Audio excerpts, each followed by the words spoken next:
Yeah, welcome on board. Nataraji mumeshinda vizuri. Yeah, we are opening our show so that we can analyze what is happening. 2 days after Argentina lost the World Cup,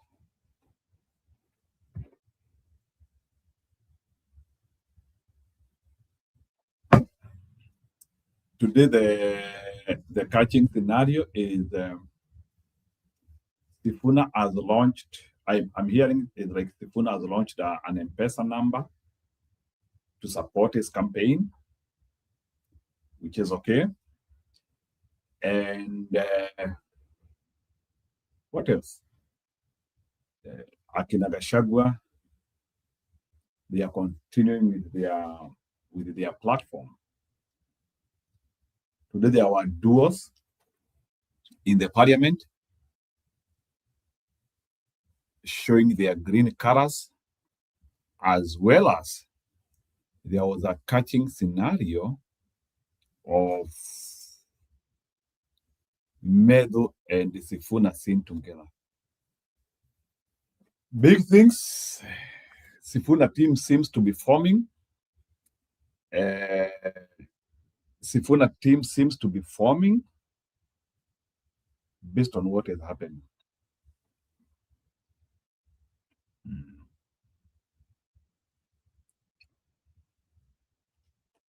Sifuna team seems to be forming. Pauline Joroge left his work in Jubilee. Wanyonyi has endorsed Sifuna, billionaire from Western, have started also supporting Sifuna and saying, some of them saying they will bankroll him. More reactions continuing on use of goons, especially after that expose of NTV. So let's begin there.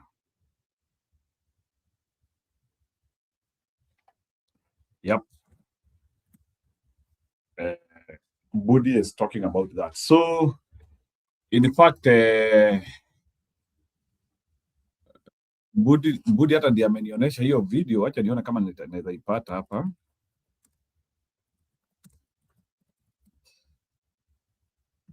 Mimi hata sikuwa nikijua kuna jamaa anaitwa Abwele mnoma sana. But hii mambo ya Medhu na Sifuna, let me begin with that.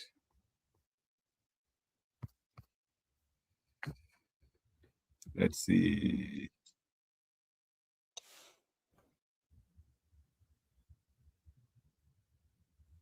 Let's begin there. Senator Sifuna.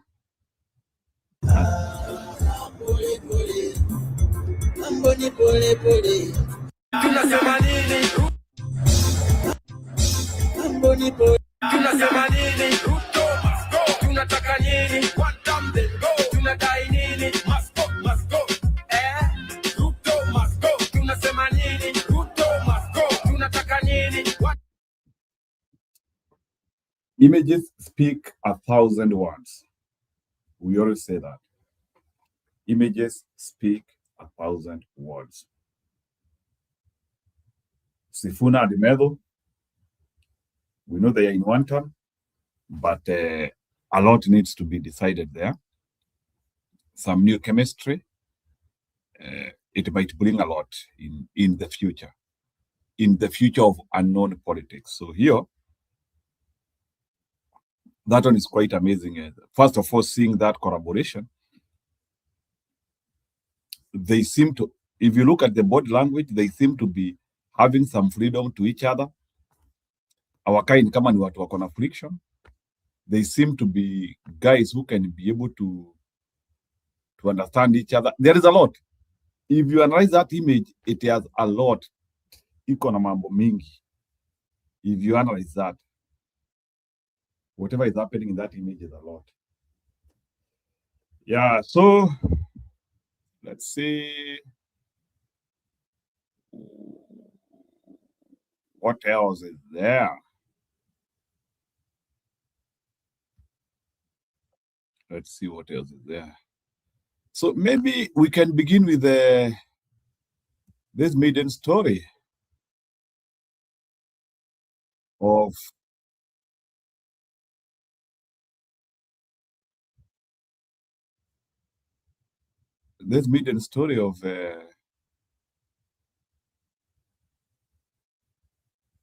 Sifuna team taking shape.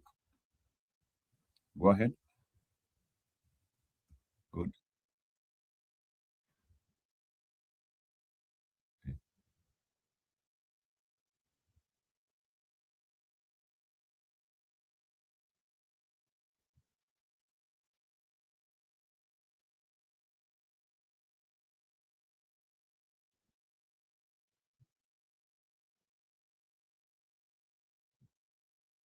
Hours of each other, and by night I've met Tim Wanyonyi. Nairobi beer haikuangi mahali pa anybody. I've been even telling my brother, my younger brother Sifuna. Nairobi, July 21st, 2026. 2 political bombs went off today, and neither one came with a warning siren. First target, blood loyalty. Second target, 14 years of party service. Both detonated within hours of each other, and by nightfall, Kenya's opposition machine had swallowed 2 of its biggest catches yet. This is the day Linda Mwananchi stopped knocking on doors and started kicking them down. Let's start with the headline that nobody saw coming.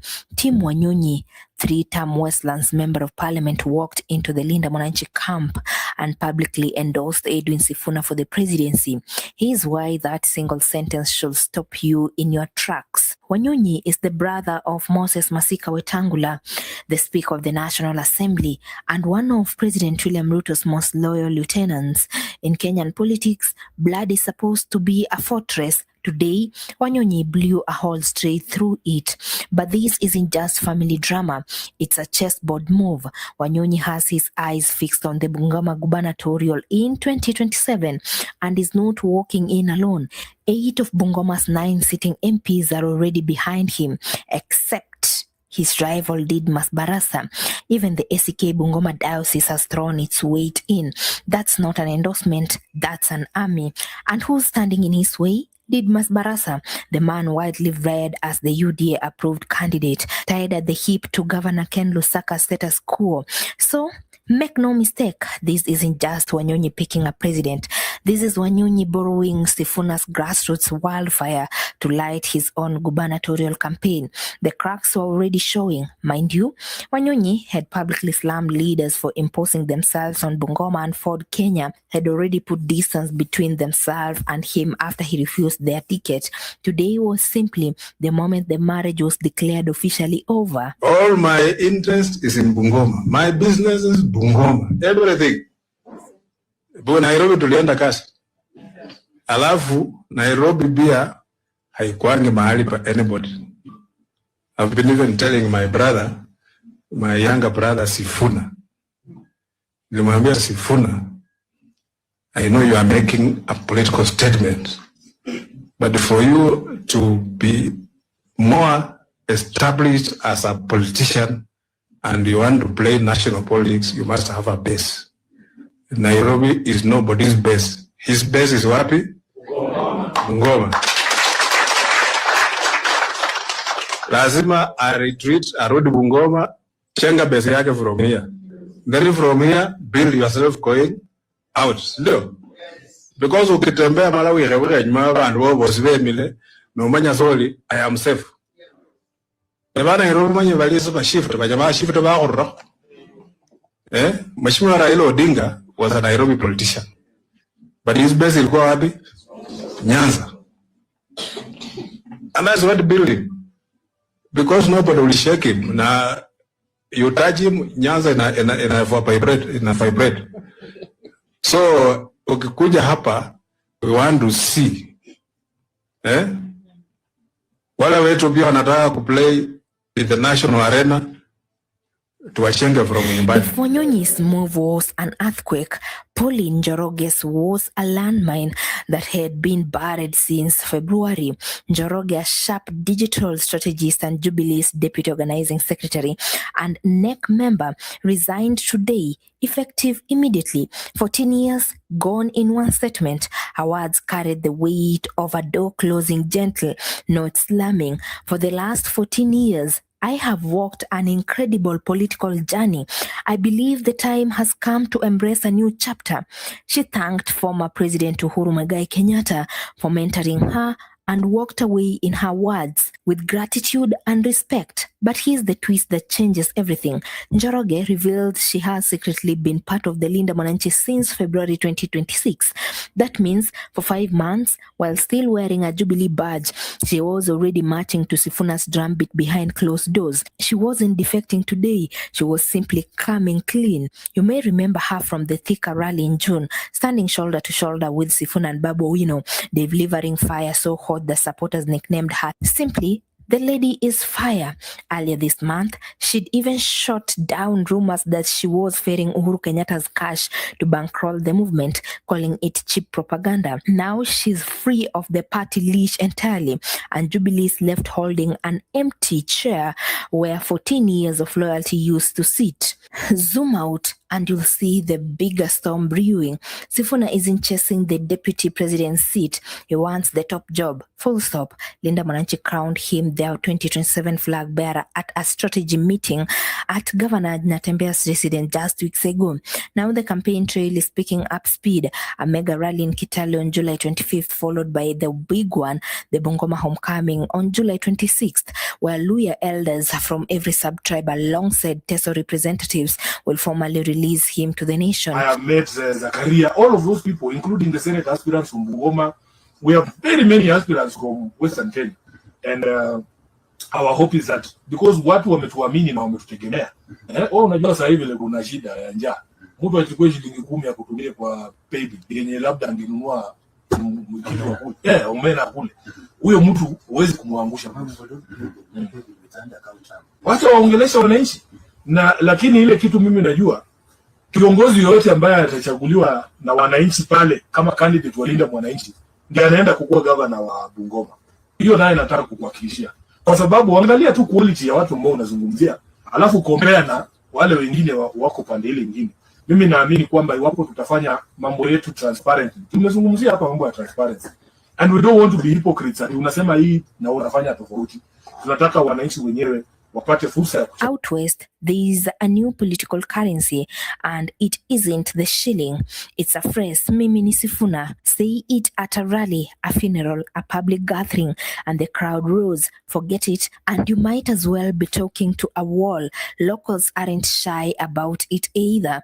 They're calling themselves Sifunated, swept up like a river water after the dam breaks. Here's the truth nobody in the ruling coalition wants to say out loud. Jubilee is bleeding out, and the old guard's grip on Western Kenya is slipping through their fingers like sand. Wanyonyi brings the local muscle and county-level machinery. Njoroge brings the communication firepower and cross-party credibility. Together, they don't just join Linda Mwananchi, they supercharge it. Days before the biggest homecoming rally Bungoma has seen in years, Bungoma is shaking, the status quo is droning, and it's gasping for air it may never get back. What started as a movement is starting to look like a wave, and waves, as any fisherman on Lake Victoria will tell you, don't ask for permission before they crash. The countdown to July 26th has begun, and the political password across Western Kenya remains loud, defiant, and unmistakable. Quote, Mimi ni Sifuna. End of quote. The wave is building, and Kenya, it shows absolutely no sign of slowing down. Newsroom, Maisha TV, Mesh Msembi.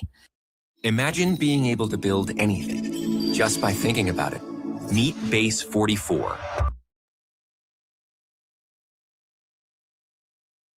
That is very serious information. Pauline Njoroge, after 16 years, she has decided to do a permanent swap or a permanent support to Sifuna. So it means Sifuna base is building up, and Sifuna is not only mobilizing in Western, but he is also mobilizing across the nation. So that is something now we need to monitor as well. That concept of mobilizing everywhere. Yeah, that concept of mobilizing everywhere is very, very, very important. Good. Let me see if I can be able to see the duos wearing green. The duo. Let me just look for this.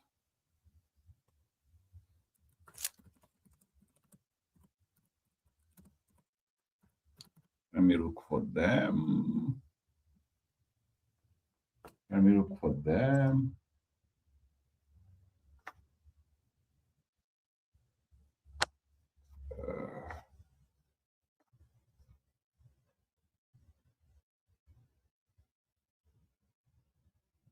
Yeah, this one. Walikuta masenators wameketi, alafu wakafanya ile kitu. Ndio hii. Mwanda Gataya.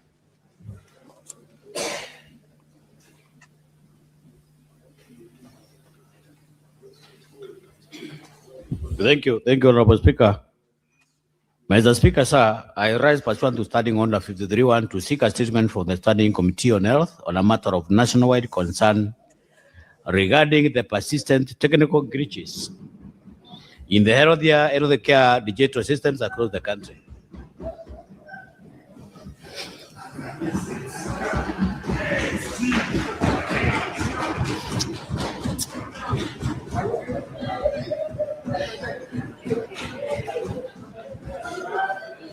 Honorable Speaker, can you protect me from those interruptions? Can we have? Senator Gataya, you may proceed. Thank you, Honorable Speaker. Honorable Speaker, Honorable Speaker, I beg to repeat. Order, Honorable Senators. May the Senator on his feet be heard in silence, please. You may proceed, Senator. Thank you, Honorable Speaker. Did you know about 1 in 3 people with plaque psoriasis may also develop psoriatic arthritis?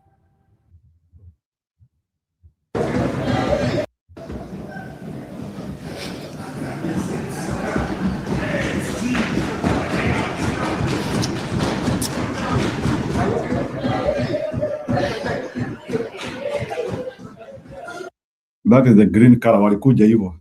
6 of them. Yeah. Nimesikia hata wamepewa jina the Olkalau 6. Yeah, there were 6 of them. Walikuja in that green. And by the, in this life, you don't need numbers. You need motivation.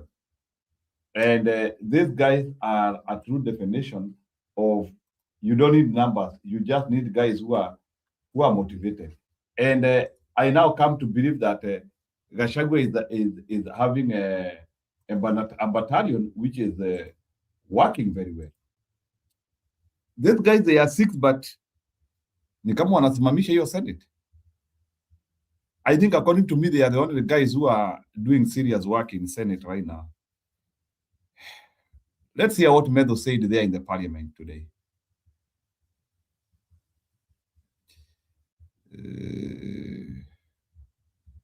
Out with urgency, and that, Madam Speaker, that we look forward to when the governor comes to this floor so that this matter can be sorted out once and for all, and all business people can be happy operating from Machakos Town. I thank you, Madam Speaker. I support. Senator Methu.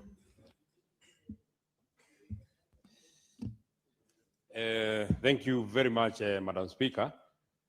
Yet again, Madam Speaker, now close to 2 years since Rigathi Gachagua was impeached, we are still discussing him in this house. We had been told that he'll be forgotten in 2 years, in two weeks. Now it's been 2 years. He's yet again on the floor of this house. We keep insisting the way Senator Vengwa has actually said. Senator Methu, let me guide you. We are commenting on statements made in the House. Yeah, Can I guide you to please just discuss contribute towards the statements made in the House. I'm not the one who approved this statement, Madam Speaker. This is a statement that was approved by your office. And it has been written. True. That is true. Yes. And can you speak to the statement? I'm speaking to the statement. This statement is speaking about the Rigathi Gachagua. So we are discussing the Rigathi Gachagua here. It is not me who approved this statement. It is not me who sought for this statement. It's your office that already allowed us to discuss him again. So you can't say that. What is your point of order, Senator Sigei? Madam Speaker, I would rarely interfere with a colleague who is making contributions, but is Senator Medu in order to direct his concerns to the Honorable Speaker as to whether he should discuss or comment on the statement or ask you questions? Madam Speaker, if he can't debate on the statement or comment on the statement, he has no business threatening the Speaker. Madam Speaker. No, there is a point of order that has been raised. Let me guide. Senator Matthew, the statement is about the impact of the remarks attributed to the former Deputy President, discouraging tourism from visiting Kenya. So I would want you to make your comments in regard. Your camera roll has all the ingredients, but you can never find time to edit. Then you discovered Canva's magic video. It edits everything for you. Titles, transitions, music. Mwenda Gataya.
Honorable Speaker, can you protect me from those interruptions?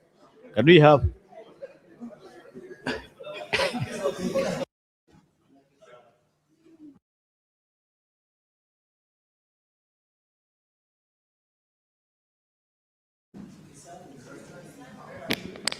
And thereafter, Senator Kisang, 1 minute.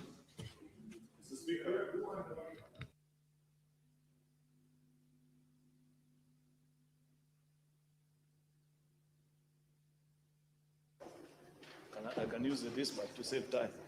Mr. Speaker, I thank you. On behalf of my colleagues, I wish to join you to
The Kiambaa MP John Njuguna Wanjiku has clarified that he was indeed at the Olkalau by-election chaos, but as an agent and not as a proponent of the violence witnessed there yesterday.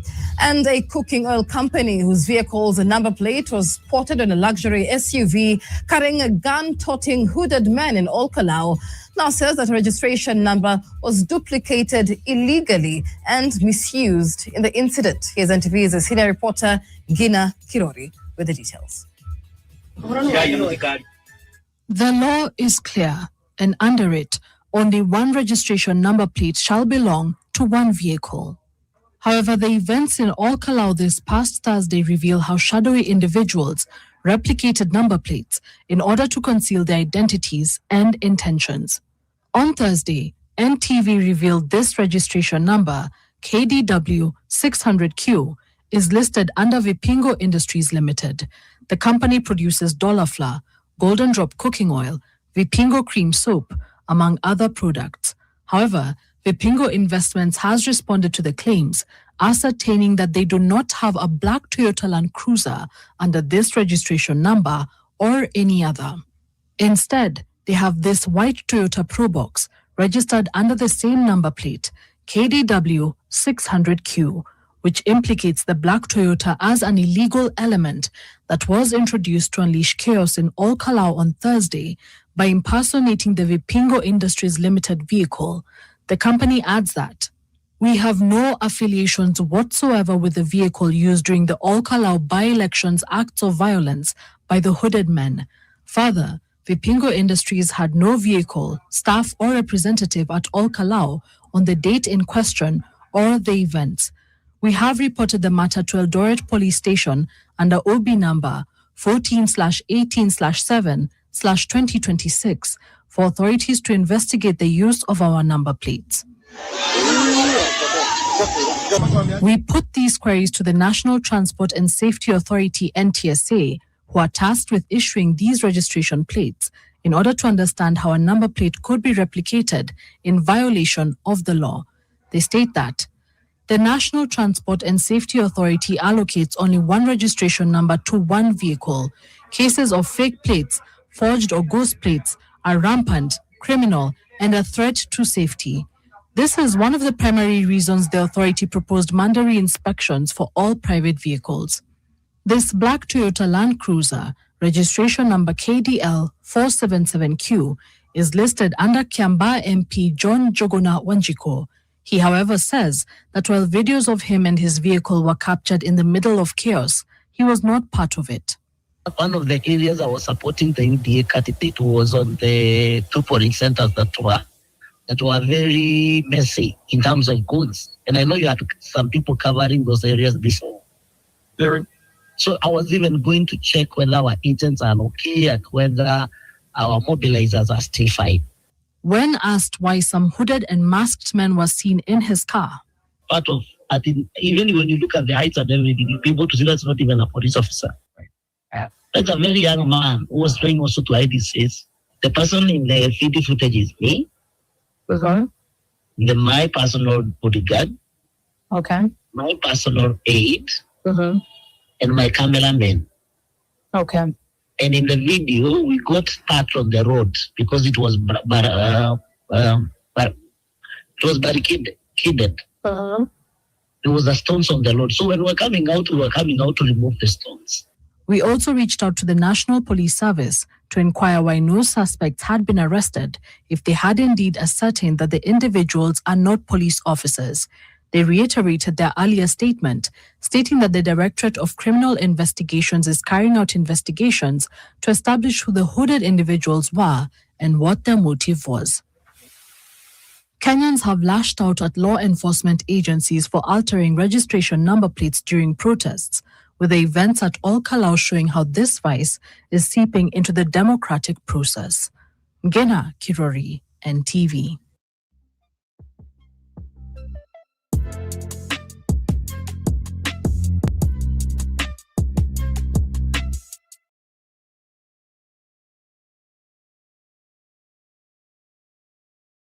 Sasa Kawanjiku anajitetea. Kawanjiku is claiming that ati yeye ajui. So Kawanjiku is a goon. Alikuwa ameenda, so anataka kujifanya yeye kwa magoon. We know how sometimes how criminals Kenya behave wakati wamekamatwa. Kawajiko huna chako.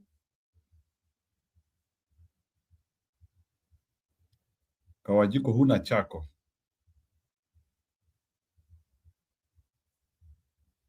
So that one is very bad, the way they behave. This was the expose from NTV.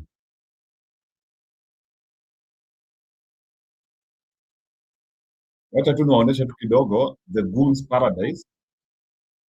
What NTV did, they wait for people. Kulifikia kama hukuona. It was not just televised. It was streamed, caught on cameras with diverse pixel capacities, mounted on different gadgets, showing varied angles, all culminating in one story, a story we shall tell. This is what it looks like right now. These men terrorized Olkalau for weeks during the Member of National Assembly by-election campaign period. Then, They are leaving. on the voting day, they upscaled their terror multiple times. They walked with various types of firearms, brandishing big guns, assault rifles, pistols, name it. They had tear gas canisters. And they are masked. They had tasers. They handcuffed people, their victims. Bulky jackets were a signature in most of their outfits. They covered their faces in balaclavas. They attacked citizens, attacked and injured innocent voters. They targeted journalists. Or better stated, they targeted the evidence the journalists carried. The government says it is investigating them, that it does not know who they are. But our investigation does.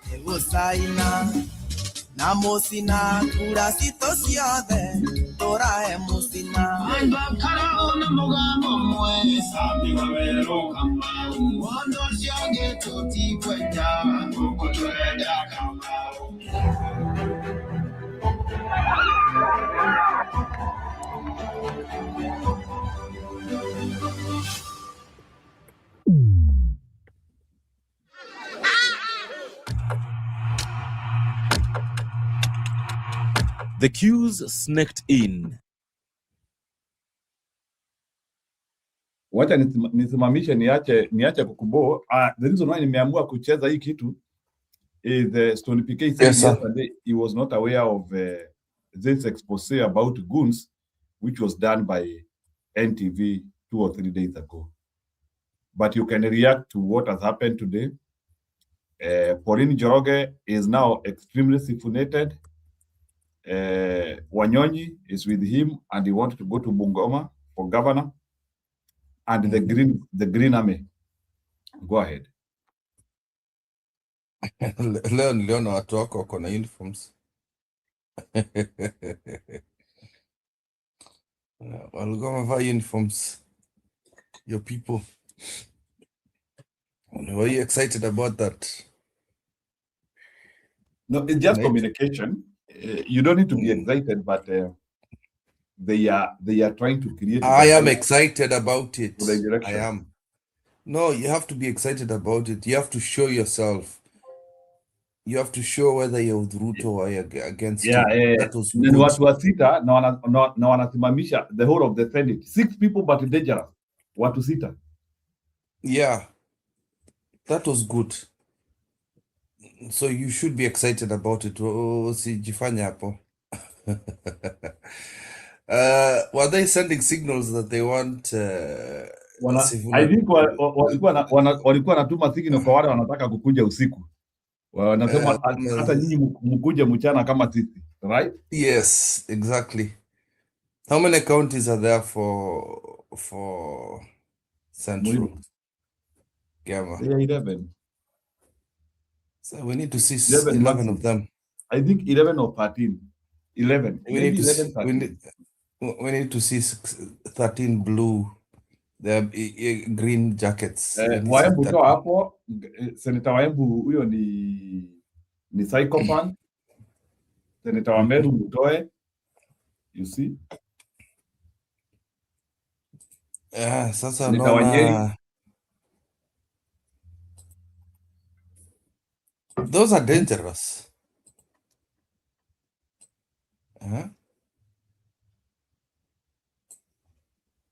Unfortunately, go ahead. So that was good. It was a good show, and I think they're also sending signals. I think some of these things are played so that we start talking about it. The public is being tricked by Linda Mwananchi and DCP. I don't mind. It's okay. It's just testing the ground to see if it works. Because Gachagua knows he has issues with him being deputy of Ruto. I think he could have Medho as his surrogate. Umeona pia hiyo ya Medho na Sifuna, eh?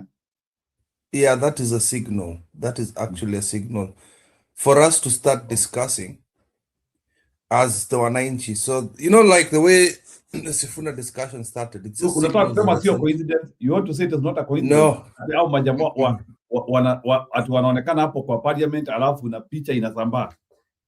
How is it possible that the camera was done like that? It's the same tactics that Ruto did when he started going to do handshakes with the Raila, going to Uganda when Raila was there, to kind of just signal to see how to gauge the public.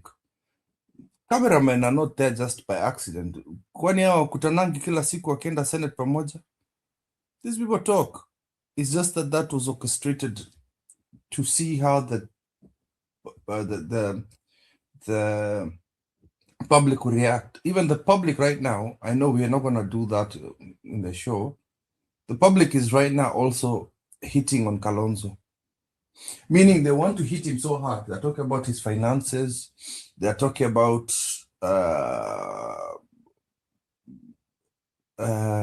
what he being a lazy politician. It's things that you said you do not want to discuss here.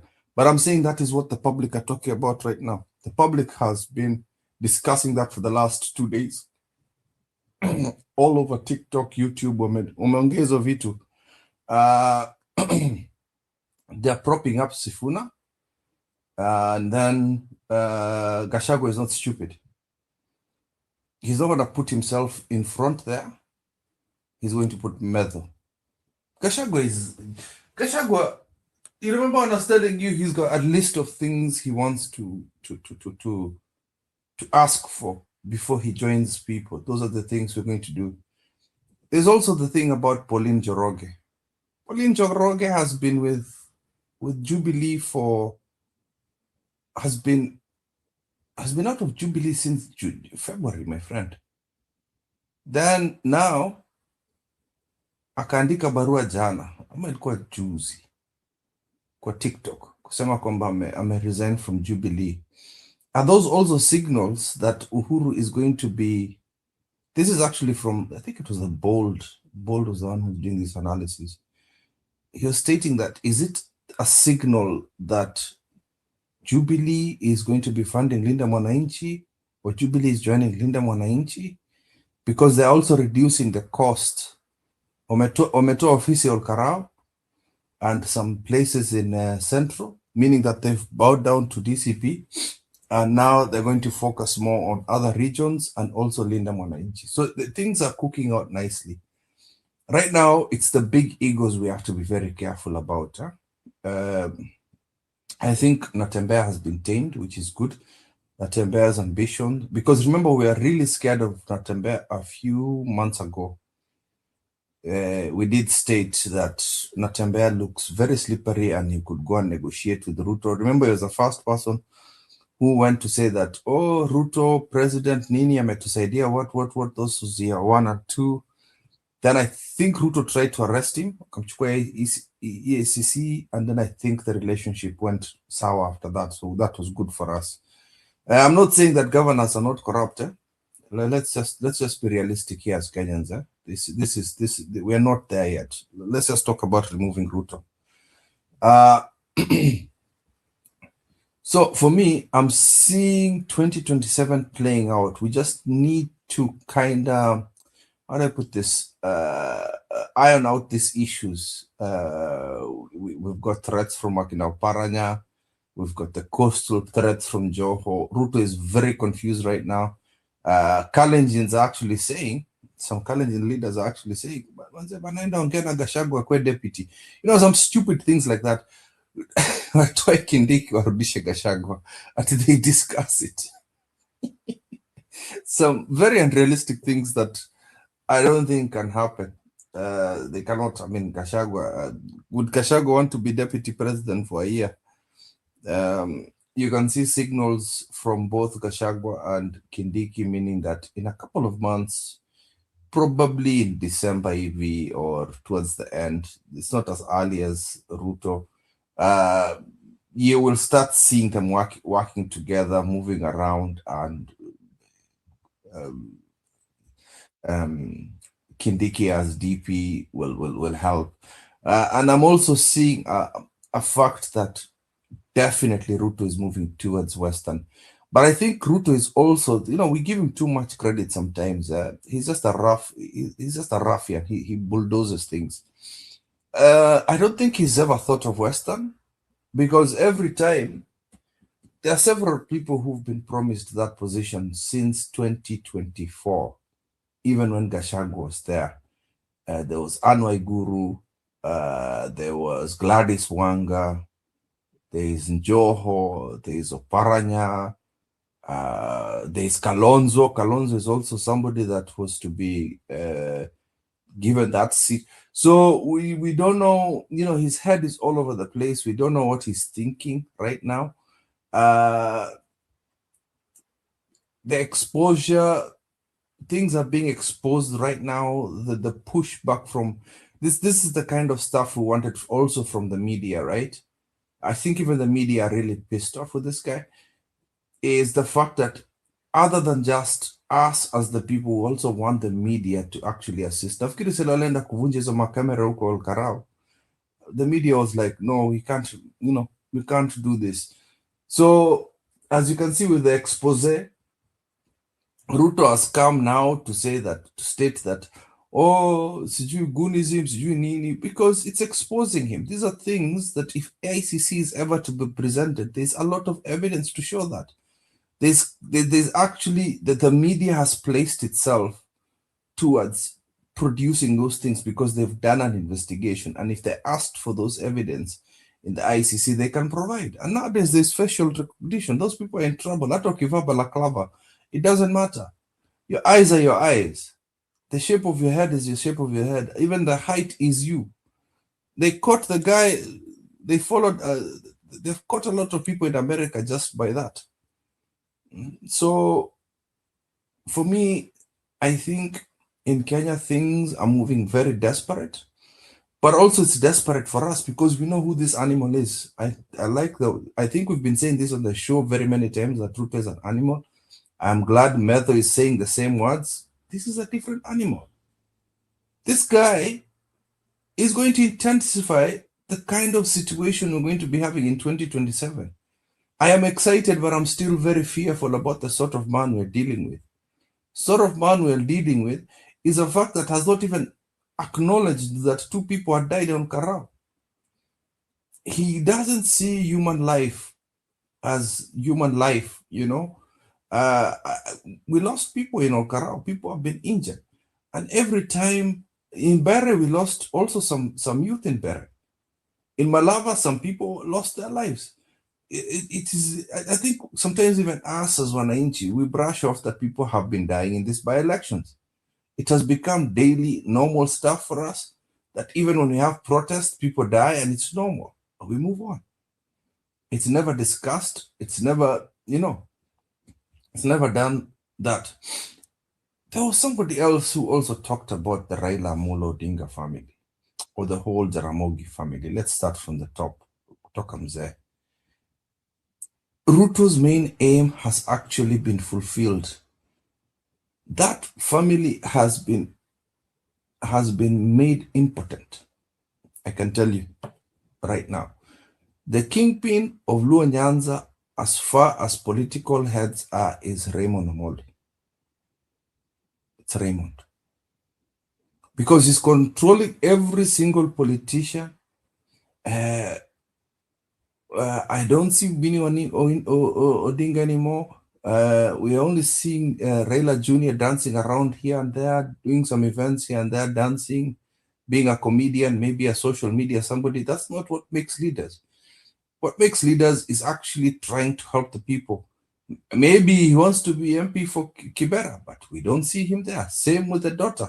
Maybe she wants to be Langata MP. We don't see her there. We don't see them making headways. But by now, you'd be seeing him discussing that part of the constitution. You'd be hitting on the current MPs there.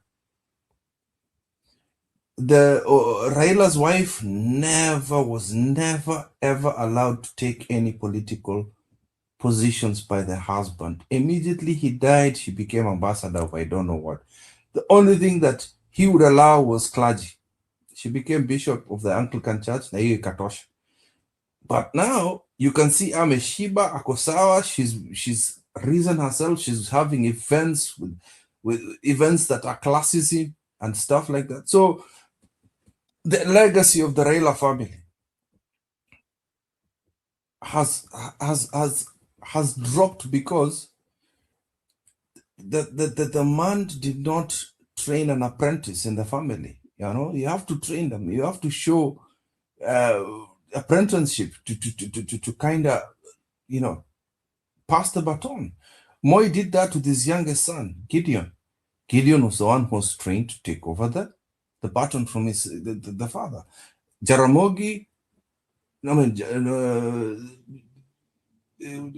what do you mean? Jaramogi did not even mentor his sons. He did not do that. He's similar to his son Raila. They never mentored themselves. It was more like Raila was just being a rebel against his father.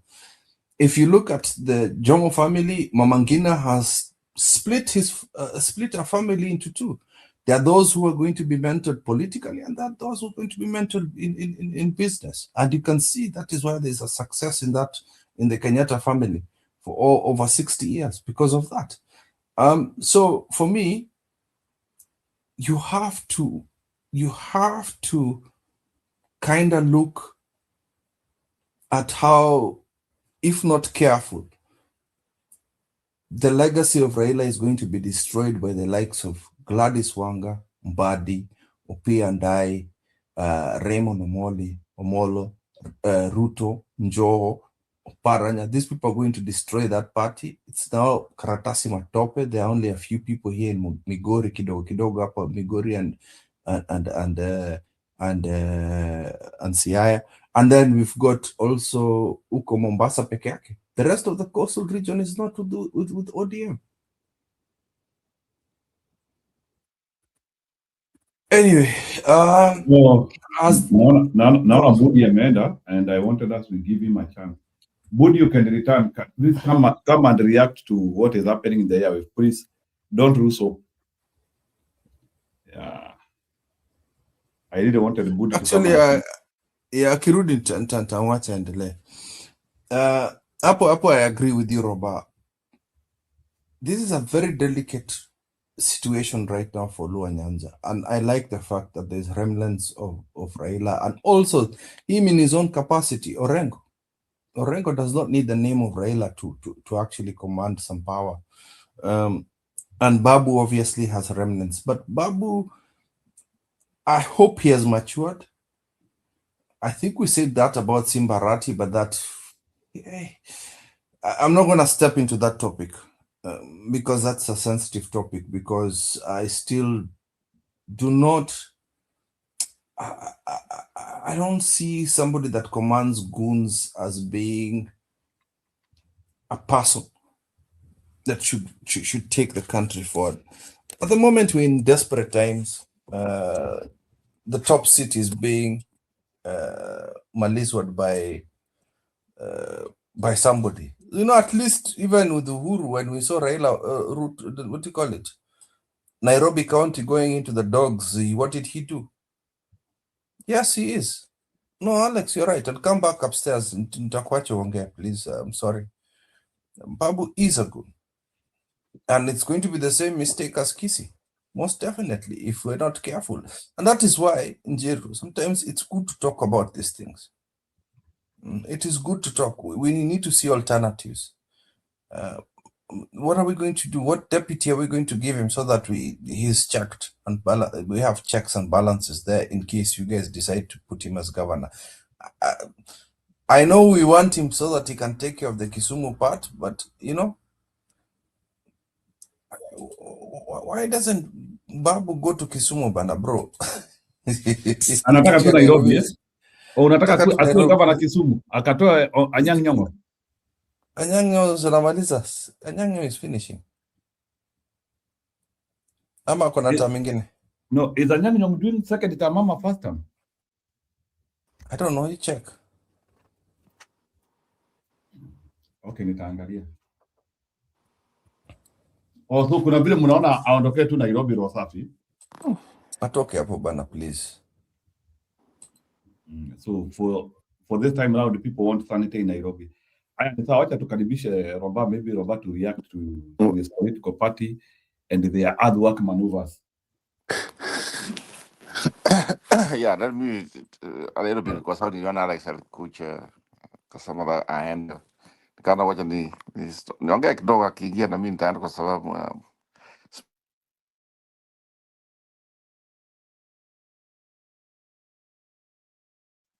Yeah, go ahead. I finished.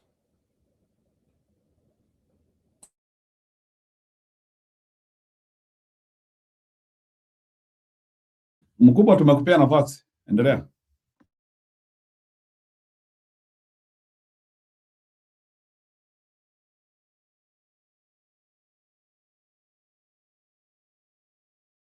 Aya, Kiprila endelea. Tuache kukukata sasa. Because like unasikia Roba I finished. Roba, I don't think he is visible. He is audible. He needs to connect. He needs to connect his thing. Yeah. So, can you react to that expose of? I didn't watch it all.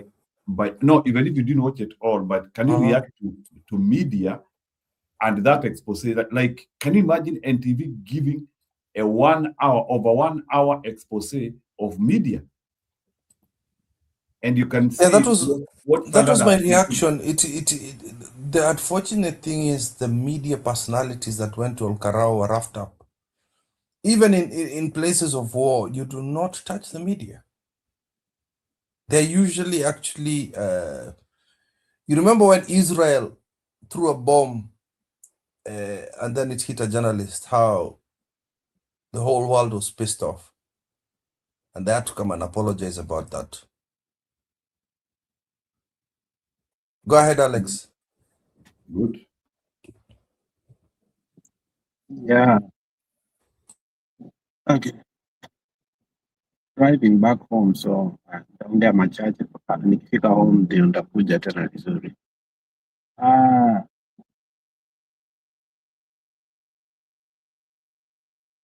Take it to the bank. Kalonzo is going to be the running mate of Ruto.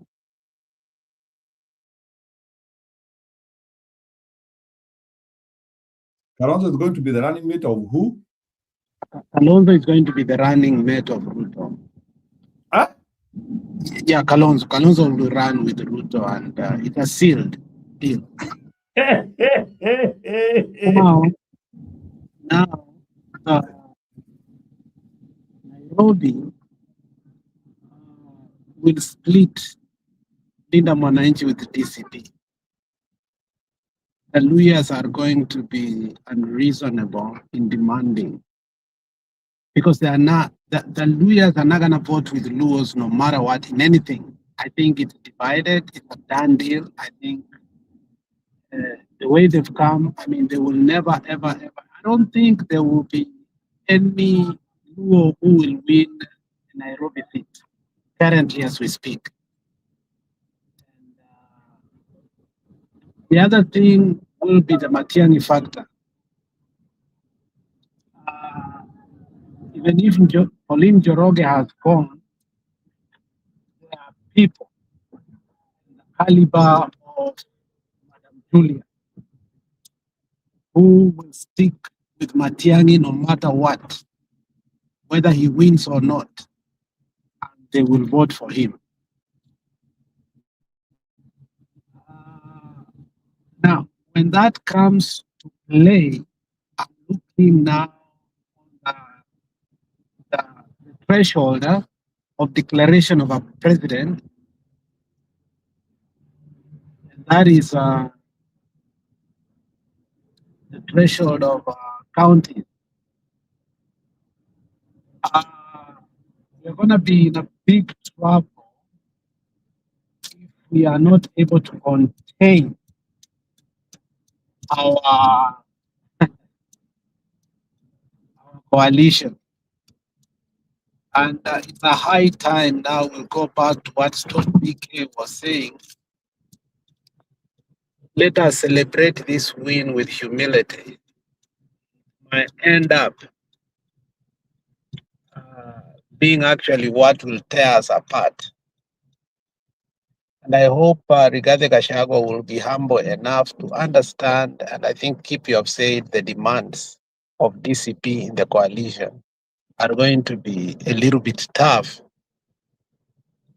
But I hope they put Kenyans first to win and get Ruto out. But if we fail, my fear is, these are very complicated coalition. And it's not like we have been losing election. Election has been declared out of perception. And the perception we don't want to create is that we are divided to the point that we could not agree. Of course, we are propping up 2 young men to take over. That's a clear win. So I don't know how to deal with Matiang'i and Kalonzo. That is one thing that we must preempt, because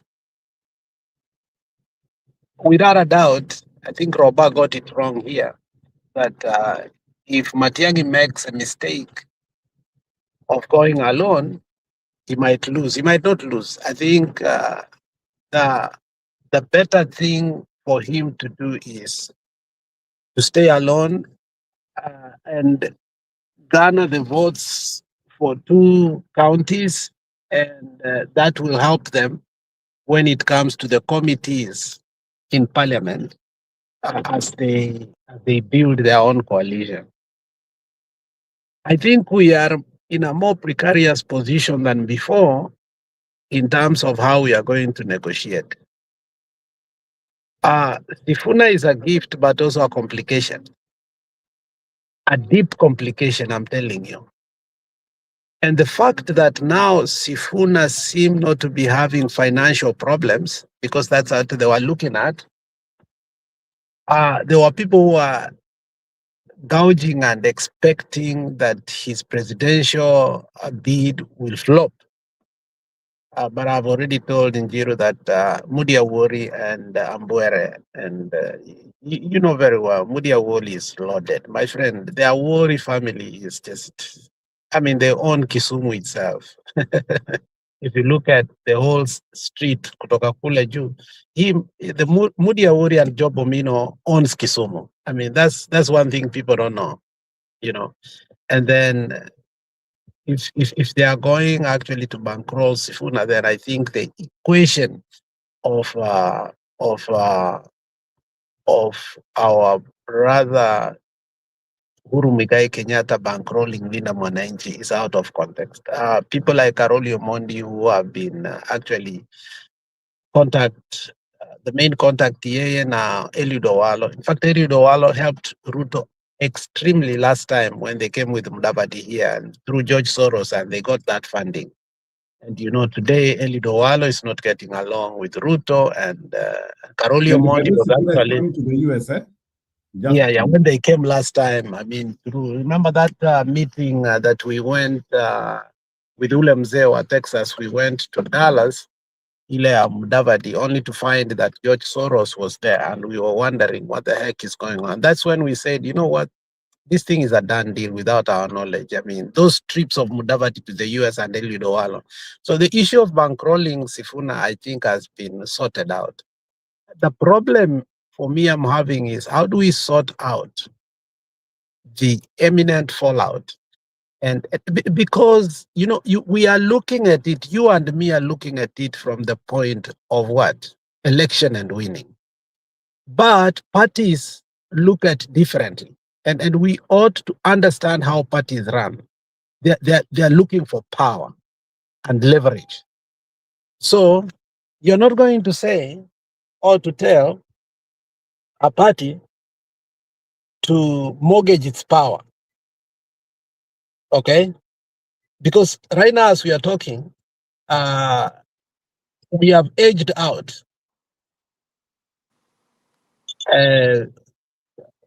Jubilee from the mountain, PLP from the mountain. The question is, once we do that, where do these parties go? Do they just fall and fold and go to oblivion? My fear is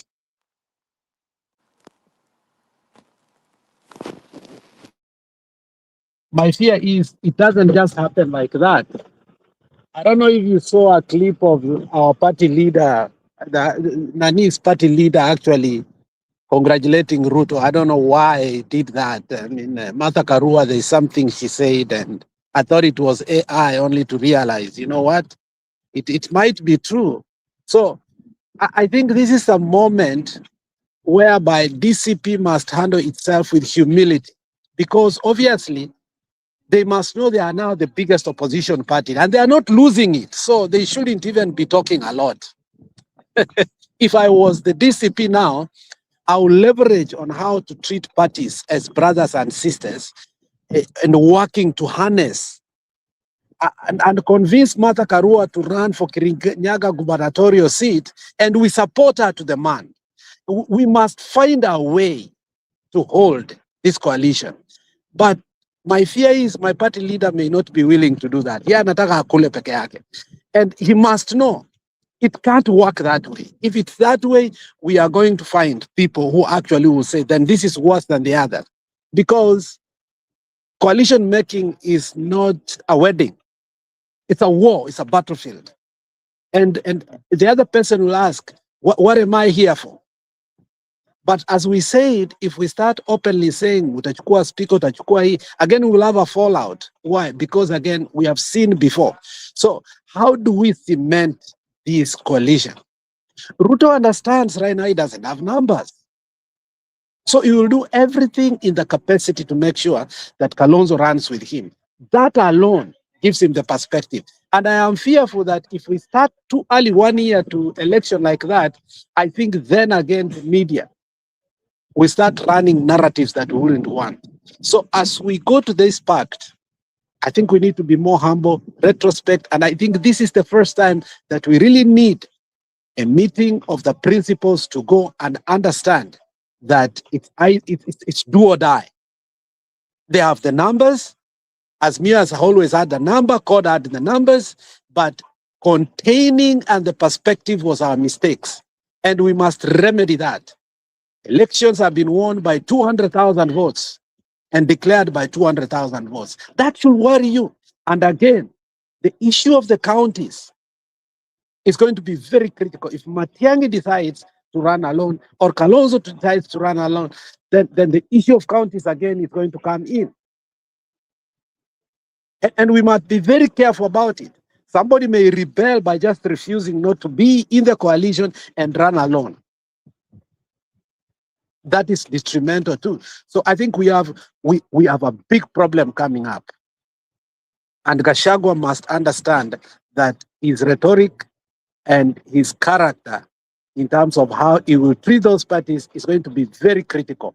I know very well he wants Ruto to go. And it's not his problem, other parties, if they are losing. But in coalition making, sometimes you have to sacrifice, give and take where it's needed. Thank you. Okay, sawa. Let's usher. So, Bwana Stone PK, how are you? Do you want to tie up with what Budi has said, or you want to give an area view? Na uongea upendo leo. Leo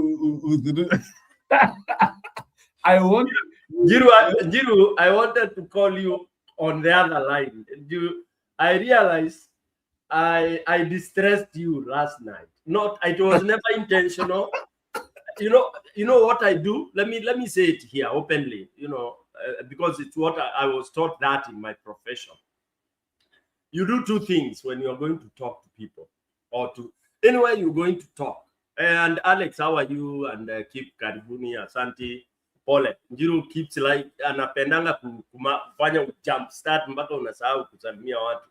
Njiru, and this for the benefit of whoever would want to. I don't like teaching or lecturing people, but something I was told, when you are going to disseminate something, your intention is for people to understand what you're saying. And then you cannot whip people. So you put it out there and then you justify what you're saying. Now, it has two faces. It can be interesting to some people and it can be very disgusting to some people. And that's fantastic. You will have achieved your objective. Then number two, I was taught, or rather we were told, that you pre-test. Pre-test. We call it dry run. Can you dry run what you want to say? And sometimes you have to dry run very quickly in your brain, because in public speaking, some things you design on the spur of the moment. And by the way, I know you think I bash Gachagua. Gachagua is one of those guys that has that skill. But then sometimes that skill you have to tame it, because you made ni kama mtelezo ukiikalia usipojua ku break. For those of you who have been doing slides, there are people who know how to break, but there are people who ukiingia kwa hiyo slide unaenda pungulugus ujui ku break. But there are people who, because of kuzoea, you know how to break and you go at your pace somehow. So even in public speaking, you have to know your breaks, and then you also have to read the person you're trying to disseminate. For this case, when you're giving a press conference, of course you have the people there. Those reporters who are holding mics are representation of the people out there. Read their faces. You will see. Ukiona mtu amegrimace, unajua hapo ka point. Wawili wamegrimace, watatu wameshindwa ni nini, mmoja, you can see the mishangao and everything there. What am I saying? I weighed into my presentation yesterday. It was it was heavy. It was misinterpreted. Like I like bashing Gachagua. I like doing this. Now, coming back to what you're asking me to enter through, I'll ride on what Alex have said. And that's what has brought me quickly. I was coming in the next 30 minutes. But when I heard what Alex was presenting, I was smiling. I was laughing. Not sarcastically, but I was enjoying that we are now getting to what we have been saying. But we have been saying with the reservations, with the bias, with the emotions, targeted. What you are saying, you are saying sugarcoating towards the candidate of your choice. And that's why for me, all along, I've never been able to say, this is my candidate. No, I can't, because all the opposition candidates are purely, properly, and technically capable of leading this country, getting regime change. That's my stand. So I'm so comfortable. Unlike so many people who, ni lazima ni Gachagua, lazima ni Kalonzo, lazima ni Martha Karua. For me, I'm so comfortable that I'll almost go into depression when now the struggle which Alex has started, and I pointed it out yesterday, I pointed it out 3 shows ago. I said there is a serious, imminent danger.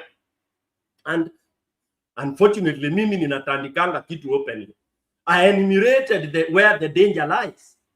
I said, do not be surprised if we get into this SHIT through some quarters. I don't want to, today I said I don't want to name names so that I'm a darling of many people. All right.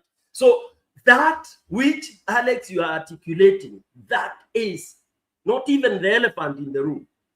It is something disastrous.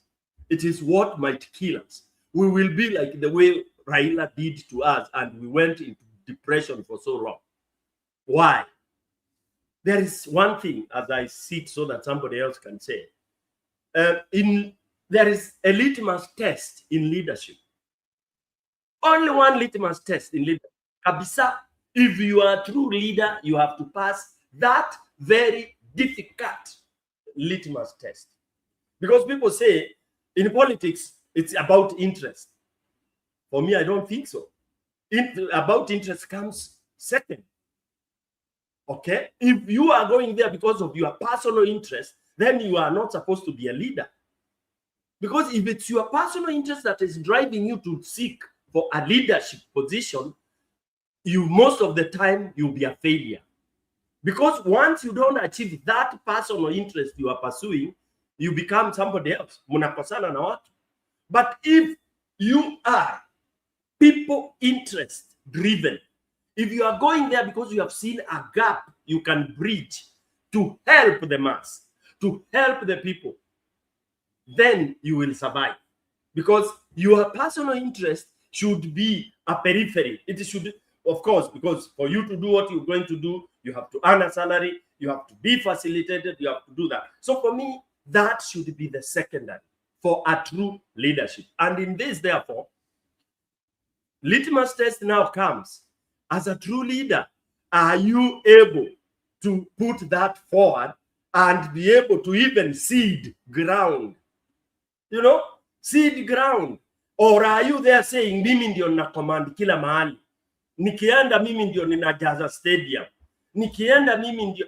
The moment you are there, bro, and you are brothers here, we fail. Whoever it could be Gachagua, it could be Sifuna, it could be all this. The moment they fail that test, and I'm seeing them, sorry, I don't want to doom them.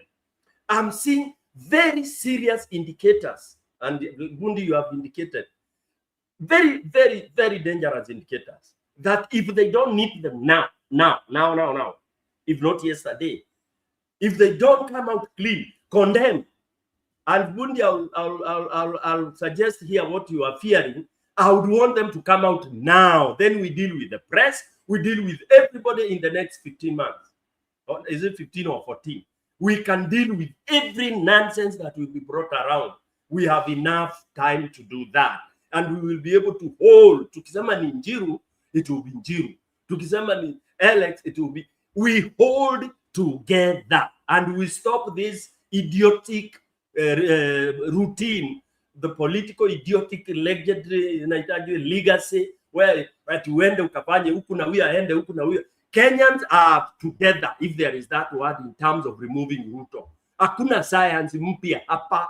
The first time in history, the country wants Ruto out. The only problem we have, and the very bad problem, is these politicians, these leaders. And I wish Kenyans can now turn them and throw them into the garbage. I wish Kenyans we can turn around and say, hata we Sifuna kama utupeleki hivi, you can go to hell. Gachagua can go to hell. And then we get some new people with the force of the masses and install a presidential candidate. By the way, I don't mind Kenyans coming out and saying, Gachagua, you can go to hell. Kalonzo, go to hell. Mother, go to hell. I don't mind Kenyans coming and shunning all those guys who have fronted themselves. Because if they are going to put us in that shit that Alex has said, you go to decide kwenda peke yake, what are we talking about? That will be a straight ticket to what we don't want to see. There will be no magic. Gachagua cannot win alone. Matiang'i cannot win alone. Kalonzo cannot win alone. Sifuna cannot win alone.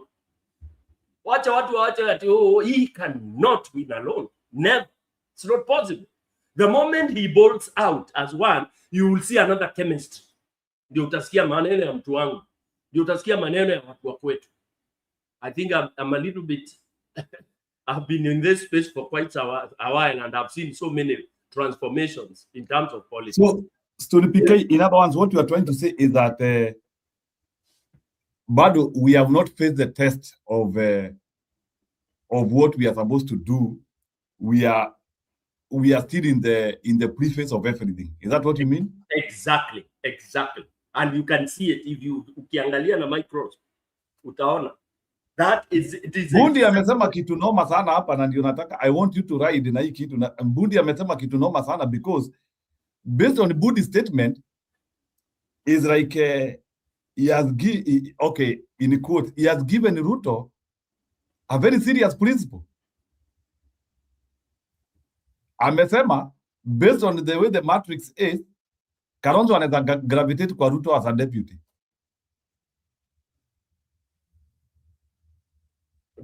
Did I ever indicate one time? Huh? One time I said that and I was bashed on this side. I even mentioned about Gachagua. And that's why I'm supporting what Alex is saying.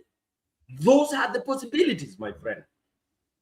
I can tell you out of those 7 guys or whoever they are, I can. And what would take somebody to Ruto?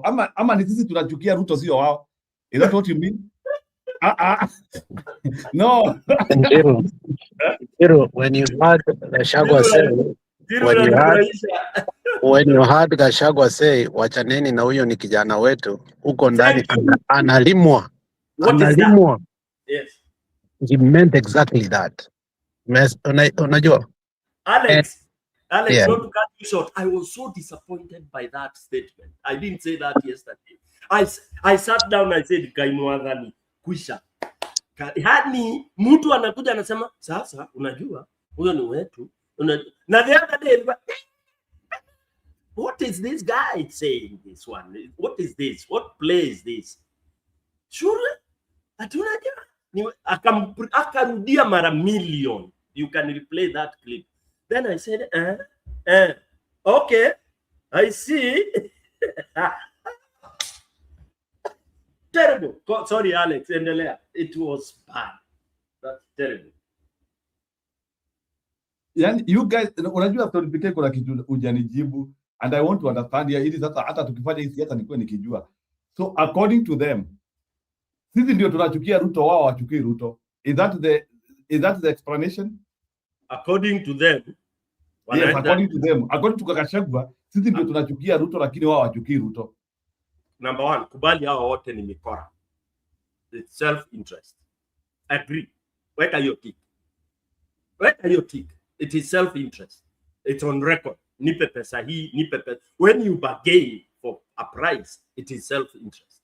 So anytime you get an offer, well, go for sale.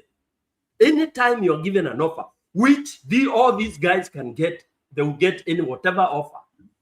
And you see, umepewa offer ile imekutoa kwa umaskini, although they are not maskinis, but you can see an offer that makes you remain on the helmet. Why? If you're offered to be in Ruto's government, that's kama Mudavadi, ask yourself, why did Mudavadi shut everything down akapewa title? That should make you learn. So these guys, it's not about mwananchi. Hakuna. So to them, they say to them, they can be able to, ati wanaweza kufanya, tukiingia, you know, when you are inside, you can stop this, you can stop that. That is the nonsense that they'll come giving you. That ukiwa ndani ndio unaweza zuia hii, unaweza zuia hii, unaweza fanya hivi. You know that stupid statement of fighting from within? Who fights from within in Ruto's government? Give me one. Yeah. Sorry. Anyway, kuna watu wanareact kwenyu, so I think Budi and Stone PK, you have to react to this. Watu wananiandikia messages, wananiambia Kalonzo cannot go to Ruto. Unasikia, my friend, let's not start saying what wanasema. Who are they? You know, Njiru, sometimes when we come here, we are not wasting our time. I'm not going to argue with an amorphous person anasema hawezi fanya hivi. we have seen the most unpalatable word that Baba spoke against Ruto, and later on working together. Have we not seen these things before? So are you a visitor in Jerusalem? Then you start saying I'm what not a visitor, but so watu wagani hawa ambao waishi Kenya?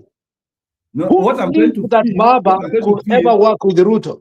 So we are in exfoliate different that, territories. exfoliate that into what these people are trying to guide you into emotional imbalanceness of not seeing what politicians do. First of all, you must secure the party interest so that you can continue. As we speak now, you have to know DCP, my party, has swallowed almost all the parties. Now, if Wiper does not cheza vizuri, it will be swallowed in Nairobi, and then it will be swallowed also kidogo in their area. What are these people doing? They've started complaining openly. Sometimes we are glued into looking what we like. Tukiona mtu aongee kenye tunataka tunatoroka. Take time to listen what the Wiper MPs are talking. I'll send you tons of videos from yesterday what they have been talking.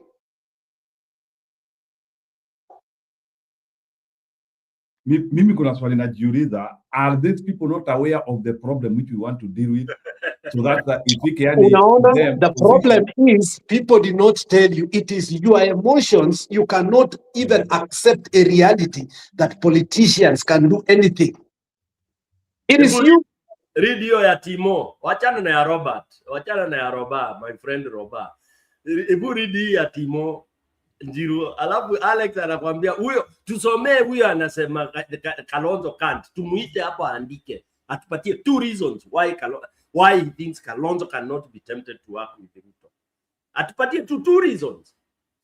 They are claiming they have repeatedly given press conferences where they have indicated they cannot work with Ruto. Who has never done that? Njiru, Alex amekwambia si ucheze clips za kina Uhuru na kina nani Ruto. Oh my God. Before Raila joined Ruto, in the funeral of Paranya's father, Raila told us, hii nani anataka viti? Go play that. Njiru, if you want us to discuss lies, let us to shuke chini discuss with the people who are there.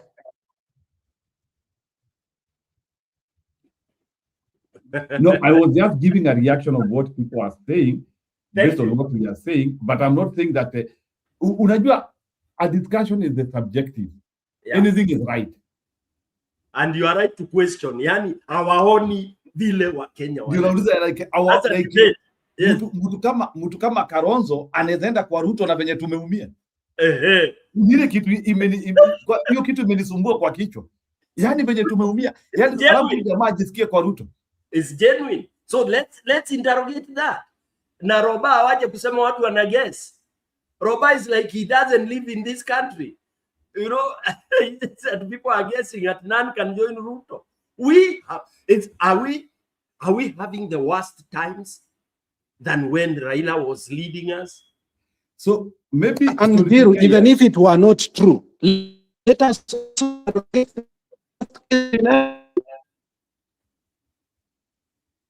Umepotea nani Alex? No, naambia Njiru, even if it were not to happen, you must approach politics from the worst case scenario. What if? Yes. Yeah, if you are in denial, then umenirudisha sasa. In engineering, that's always what we do. Because we have already done that. Yes. Unaelewa? So the issue of people refusing us to debate what can happen, it's like saying like this: what if you died tomorrow? Will you stop me from inheriting your wife? That fact alone, you will say, I don't want to die, but you can die. Look at You can die. And after you die, you don't choose who to inherit your wife. It's like you want to write a will that if I die, my wife will never be my friend. Hiyo kitu inaumiza bwana wewe. Inaumiza hata utaki kufika. We don't like even thinking about it, wala. Lakini it's inevitable. So Mimi, Alex, and Njiru, your fears are very okay. Very correct indeed. The only issue I have is for the likes of Roba. That can't happen. That can't. When? And we have seen things happen. Roba has been with us in Azimio, you know, these things. Now he thinks this is the only time he thinks that these things can't happen. He should even be very close to studying what people are doing. Watu wanaingia chini ya maji. Kazi yake pia aliingia chini ya maji, by the way, for him to come up with this nonsense he's telling us about tusitukane nani anaitwa nani? Pia alikuwa nipe dakika moja, nimesimama hapa nipe dakika moja nikuexplainie kitu hapa Njiru. Njiru, let me tell you something. Njiru, let me tell you something. Do you know that it is the mouth of Kalonzo that remained in Azimio, but his heart and mind? Paka last minute, we were begging him just to be with us. Do you remember the guy who was with Ruto to the last minute? Yeah. So what are you talking about? The guy is a Ruto fanatic. And to make it worse, go in the archives, uone vile wanaongeanga between his relationship between him and Wetangula. Wanaitana brothers. Yes. I call you a brother when we are in when Raila said no to NADCO negotiation, Kalonzo refused and said we must negotiate. And Baba told him go and become the chair. Yeah. He was using the vehicle of the speaker to come in those meetings. When Ichungwa tried to disrespect him, Wetangula personally called Ichungwa and told him, you must respect this man. The reason we have broad-based government today is because of him. He wanted the official seat of the opposition to be part of the NADCO. You guys forget history so quickly because your emotions overcome your reasoning.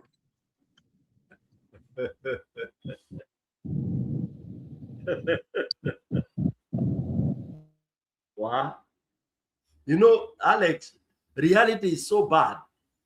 That's, you know, when people are faced with reality, they even go personal. You know, and you know, people telling you, I don't take that word. Haiwezekani. It's not possible. Nini haiwezekani? Ukiuliza mtu ndege inaweza anguka, anasema hapana. Ndege engineering yake iko hali ya juu sana. Tunasikia crashes every time. Njiru, you are engineering. When you are doing bridges and all that, muna test mpaka munasema, what if this is still, these machuma zimekuja zichomwe na the highest degree of inaitwaje moto. You do that. What if you do all that? And then you build that bridge based on your what ifs. But you never surpass the zinaitangwaje in there's a word biblically. Kuna kitu inabakigi. Ile yani sasa hata wewe sasa kwa engineering okay, you don't say unaachia God, but there is something you say, ai sasa hii vile tumeunda hii kama inaweza bomoka, mtu mwerevu anasema ai sijui. Do you know what that means? At hii vile tumeiunda hii, the research we have done. No, alafu aendelezi sentence. What does that tell you? That anything can happen. That's the statement. Let me ask you another thing. Have you ever seen Mutula Kilonzo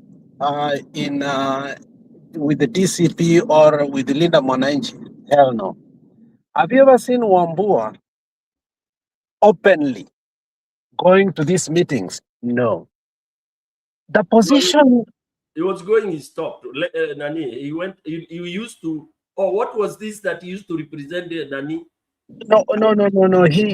He's very close to Sifuna, but when it comes to Linda Mwananchi, the guy has said, no, we must protect the Ukambani party.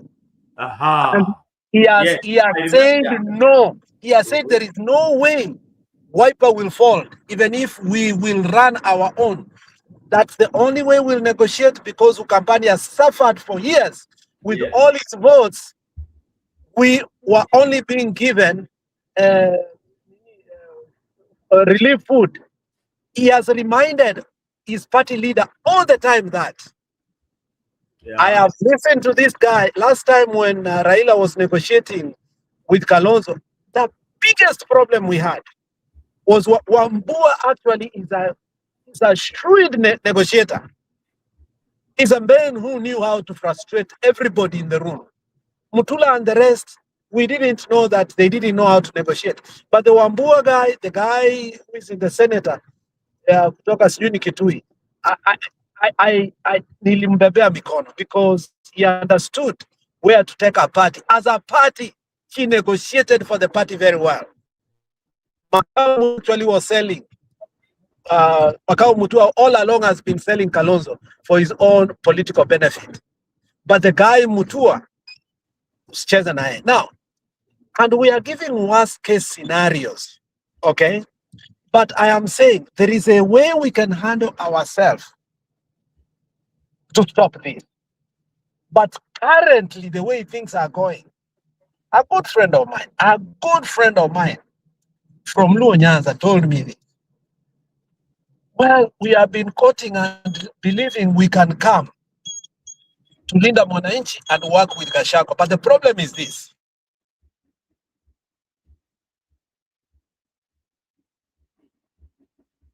This person is a politician. He said, the problem is this. Alex, tell me if you are a politician. I'm an elected politician. The guy told me. Tell me I'm an elected politician. The people in Central Province or the Mount Kenya region who voted to impeach Gachagua, today they are being told, they have been given a direction. Some are outcast, some not receive 100 votes. Some, he said, if we allow Linda Mwananchi and Gachagua to go to power, he was just asking me, these directions, zitafika kwetu. Are we going to allow hata sisi tukuje kupewa directions? And I stopped and I thought, I said, some of these things we are enjoying here to listen as Mwananchi, the politicians are taking keen interest. And you know what? These people give bursaries. These people have their own funds. These people want to keep this seat so that they can also help the people they are also helping. So they have funds. So the question is it helping? So I sat down, I asked him, so is that the only thing that makes you fear? He said, yes. On this, we have seen that Sifuna is getting better. We are seeing that DCP is working very well. But the question now at hand for them is Gachagua worse than Ruto or Ruto is worse than Gachagua? I say, why are you flipping it? It's not about Gachagua anymore. It's about taking this country. He said, no, Gachagua will be too powerful, you take it or not. And we must understand that. I said, after the president has been taken, he said, look at Senegal. Sonko still controls, fires nothing. Then we had other conversation deeper that I cannot say here. And the conclusion was, yes, we must save this country. But at what cost? Nikamuuliza, what makes you fear somebody to say the same thing that you fear Ruto? We have also a right to fear. So at some point, we need to ask ourselves, are they right or they are not right? We cannot refuse to listen to their fears. For me, I have said here openly, even when you guys were, mlikuwa mnanichapa mbaya. Me, my fears went long time ago. But new fears are coming, Jiru. And they are real. The realignment, this is 1 year too. I told you after we win Olkalau, we are going to have defections. There are people who are going to come to us. But also there are people who are going to align on the other side because they know they will not get anything here. They might get, if they win the other side, they might. So we must quote and understand that, listen, coalition making is not forcing people to see what you are seeing. Like Njiru is asking, are they not seeing? My friend, that is not how coalitions are made, Njiru. Do you know that you can have a president and a deputy that will never get along even in the presidency, but they have been forced by people to see the larger thing than themselves? Look at Sudan, Southern Sudan. Riek Machar, there was no way he was going to become a deputy president. Okay? But circumstances forced. So we are only saying this, Ruto must go. But as we say Ruto must go, are we actually giving him some people to poach? Last time we thought Musali and Mudavadi were nothing. We never took care of them. We lost Bungoma like a joke. So, Njiru, let's have hard conversations. Let's not be in denial. We were here denying, me, myself, Njiru, me, saying Baba will never.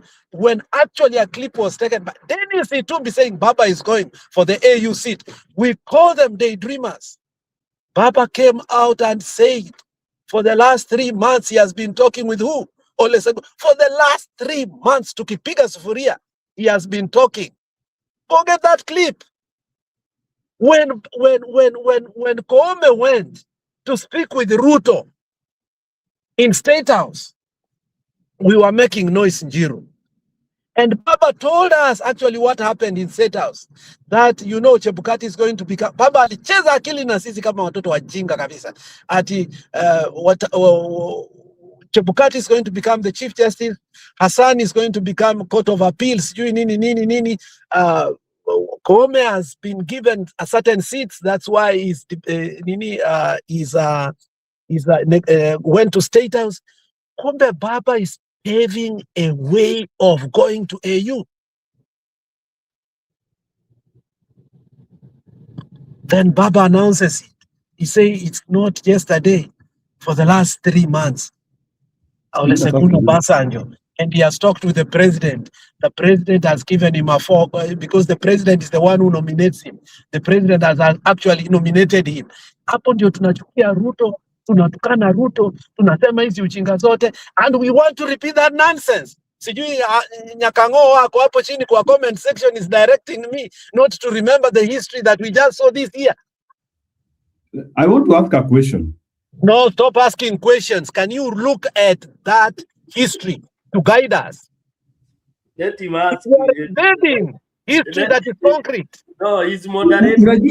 Even history should be also be hinged by circumstances. Yeah. Nauliza, zile circumstances za kina baba walikuwa nazo ndizo circumstances za sahi. Have circumstances not changed? Let us explore all that. Ask those questions and then... Yeah, ndio nauliza, nataka kuuliza sasa, the way the country was moving, ease of life na vitu zingine, and the political hatred which I'm seeing amongst our leaders and amongst our people, the way like unakuta like what wanachu. So there's a question I'm asking. You know, like Ruto has killed people, Majenzi. In your normal senses, can you go and join a government which has been accused of killing people?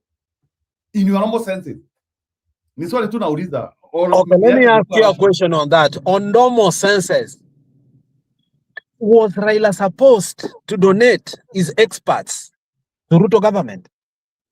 He never did. I even got shocked up now. No, it came out. No, that Lex and Njiru, it came out. And by the way, even if no, let me finish, Alex. So hold on. Let me finish. Let me clarify this. Okay, go ahead. If we could call, when he came, there was an issue. And then these people are ahead of him. And they ran to volunteer themselves. He could not, because had he said no, then there would have been a big issue because he was also on his way to Ruto. But they fought themselves fast. Ati? So, Bonambudin, go ahead as we wait for Stone PK. Our problem with Kalonzo started when we started allocating seats for committees in parliament.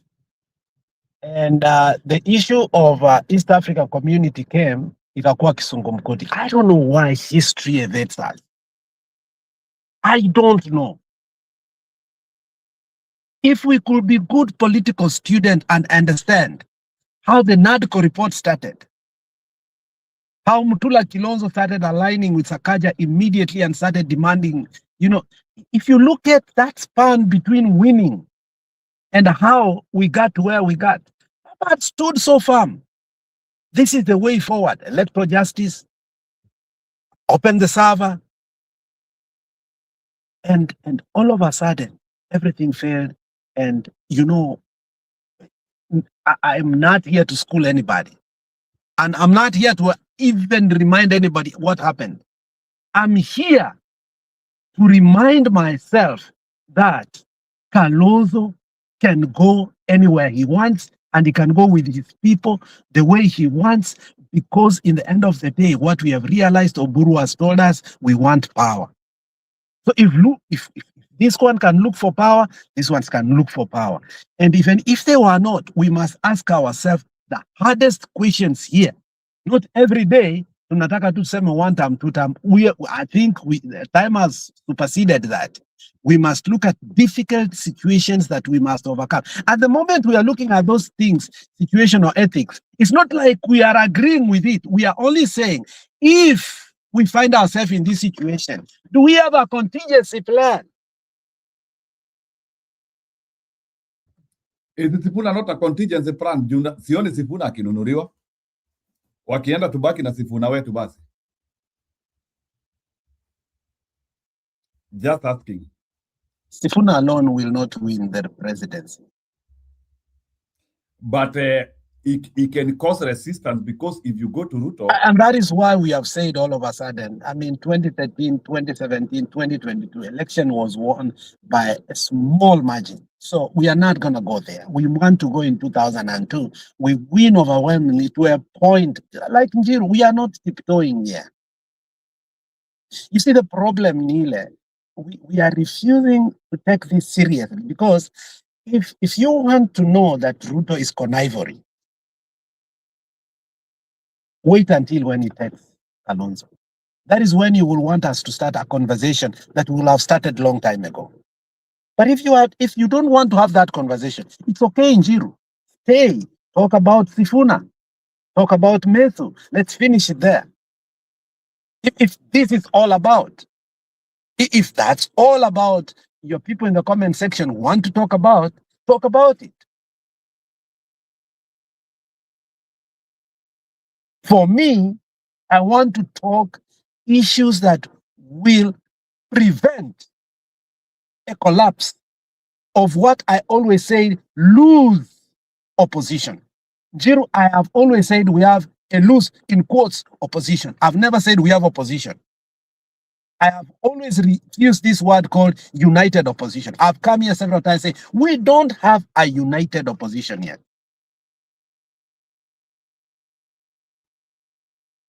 But if our united opposition is not going to factor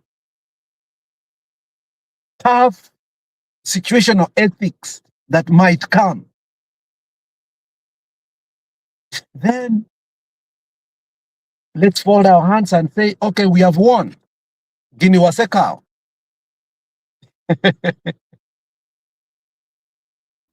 Stony PK is saying something about Mother Karua. Na sikupata. Ati Mother Karua alicongratulate Ruto. Alicongratulate Ruto amefanya nini?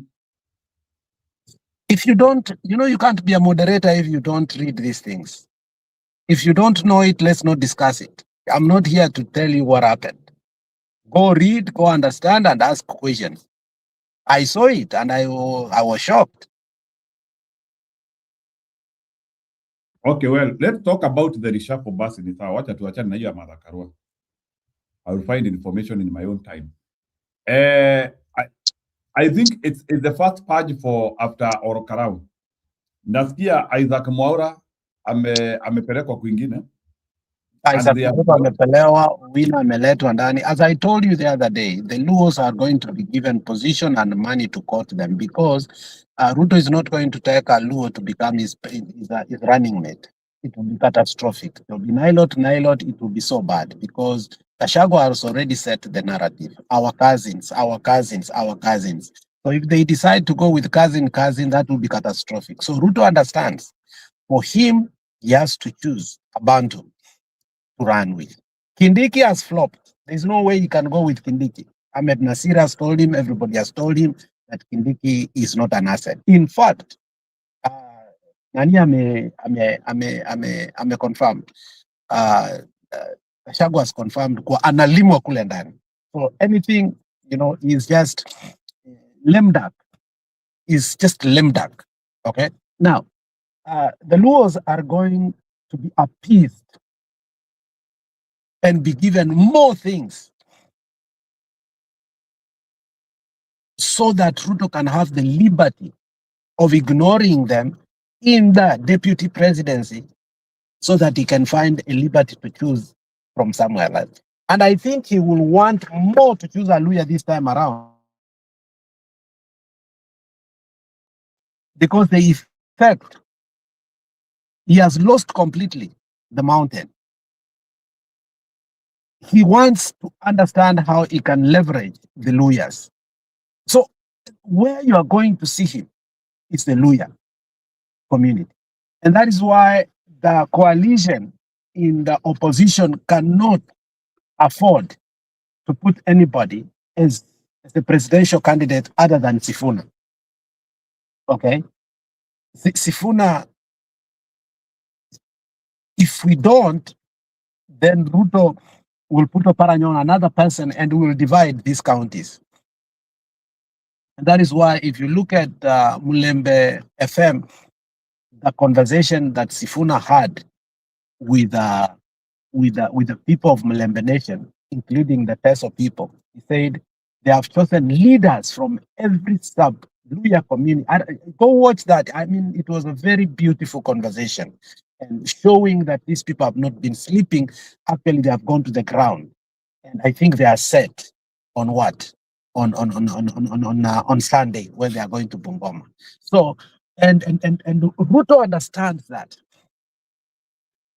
So because of that, he will choose a deputy president to run with him from Luya Nyanza. Now, how does he hold with the Luos?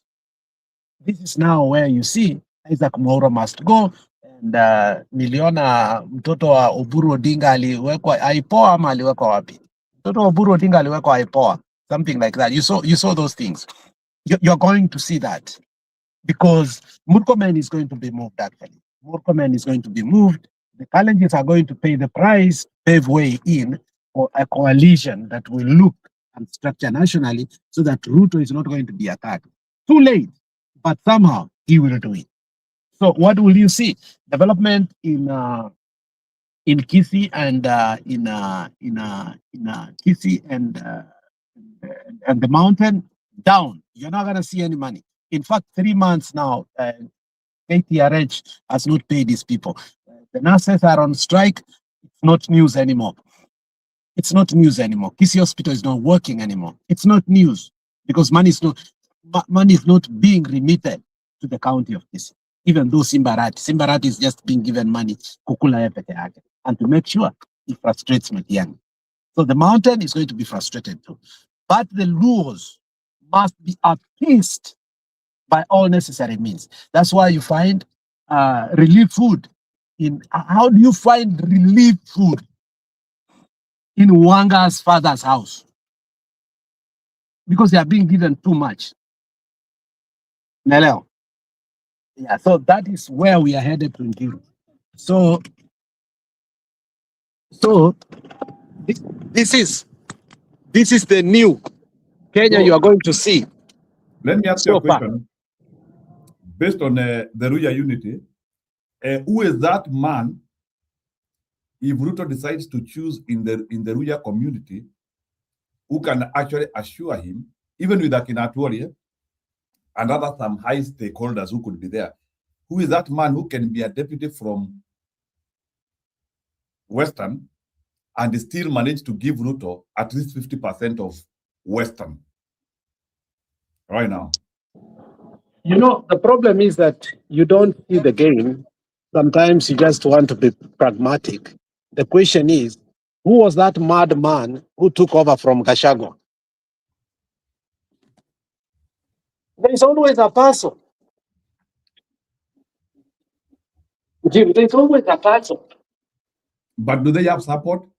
Can they galvanize support? Yes, there is a person, but do they have capacity to galvanize support? It will depend on how the opposition are going to structure their talks. And that is why I say that acting balance is going to be a little bit tricky. And that is why I'm still insisting that Gachagua now should be a little bit non-vocal when it comes to purging. He has solidified the mountain, and I think that is critical. So going forward, we ought now to know how our rhetoric is going to salvage the imminent fall of the loose opposition. It's a very delicate act.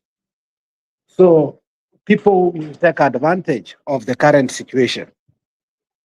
Mudavadi was stupid. He took a deputy president 2 months to election. So you can never say never. And assassinations are there. Diseases are there. People die. Who tells you Sifuna will live to 2027? So you must factor all these things in. Gachagua just told his kingsmen, maneno ya chakula na maneno ya nini? Ya ndege wachana. So when he was saying that, does it mean it's only Kindiki?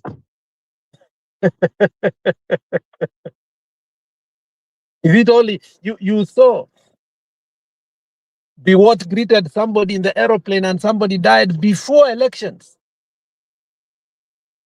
You want to tell me people like Cheriot right now, if they get Sifuna vizuri hawezi maliza yeye? So those things are there. So we must have a contingency plan. We are not saying that should happen, but we must tell you that, look, Ruto is a man who is ruthless, capable of doing anything. Akiona hesabu yako inapitia kwake, right? Unasema nini? If Ruto sees hesabu yake inapitia kwako, atakumaliza. Of course he has done that. Baba, how did Baba die? I mean, we forget how Baba died. We forget how Ogola died.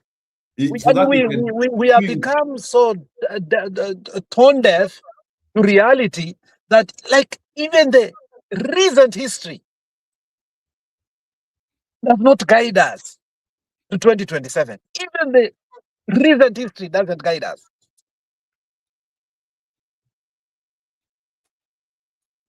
Hata bibi Atori amepewa kazi, by the way.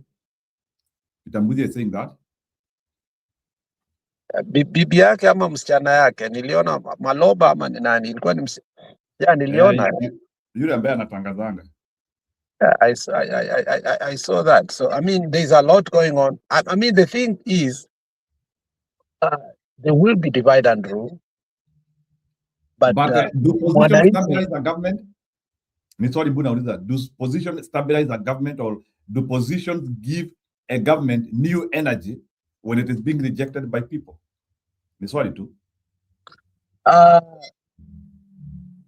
The reshuffle whereby Mutahi Kagwe, Kinyanjui, and so on were brought in, did this stabilize Ruto a little bit?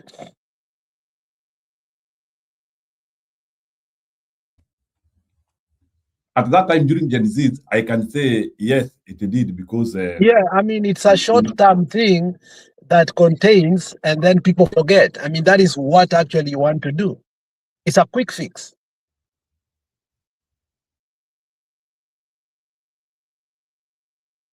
It's a quick fix. And we are not saying the worst has happened in Jiru. Listen, I mean, again, don't say that whatever we are saying is that it has happened. We are saying we must avert the most possible worst case scenario. Do you get my narrative where it's coming from, Jiru? Tuangalie scenario mbaya mbaya. Yeah, so that in case we find Kalonzo ameenda kule, is there anything we can do better to make sure that before aende tuko na Wakamba ama tuko na mtu kambani? What's wrong with talking about that? Na unajua sasa tukianzia kutafuta mtu kambani, sasa tunajua sasa ndio sasa Kalonzo ataenda because so what if we see it's eminent? Like No. subordination. Yes, so the question is, if it's eminent, we see that the possibility is over 60%. What is wrong with cushioning ourselves? What is wrong? Let me ask you kama sahi, who is an alternative in Ukambani? The problem is you never answer my questions, you just keep on going. It's just no, not, sijaenda. I have asked you that, is it wrong to cushion ourselves? Sometimes you can cushion yourself until hata kitu ilikuwa inatoroka, inatoroka sasa inasema That is yes or no. Is it wrong to cushion ourselves? It is never wrong to cushion yourself. It is never wrong. So if you answer that question directly like that, then the next question becomes easier. So if we have to cushion ourselves, who? You can't evade answering a normal, rightful question, but you want an alternative before you actually demarcate that really we need an alternative. Ni kama sasa so hata mulima should we even cushion ourselves in mulima if we go by that? In case we lose? Yes, I mean there are indications, and Gachagua said it openly. You know, my party leader said that he wants to build a party whereby huyu mzee alikuwa killer government because he had smart people. Secondly, he had what he has indicated, that if he will not win, he will be in the government. Njiru, sasa hiyo ni kitu imejificha. Si Gachagua amesema hivi. He wants to build a party kama ya baba. He was in every.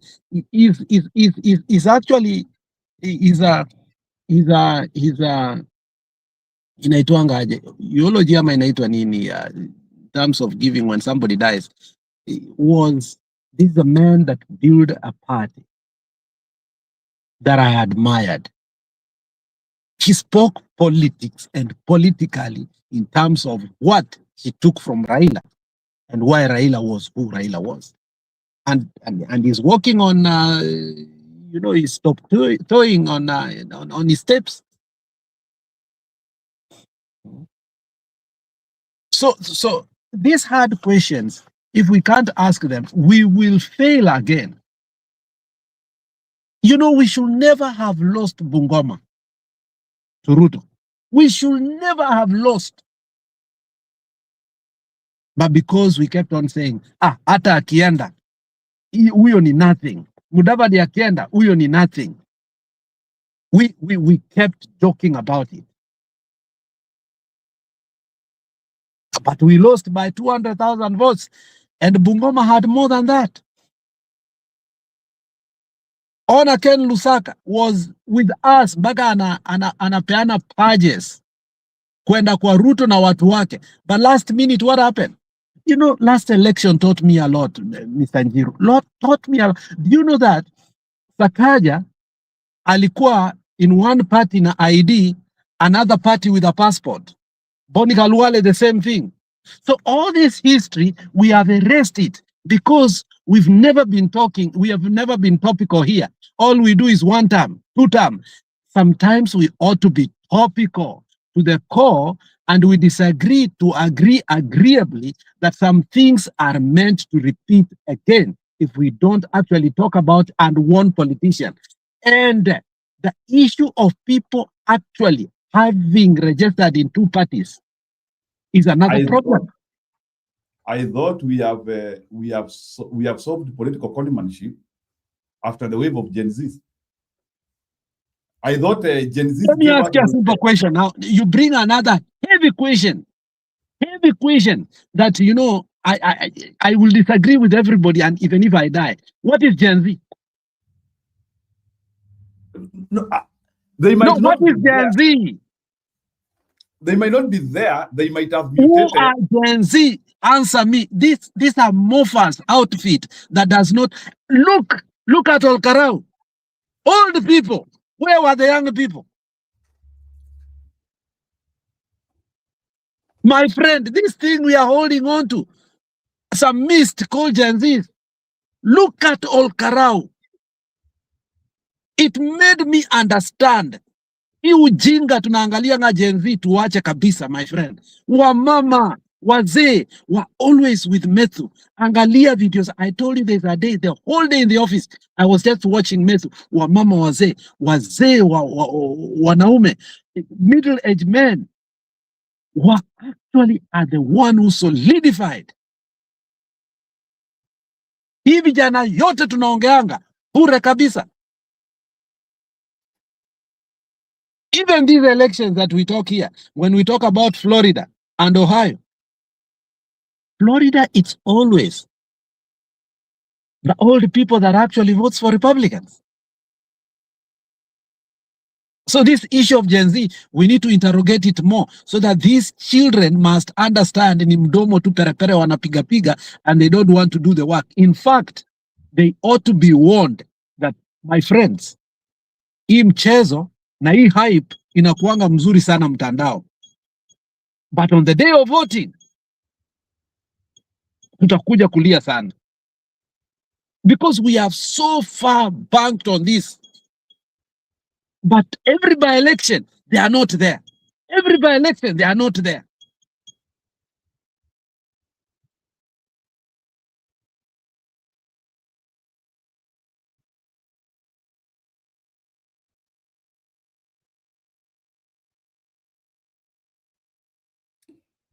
Tony PK, can you hide from there? Do you want to supplement what Mbudi is saying? Tony PK ingia. Because unajua mmenishtua sababu najiuliza sasa. Na I thought the operating conditions have changed. Tuko Kenya mpya. That's a bit relative. All is not lost. That's one thing I want us to whatever. What we are talking about is what if somebody. Let me read one of the comments. I know when you are busy there, you may not have seen. I don't know whether it's Mbudi who has given not a hypothesis, because it's something that can happen. And I think I kind of liked it. He talked of some natural death, and I'm trying to scroll and find what that was. Anyway, I'll get it. I'll get it. But again, look at PK 4745. It's talking about sometimes we forget the history, and this is a weakness we have as Kenyans. Yani today Stone PK says this, kesho hakuna mtu atakumbuka vile alisema, ama kesho kutwa sijui. We do that by design. PK here is talking, PK 4745 is talking about Kalonzo. Kalonzo has been portrayed as a weak link, as all this and all that, but people don't want to look at the strength. People like when he was in the ticket of Baba all the time. Who betrayed who? Who moved to the government?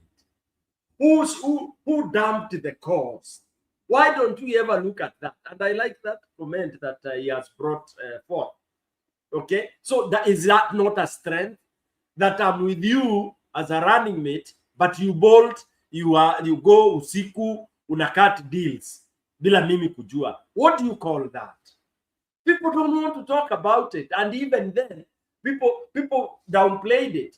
And because Kalonzo is not a shouting man, which people criticize him for, and I don't know why we go that way, because people, you don't have to shout, thump chest and all that. Who imagine wewe ni deputy running mate, mumeenda hivi mumesuffer, because you suffer equally, then the principal ana sneak, unasikia wamekuwa wakimit usiku, anapigiwa simu usiku, ukimuuliza anasema bado. Kidogo unamuona kwa stairs za Harambee House wakishake hands na the president. How surely can we put ourselves in that? Because we brush it out because it's Kalonzo. Tunaweka tu hiyo ni sawa, yani it's like kawa. I tend to think that should be one of the very strong points that people can start gaining confidence in Kalonzo. As much as when now you find, like what people are saying, he's referring to Ruto as my brother, he's done, you know, he's akina Natko and all that. Yeah, of course, that could be the other weak point of his. But I tend to think we need to look at that in terms of SWOT. To what would happen. And even now, when some of us are saying he is easily approachable because he has been approached many times. That's not an allegation, it's a fact. Anaambiwa hata anaapproachiwa huko Ukambani, anaambiwa wewe sasa fanya hivi, wachana na hawa openly.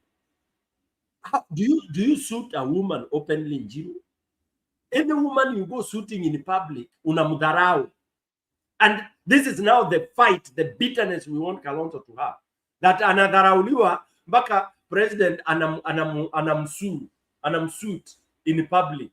Ati wewe sasa wewe, mimi nilifanya namna hii, nikaambiwa namna hii, kaambiwa naweza kuwa president, nikaambiwa. Kwa hivyo hata wewe unaambiwa tu.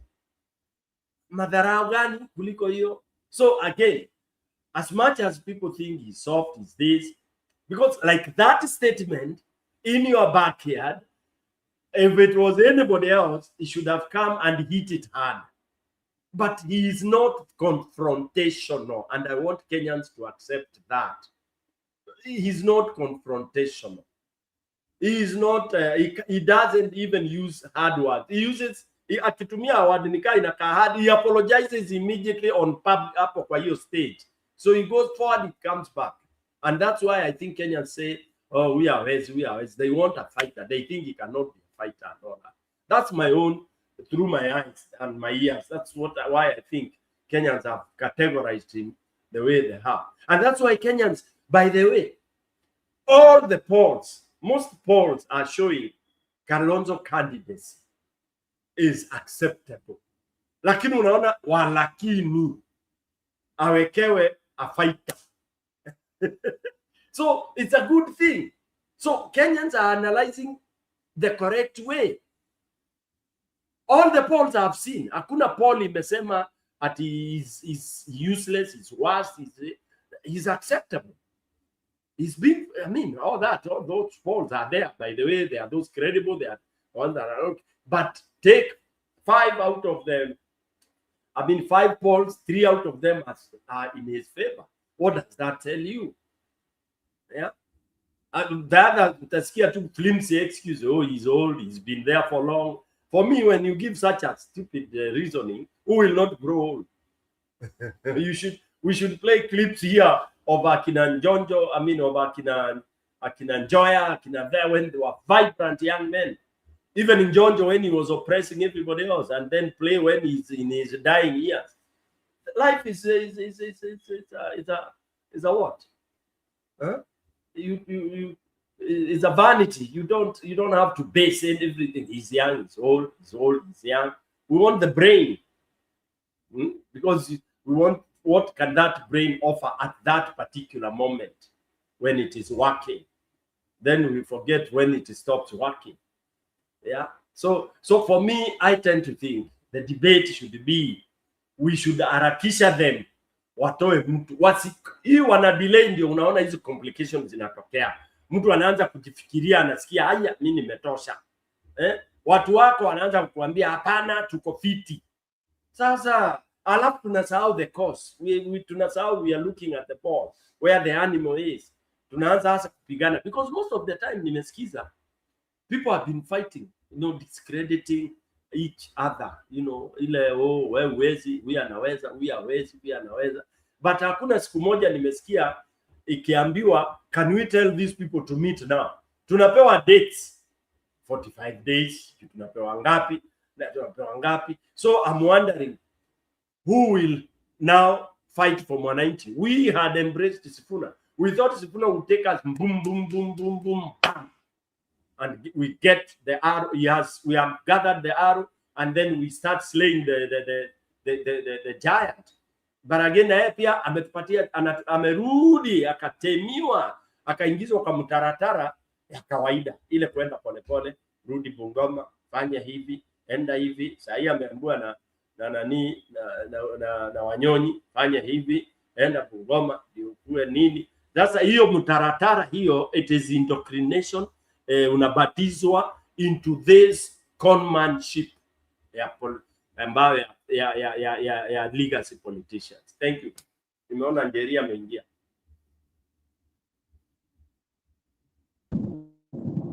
Kabla Njeri hajasema, I think nileta conversation nyingine hapa mbaya sana that Kalonzo ameenda.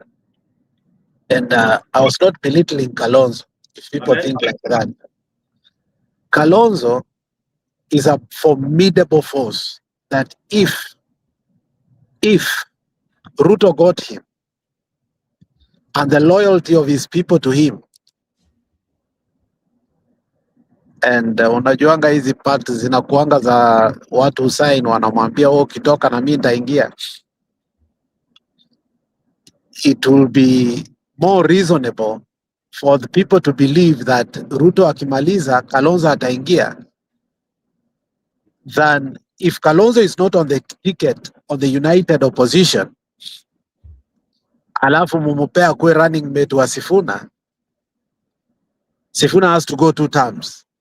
So we are preempting a fallout that, look, what can we demand and set a narrative for the united opposition to understand that, look, beyond all this, what is important is to get Ruto out, put our schools to be functional, our hospital to be functional, and give hope to the young people so that instead of abducting them, give them a job.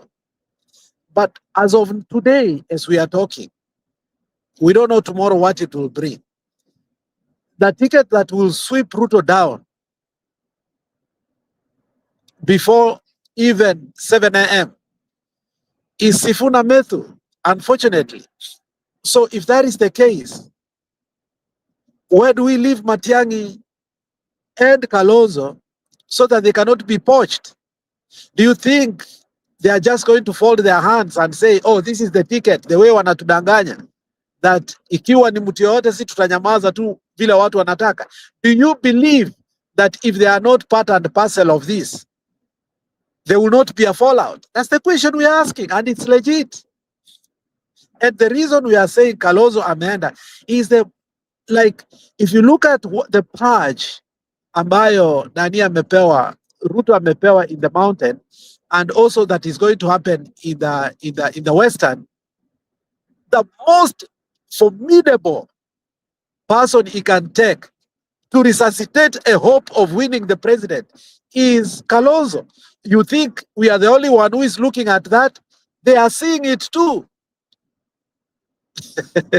That's why we are toying with this and saying, thank you, Jerry. Kuja ndani sasa. Wow, habari zenyu. Napenda. I like the debate. Unajua mwalimu wako ile wimbo ya mwalimu wako niweka uru. Nikwira ciana children. Endelea. Ndio wimbo hiyo sawa. Njiru aanze mambo ingine hapa, unajua Njiru naye. Noma. Njiru, okay. Sifuna Methu. Yes, that sounds a very awesome combination. Kalonzo Musyoka Sifuna, ama mulisema Sifuna Kalonzo Musyoka, ama Kalonzo Musyoka Sifuna. How did you put it, so Alex? Kalonzo Musyoka Sifuna ama Sifuna Kalonzo Musyoka? No, the ticket may change. It's Sifuna Methu. Ai, sijaona hiyo ya Sifuna Medho, Alex. Oh Iko my God. Kwani wewe uko wapi? maybe niko nyuma, sijaona ya Sifuna Medho. Oh, They were even in the parliament. They were even in the parliament chatting, the two of them. Yeah, I saw them chatting, but I haven't seen an opinion poll like that. The opinion polls zimeona, I think Kalonzo seemingly seems to be the most preferable candidate. Not preferable, I won't use the word preferable, but a safe candidate for all of them. So that's how I look at it. Not prefer me, he's not my preferred candidate, but I can use the word safe candidate. And I will go to what Alex is asking. If we really want a Sifuna Medhu, where do Akila Kalonzo go? Okay, now let's go back. What do Sifuna and Medhu represent? Whom do they represent? The youth? Or they represent some level of excitement? Medho right now is riding on the excitement in Mount Kenya region, but I am not sure he's riding on excitement across the country. He's really exciting across the country, but I'm wondering whether everybody will catch Medho as one of their candidates. Sifuna was riding, actually Sifuna rode more than Medho some weeks back. Because anyway, we have known Sifuna to be an outspoken senator, and he has been powerful in ODM and all that. And then, so when he announced that we loved the rebellion that he was showing us against ODM and Kasongo, and he rode on that. Then somewhere ni kama alizizimia kiasi, ni kama Sifuna amerudi nyuma kiasi, according to me. So he doesn't have was that Samuel wa Olkalau alikuwa anaita the mojo that he had when he first started. Now, if we call an election today, do we think we would have large numbers coming out to vote for Sifuna Medho or a Kalonzo Musyoka ticket? Let's be realistic and talk about numbers. And don't forget, we still always go back tribal numbers. Now, these two combinations are exciting the youth, the younger people, maybe below 40. And then, Alex, I heard you complaining that the youth still did not come out for the by-elections. So the people that are being excited by this duo, do they really come out to vote? Can we depend on them? Can we count on them? Those are the pertinent questions we need to ask ourselves. I don't think we can count on them. The answer is no, according to me. We will still go back and work on our tribal numbers. And that is what will save this country. Whether we like it or we don't like it, we will go back and work on our tribal numbers. If you ask me personally, whom would I want to be president of this country? I may give you a very crazy combination. Personally, I am not sure. I don't know whether Sifuna can transform a country, but I know anaweza tetea a country. Kutetea anaweza tetea. But I don't know whether he can. I don't know how he would manage a country. Maybe we need to give him a chance to do that and see what we can do. I don't know how Medho would manage a country, but I know anaweza tetea wananchi. He has given me that evidence kwamba he's not afraid. So I feel like if you ask me now,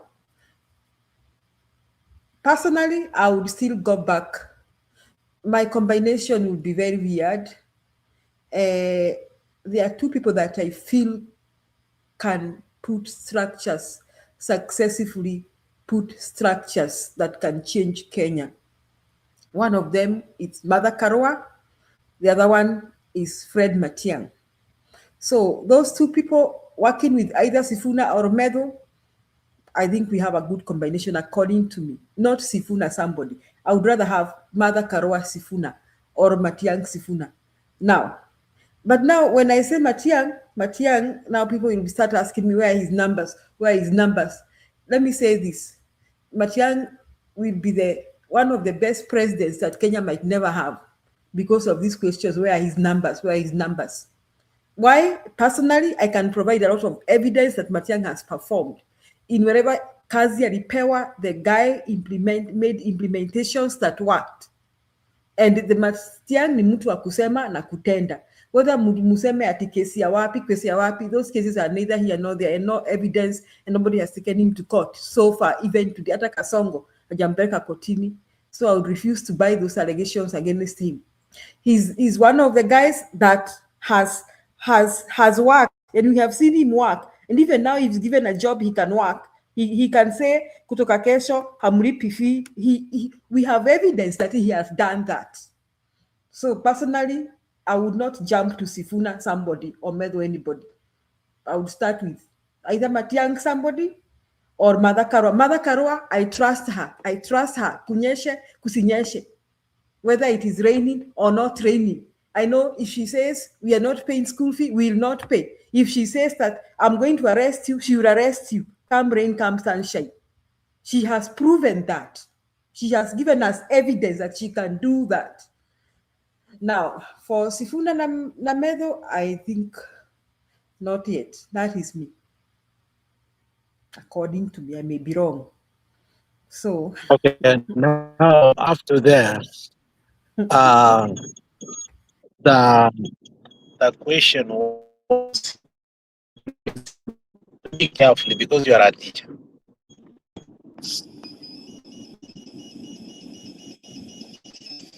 Is it me? Sisikia mali Alex anapotea? Jimmy. Yeah. Ni nani na unanisikia Jimmy? Unakusikia? Yeah. Unanisikia? Yeah. Jerry unanisikia? Okay. So, now Jerry nataka unijibu swali. Is winning Olkalau a boost to us, or it was a? It is a boost to us.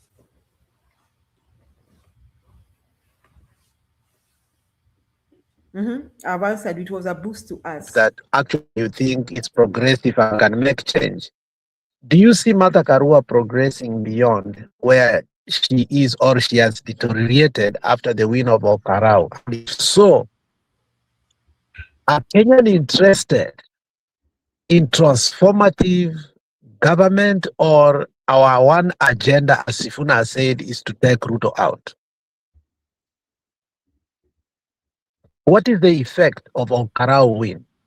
Will DCP actually even give Martha Karua an opportunity to breathe, even win even one seat? Despite and in spite of all you have said. Yes, so I would say this. I agree with you that Mother Karua also is one of the best presidents that Kenya would never have because of the attitude of Kenyans first towards women. That is one. If somebody is asking me where Mother Karua's votes, that is right, because you see, these people asking me where Mother Karua's votes belong to that school of thought, that she shouldn't be anywhere. She's one of the best leaders that Kenyans will never have. Let me say this, Mother Karua in an elite society angepewa kiti. Nawambia. It is you call it a patriarchal society where people have no place for such a woman. Now, so Mother Karua, I agree with you. She would never become president because Kenyans have these male chauvinistic attitudes and they'll never support a woman. That is the saddest thing, Alex. And you are right. In fact, in Mount Kenya region, chama chake hakiwezi, she cannot get any seat in Mount Kenya region. So she will never. But if you're asking me about who qualify, according to me, who can change Kenya, those are my two characters who can transform Kenya, like transform the way I would want. Free education, legal justice, implementation of justice, okay? The rule of law. Hao ndio watu wenye wanaweza who can implement that. Someone is asking me about this is Ziomi somebody, K2M3H. Julia, what did he do? Jubilee, listen, this must be somebody who is living abroad. Ama, somebody is below that, he asking me that question. Okay? Ziomi, or either you live abroad, na ujakanyanga Kenya. Mimi nimekuwa Kenya miaka mingi sana. I can narrate to you the things Matiang'i has done. Enda kwa ground mpaka Mount Kenya region. You ask women and men who have children the things Matiang'i did in the education sector. Si kuchora basi yellow. Hiyo acha. Hiyo si achievement. Go and ask them. And if you have students, you have children, when you graduate 3 years ago, 4 years ago, watakwambia how they went to school and what they were provided and how the schools were run in Kenya. These people want to distract you from a reality. Yeah. We Okay, all know. Don't justify people who are actually upping your emotion. Everybody knows what Matiang'i did, whether they want to deny or not. Don't answer them. Give your perspective. Give your perspective. Don't digress. Okay, Alex, I had to answer that so that asiende akiuliza tulienda wapi. Now, you asked me the other question you asked, so I've answered you about Martha Karua. Why she should never become president is because Kenyans are ignorant. They don't know about good leaders, and they are still a patriarchal society with a lot of male chauvinism. So yes. Martha Karua will be the president that Kenya will never have. One of the best presidents. Yes. Look at Kenya, damn Kenyans, idiotic Kenyans, they watch a and ruthless, will never have. Because they can't see through male chauvinism. So, unaona ngaji Kirinyaga, wanachaguaga Waiguru, wanaacha Martha Karua. Are they those people dumb?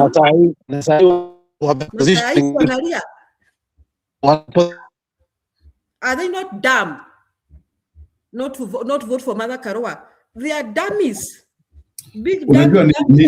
Julia ni ma political brokerage, because Martha Karua has been bypassed by big political bigwigs in Kenya. Kama sahi, there was a time when Uhuru bypassed her. Like 2017, actually ndio Martha Karua angekuwa gavana wa Kirinyaga 2017. Okay, this time she was rigged out. Yeah, sure. Yeah, but even as she's getting rigged out.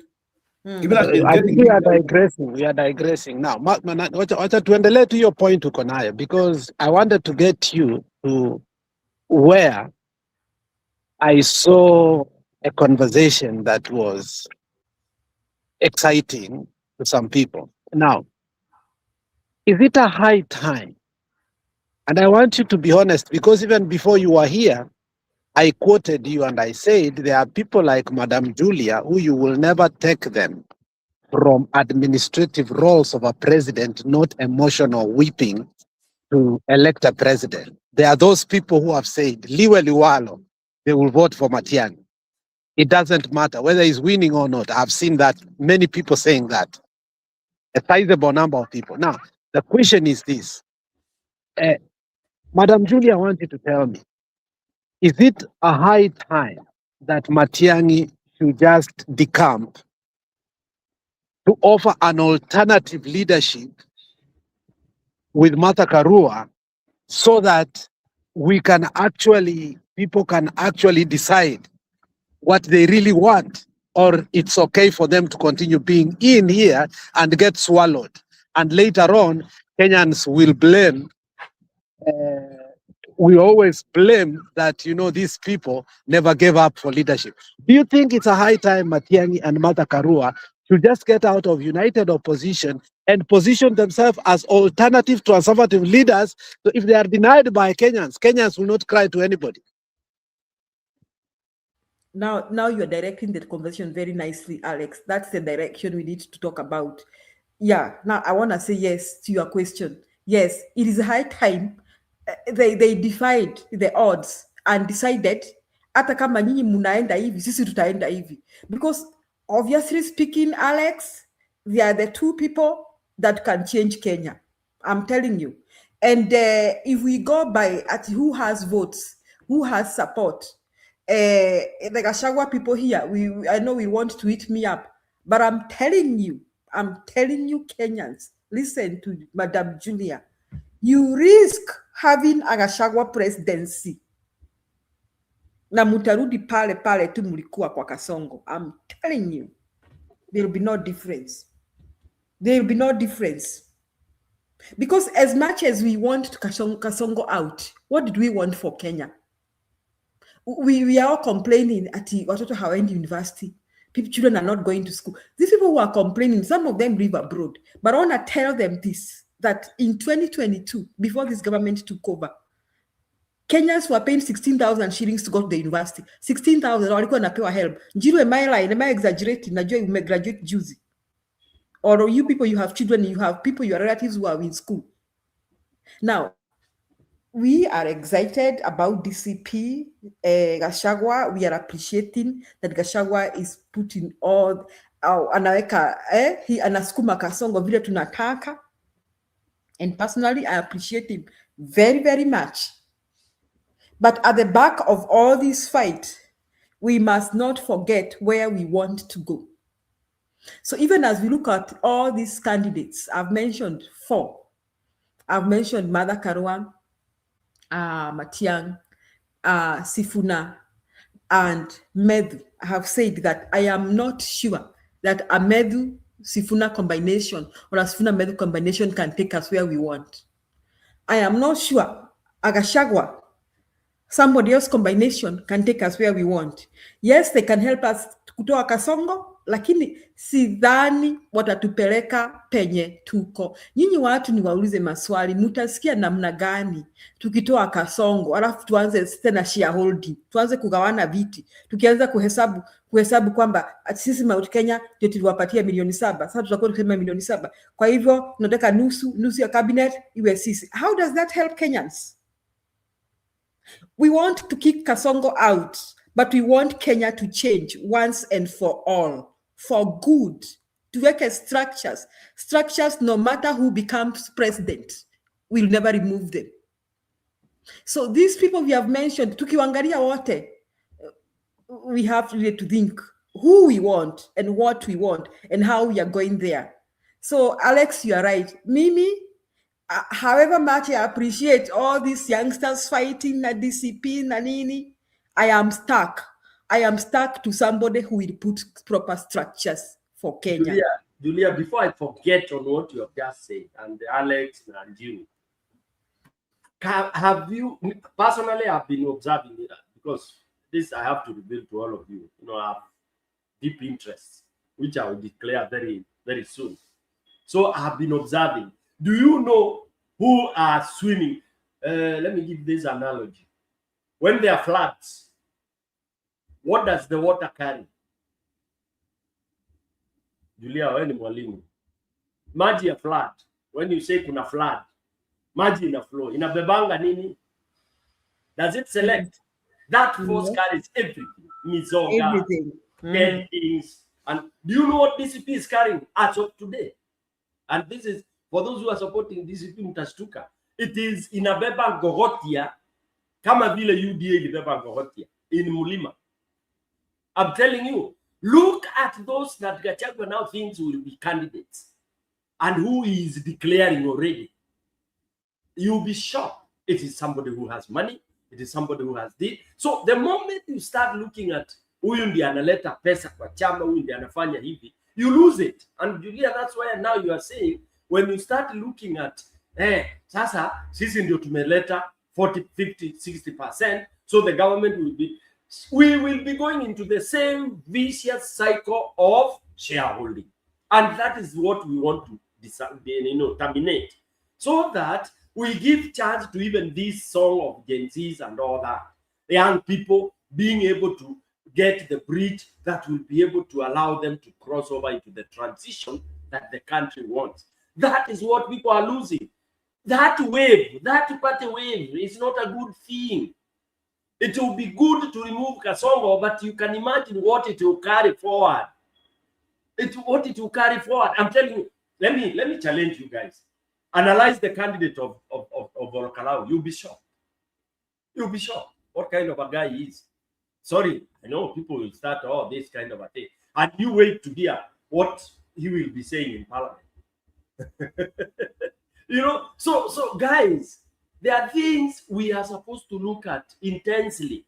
For me, I think what we need to do is not to start saying, ni. Let all the parties get and have a chance. Don't tell us that you cannot have anybody contesting in Mulima in a different party other than the DCP. Come on. What are you telling us? You are closing down to some very good leaders that don't like that party. And there is no dhambi kusema upendi your party, but you are in opposition. But you cannot tell me because he doesn't like that party. And of course, you know why people don't like parties? It's because of leadership. Who is at the helm? Because parties are individual. They are owned. It's a kiosk. It's individual. It's a shop. So if you don't like me as the shop owner, then you can't even buy from that shop. Then you start saying, hii kwa hii estate, hii duka tu, usiponunua kwa hii duka, wewe ni msaliti. And that's why yesterday I spent a lot of time trying to say, if I were Chagwa with the DCP, I would play very, very, very humble so that people join the party by choice. And then you also moderate as a leader of the party. You moderate to get quality candidates. Then you will now provide, may you have the majority, then you will have the majority of people who have, and I keep on saying, people who are people-centered, people who are fighting for the people. But when we start dismissing, in politics, it's self-interest, then we have lost. It's a vicious cycle, and I don't know why we should be here.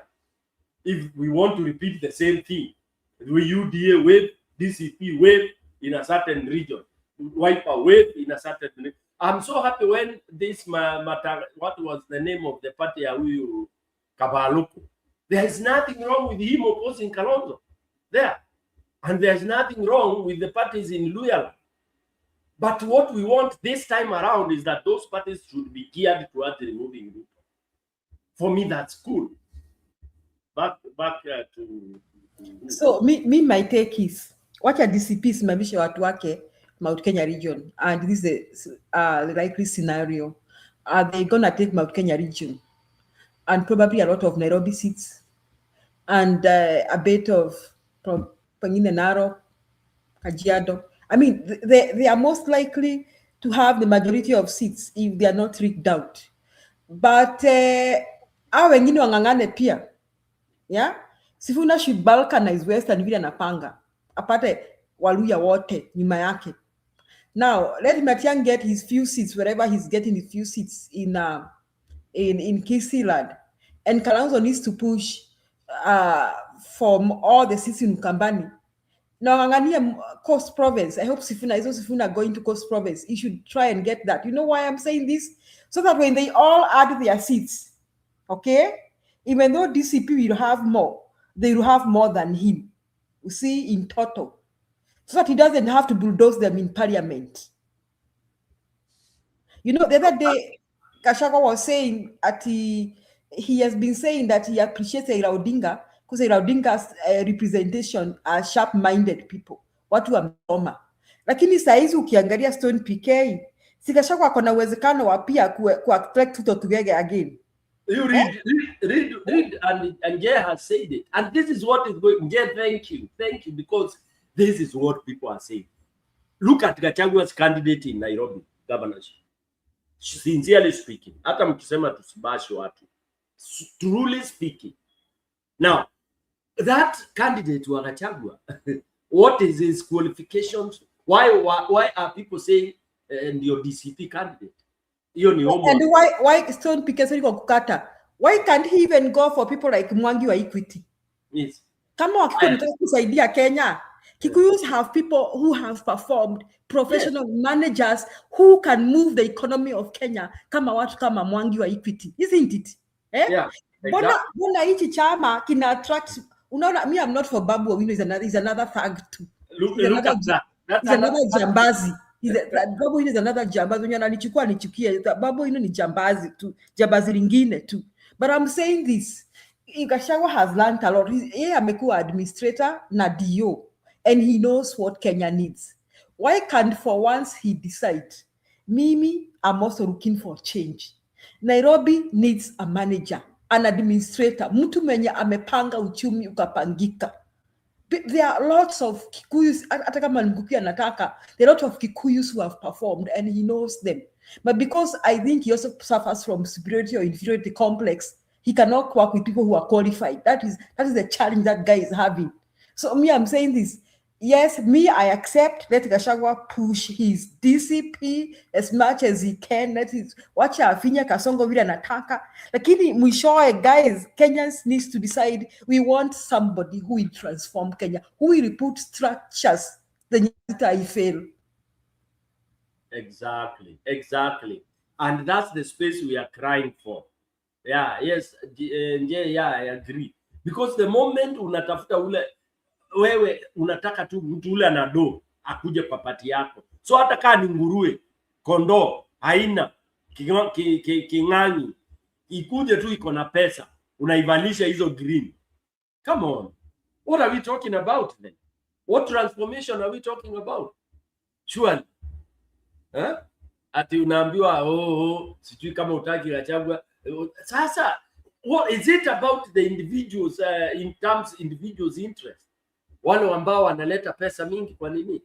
Why can't we say because if you want really transform, even if you become president today and you have mediocre senators, you have mediocre MPs, mediocre MCAs, the development you want to see or the transformation you want to see, it won't happen. It won't happen. I've been studying Botswana for very closely, and the transformation that is going there, man, I don't know why. Sijui tunaombanga Mungu gani. Huyo president PK alifunga ndugu yake. Did you know that? Ati alifanya nini? I think he's the one who jailed his own brother. Yeah. Hata nani alijail brother yake huyu pia nani? Okay, yeah, recently is ni huyo nani? Kagame was the first one to do that. And people like talking about it. Yes. Now, Julie, I asked you that question because if Matiang'i and Martha Karua are not going to show that they can offer alternative, then we cannot blame Gachagua. Madam Julia, I asked a question a couple of months ago. At what time are we going to say no to Gachagua? We came to the conclusion that it's going to be impossible, regardless of his past, and even our future fears. We said this is the same scenario in the history of the Jews when they were told, go kill your enemies, all of them. They brought their wives, and also they brought what? The fat cows. And God told them that as long as you live, you shall never eliminate them. They will be a thorn on your flesh. Now, we must understand without a doubt, whether we shout on the rooftop, Gachagua is going to be the most influential, if we go the way we are going, person in the coming administration. The truth is, Gachagua is not transformative. We need to peg this and tell all Kenyans that yes, we will win the elections. Expect nothing. As soon as today, so that their decision should not come as a surprise. I agree with you. And this must be put into record. Sifuna will win elections. Sifuna will tetea mwananchi. Sifuna is not a transformative leader.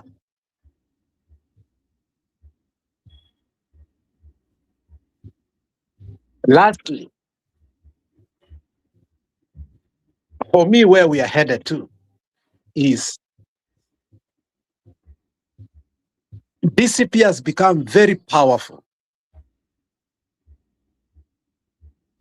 And we made it powerful. I'm part and parcel of who made it to be extremely powerful. We should forget a few people in politics completely.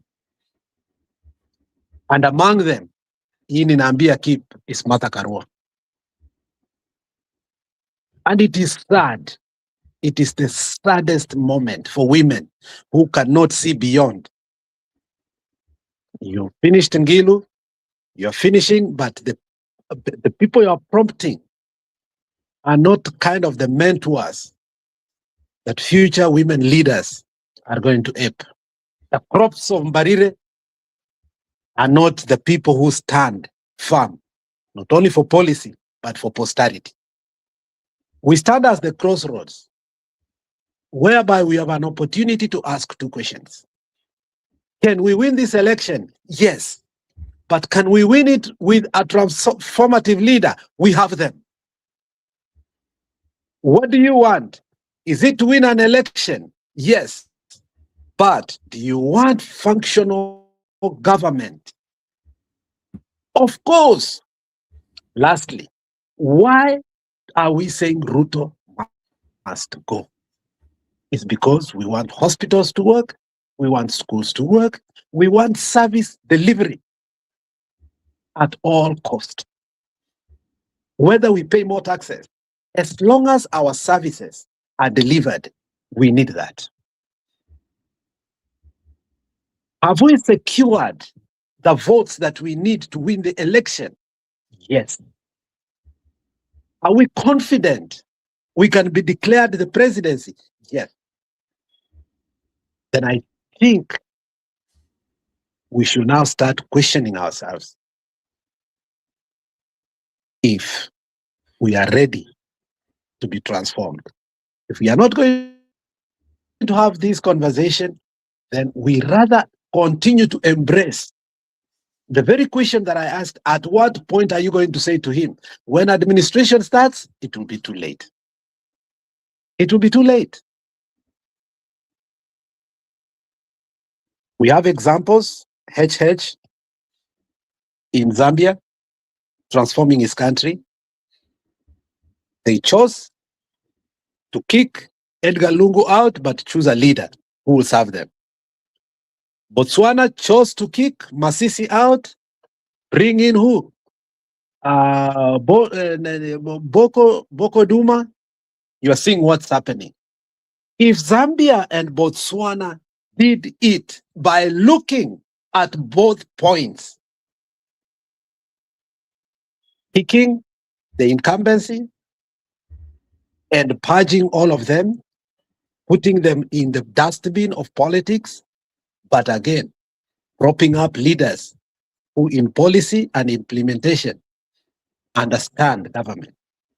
So we are glued to the first, we have refused to come to the second. And what is prompting us not to come to the second is fear, but at the same time propaganda, cheap propaganda. Hana watu, hana nini. Na nyinyi je? Kwani nyinyi ni mbilikimo ama nyinyi ni nini? Sisi ni watu basi. Hana watu, sisi ni nini? Sasa, Alex, to conclude, I hear you. Sorry to interject. You know, I don't, you get me this way. I will not. Okay, there's one point you said that now we should forget about Martha Karua and all that. It's regrettable, and I would never want that to happen. And Martha, if you are listening to me, please hold your party high. Hold your party high, you get credible. In fact, candidates that vie with Martha's party, I come from that region, are people of integrity. Because Martha is a lady of integrity. And I better fail in her party. Because people have chosen thieves like they chose Nani Mwizi wa youth against her, I would live as a happy man, other than being chosen in UDA where every Kenyan is weeping and crying. That's my point. So, mother, don't even ever imagine that DCP is swallowing you up. Don't allow that. You are a fighter, you are a woman. It's garbage. I'll use that strong word. Whatever DCP is trying to do, it's the same thing UDA did. And we are where we are because of that nonsensical, blind movement of mass without thinking who is this leading us and where he or she is leading us. And Gachagua was part of that. So it's the same scenario, only that the one holding the whips of the chariot has changed from Ruto to Gachagua. It's the same thing, but the chariot is the same. All right? So that is my very, very candid kind of analysis. The chariot ni ile tu. Hiyo unabadilisha hizo marangi, alafu unabadilisha ule mtu anapiga hogea. Wale wanajua mtaani tulikuwa tunaita hogea. Hiyo horse na hizo marashi unazipiga zikikimbia. So now Ruto anatupwa nyuma kwa carriage, Gachagua ndiye anapiga hiyo hogea. And you can imagine hiyo hogea mahali itawapeleka. Secondly, when we talk about transformation, Alex, you have touched on this. It's not a child play. And I said the litmus test. It is not, kidonda kikiwa kimeoza, I keep on saying, the way to treat it is kukwaruza, kitoke hiyo nini ya juu iko na vigunyo, mpaka itoe damu, ile damu yenyewe, that's when unakitia dawa. And that process is painful. Now, DCP is not the most popular party in Kenya. That's a lie. It's the most tribal party in Kenya. Yeah, so we should take that fact. Kusema is the most popular party in 50 million people, that's a lie. Kusema it's yes, Mulima, it's being pushed, and that is, they are saying is the party of choice, that is, okay, they're demonstrated here and there, but there has only been demonstrated once, Olkalau. What happened in Mere, what happened in those other places? So it is still debatable without emotions. All right? Now, to say that Costa as a DCP, wherever Kenya, people are hiding their heads in the sand. And they're trying to pretend that Kenyans don't know who Gachagua is. Again, we are just being emotional and this kind of a thing. And I want Kenyans to start observing what other leaders, how they behave, how they are behaving towards Gachagua. Let's say it and call it as it is. Why is it that most of the time, guys, I think we need to learn some things. Why is it that you are always alone with a few people here and there? Why is it that you don't hold these big joint things? It is you and yourself and yourself and yourself with a few cronies around you. It's the same script, Ruto, copyright. You only delete the word U and the UDA and insert DCP. And that is what Kenyans don't want. And that's why unaona ile kitu nani walikuwa wanasema kuregarega. That's why the train has slowed down. You are looking for reasons. Those are the reasons. Watu wanasema ai hapana. But they are not saying it loudly. And if you want to know that, listen to Gachagua's speeches. He accelerates. He starts shadow fighting. He starts, condemning shadows. All right? That is how you tell somebody who also is caged. Somebody who is, because Gachagua's survival is if DCP sweeps Mount Kenya. And he has said it. He wants to be Raila. He's the Raila of Kenya. Do you want to have another Raila? Alex, my good friend, Mokoyone, and I see Mwalimu ameingia hapo. Sure, do you want to have another Raila in Kenya? I post there.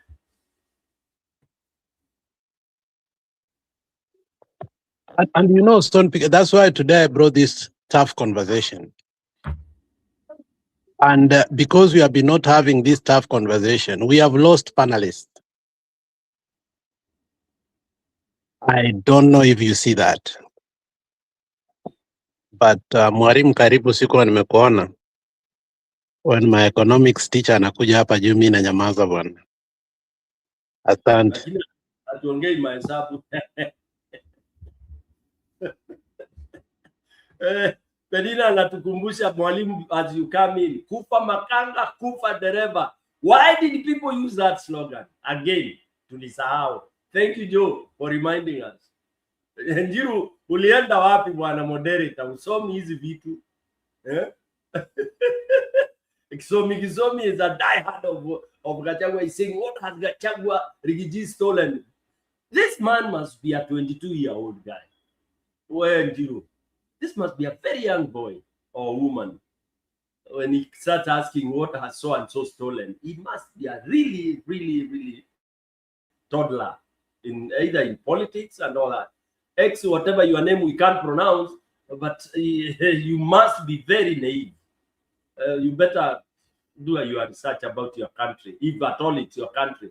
But I tend to think anybody in Kenya asking what has so and so stolen, that is somebody we don't need to engage. Pole, innocent endelea. Hello everyone, habari zenu? Gizema has traveled more countries than Stone PK. For me, that's nonsense. I don't need to travel more countries. What will they teach me about my country, Kenya? We are not talking about geography here. Endelea, innocent. Thank you, Stone PK, for answering. I don't know kama ni Ziomi ama nini. You know, I've been listening to these great ideas you're giving today, and I wish we had some people listening to what you're saying. And that's why I'd written that slogan, Kufa Makanga, Kufa Dereva. Alex, asante sana kwa to remind what you've been saying. There's a time you said, at what time are we going to drop Gachagua? That conversation, ama that talk, unajua ulikuwa unaisema kama mchezo tu, but now it has come to a point whereby ulikuwa unasema ati itafika mahali tushindwe now, how do we drop him? And that's why I've come with that slogan, Kufa Makanga, Kufa Dereva. After, Stone PK? No, sorry, I said, I didn't know my mic was open, sorry. Okay. Okay. You can imagine, I was very, I remember when DCP won the Olkalau, the way Njiru was dancing kwa studio, niliangalia tu na ile nilikuwa na watch World Cup, and I couldn't leave watching and join because mali nilikuwa na watchia ni kwa makelele. And from the victory, though we were happy, I was asking a simple question, especially when you saw the people lining up wakianza to congratulate the winner. And Kiunjuri, I don't know whether you saw that video. Kiunjuri alipitia, I don't know whether it was the next day ama nini. Kiunjuri akapita na wakamsalamia, wakaanza kumsema ati give him the kofia, give him the kofia. And just remember what Kiunjuri had done. Alikuwa amefanyia nini watu during the campaign, DCP and other campaigners. Na nikasikia wakisema ati mpatie kofia. Means hata kama mtu ni mbaya, so long as akuje party yako hakuna shida. And immediately when they won, you heard what they were saying. Kama unataka kukuja party, kuja saizi. And I think it was a Victory Luncheon kwa Mnyoro when they had it. Wakasema kama ati huyu akuje.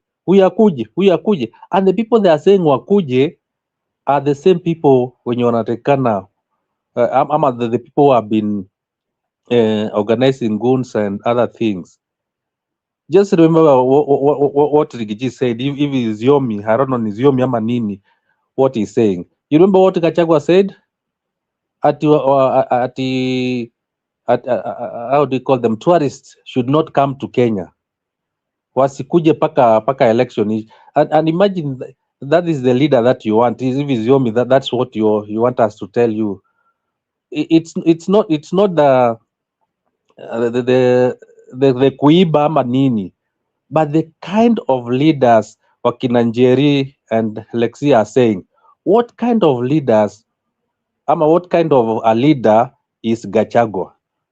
I believe we know the kind of leader Gachagua is. Na wacha tu tuseme ukweli, kama angetolewa kwa the position he held, na kuambia saizi sijui tungekuwa tunafanya nini. And that's why we said kufa makanga kufa dereva. I wish it was done once and for all, wote tu anguke tu mara moja once. I believe Kenya ingekuwa mbali sana. What am I saying? We are saying that DCP is going to be the strongest party, as you are saying, but it is going to bring the worst leaders. The worst leaders. I remember Gachagua saying that what Nyanza, they are lawyers, they are engineers, and what kind of candidates they bring to the parliament. But recently, wakati waliingia kwa broad-based, you can imagine what they have been talking about. Wanaongea nini? Unasikia tu mtu akisema ati unajua hatujakuwa kwa government, hizo mamatres zenye walikuwa wanapatia huko juu wataki mtuletee tukula hapa. So you see, people look at the side of the bread, the butter is imewekwa, and those are the kind of leaders we are looking at, and that's why saizi tunasema as you said, you look at Matiang'i, you look at Martha Karua, you look at wakina Sifuna, and the quality we are going to miss if we are going to elect people. So saizi unajua wakina Matiang'i ni kama wameanza they're getting lost kwa hii scenario. Wakina Martha Karua ni kama saizi hatuwaoni, and that's why I'm agreeing with you. They should start channeling their own now ambition. Wawachane na maneno yao nao ya hii opposition and see, because the place where we are heading to, I'm telling you, we are building another Ruto if we don't look at that. Juzi tu mmeona, I believe Gachagua sijui anaenda America, anakuja America very soon, nimesikia akiongea hivyo, and I believe he's going to do ama ni fundraising ama I don't know what, but he's coming to America very soon, and amesema amewachia party Methu. Na Methu, you heard what he said. Sisi tuna candidate. Lexi, your question is as good as mine. Are we going to drop Rigiji now? Should the conversation start? Tuanze kusema no.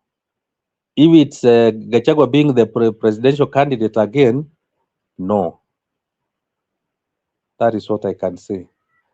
By the way, tusipoangalia vizuri, the kind of MPs we are going to have, that's why nimeandika hapo MPs, the same ones wenye walikuwa ama wenye tulikuwa tunasema tutaki.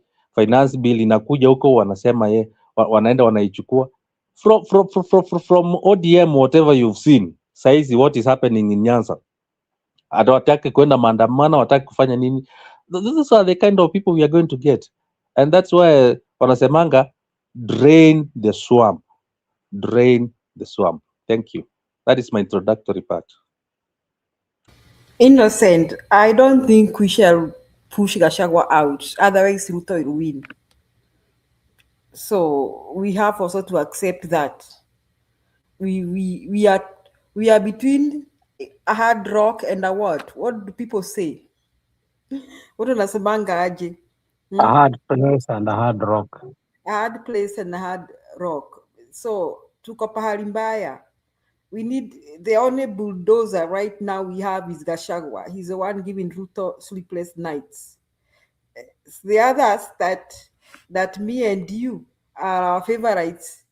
Sasa, Hebu hata tuseme Alex, Innocent na Njiru na nyona nisikiza. Tuseme hata kama tunataka Kalonzo juu tunataka namba za Wakamba. Where is Kalonzo sleeping? Ama aliendanga wapi nyinyi watu mnaonanga Kalonzo? You know, the other day I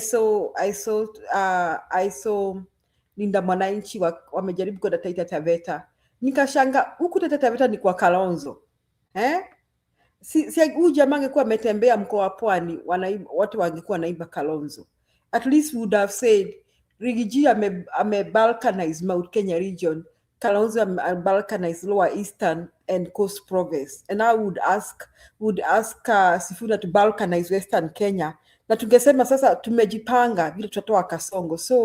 So even if we ask ourselves, there is no room for pushing away Gachagua. We have no room for that, Innocent. Hapo tulipitanga kitambo.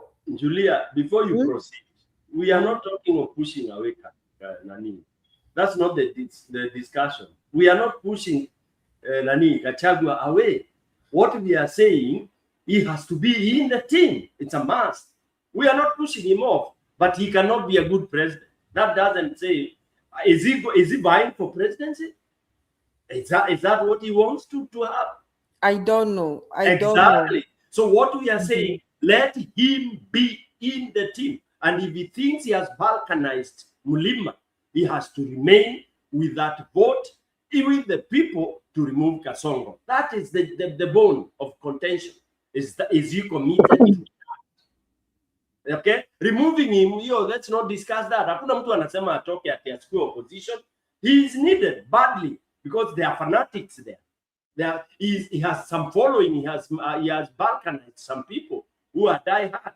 So he has to be in the mathematics. He has to be on that table. But what we don't want to be there. We don't want him to be there on that table like a UDA leader. You know, the way Ruto was on that table, and then you can see what we got. We want him to be there without pushing others. Actually, it's him who is pushing others away.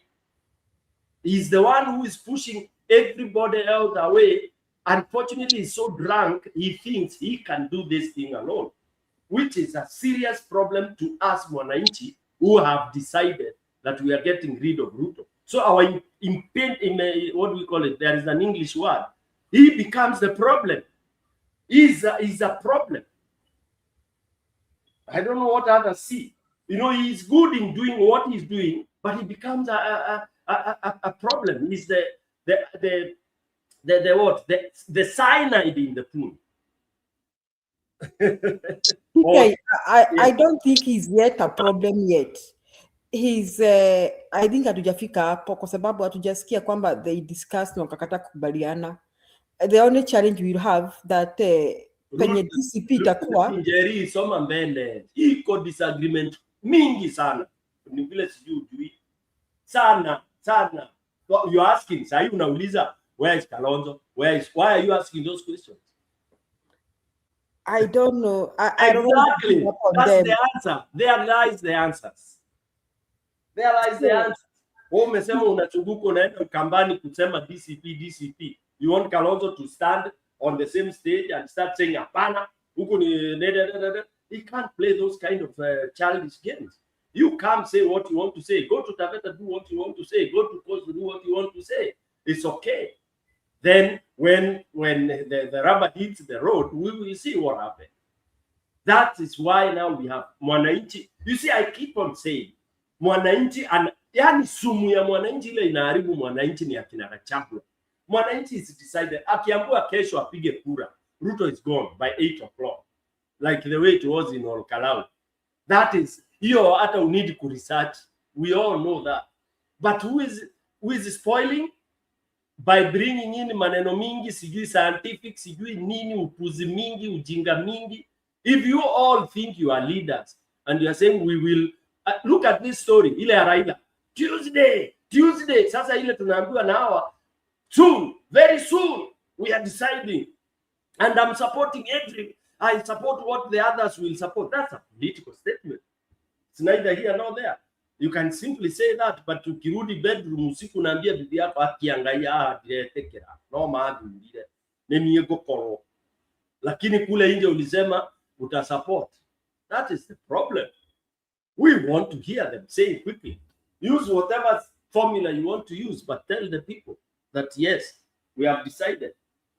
Tell me, let me throw this question to even the comment people. What is it that is so intricate that you cannot name a candidate today in July 2026? So, What will you do? let me say something, Tonpige. Simunijibu hiyo Alex, as you say something. What is it so? Ni nini hiyo ngumu Alex sahi? Alafu you say what you want to say. And that is that is what I'm answering, but in a way that is also in a different way. I'm answering your question actually. Let's say this. Let's say that and Madam Julia, I want you to understand this. Because you are the biggest victim here when it comes to that. Let's say we go as the opposition we are. We are no longer lose opposition. And this is a preposition or hypothesis I'm giving. And we win the election. I want nianze na Madam Julia aniambie tu a simple answer, niende kwa Mwalimu na Stone PK. Do you think the center will hold? If we win an election with all these people, do you think we will still be united 6 months after we win the election? Julia, yes or no? I think they will, depending on how they decide. Yes, yes or no? Yes. Yes. It's a yes. It's a yes. For me, it's a no. No, Mwalimu. No, hold on. We are step by step. Step by step. It's me. Step by step. Step by step. Stone. Now. Yeah, Stone PK. Yes, they will hold. Okay. Now. Do you think in 1 year they will be together and the cabinet? Mwalimu has said already no. Okay. Do you think at the end of the year they will still be there to be? Njiru is driving back home at December. Oh, okay. I'm okay. Yeah. So, do you think in 1 year, when they will actually present their now finance bill to start the administration, they will still be one unit? Yes, Madam Julia. They will. I think they will. Now, that is where now we disagree with you. And that is why I say this. The opposition, Matiang'i and Martha Karua, must give an alternative to themselves. They must get out of the opposition currently that they are. Once they get out, then they can now start negotiating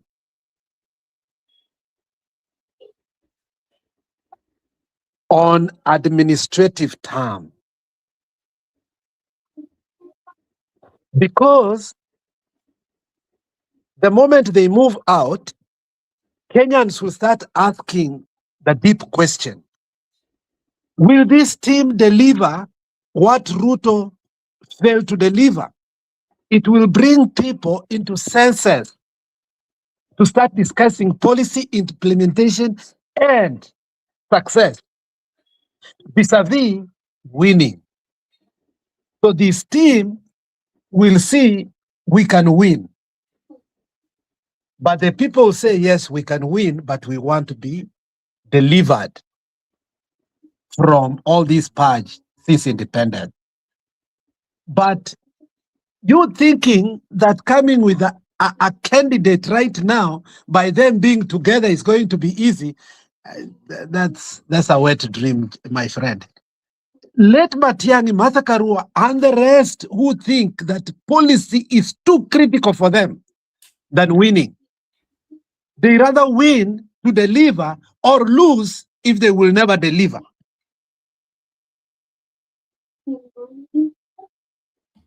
If we separate these two groups, then I think the ego of Gachagua and Sifuna will go down. But if we go the way we are going, my party leader is too powerful. By the time you come, let me tell you, this idea of you lying to me that it will work, it will not. The speaker will be from DCP. The majority leader will be from DCP. These lies that unafikiria, yes, they will be together. They will not be together, my friend. The critical moment comes when immediately elections ends. The first thing you're looking for is a speaker. But And whatever you he will and have whatever the same talks. problem as Kasongo. He will have the same problem as Kasongo if he does that. Yeah, that's why I'm saying we must avert these things. Because they are there, they are coming. They are not new. They faced even formidable players like Kibaki. But Alex, when you say that people should part ways now, you are paving way, you are opening doors for Kasongo. What are you telling? Because they are not agree, they've refused to come together and solve very petty issues. That's not an option. Giving Kasongo leeway. Look, which is the way? Is to lie that they are together, but they are not. Yes, they go together. Then what was Is it to lie? You know, Stone PK, you are the first one who just told us why is Kalonzo not there. It's because the other person. No, hold on. We must avert these things so that we know that, look, there's a problem here. The problem is when we are in the podium and you are marketing DCP in Ukambani, I think we don't like it. Let people separate so that they can deal with those issues by the time they come together. If they want to come, they give us a candid answer. But let them not be there while they are looking for alternatives. They rather go out and look for alternatives, then they come together. Because currently, as I look at it,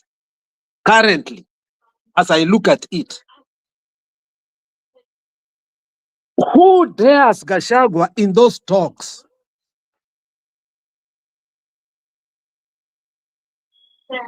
When you sit down, Innocent Niambie, will Matiang'i be able to Martha Karua ataulizwa constituency yako ni gani? Do you remember the first time my party leader alikuja kuongea na Wakisii, alisema the only thing nitaongea na Matiang'i if atanionyesha ako na kura. Do you remember that? Yes, exactly. So exactly. Yeah, look, let us not think that when these people are sitting together, we cannot preempt what actually problems they were going through. Martha Karua, how can she negotiate?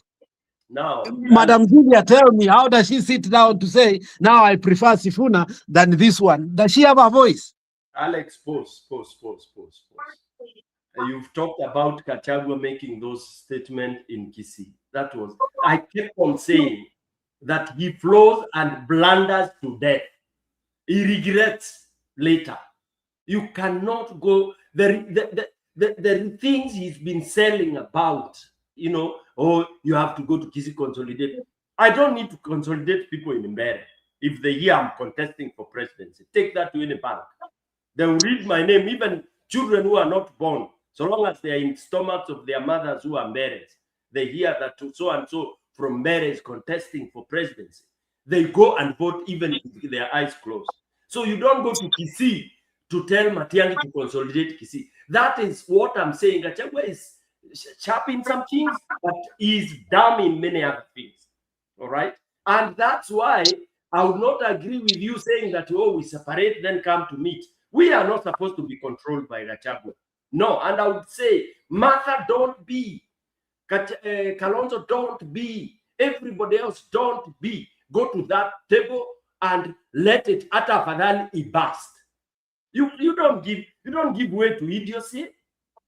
Let me ask you, we chose a spokesperson for alternative government of the opposition. And when we chose it, one man rejected it. Nobody dared him again. So what I'm trying to tell you is this. My friend, as long as they are lying that they are united in our faith, Gachagua will control the narrative. If they move out and come with terms, What has Gachagua eluded them?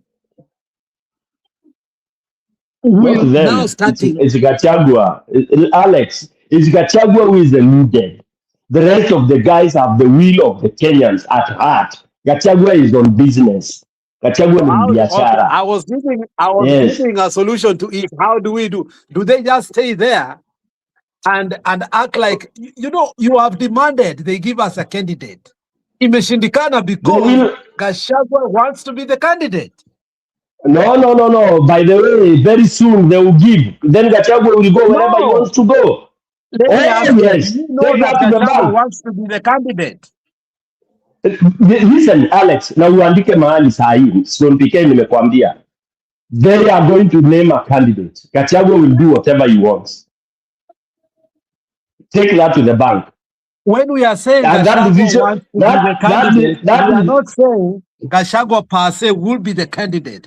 Gachagua will offer a DCP candidate. What are you going to do? That's okay. That's okay. Let him offer the candidate. But Kenyan, those guys will decide whatever formula they are using, whatever they will agree, that is what will go. Then Kenyans will decide if they want to go by it.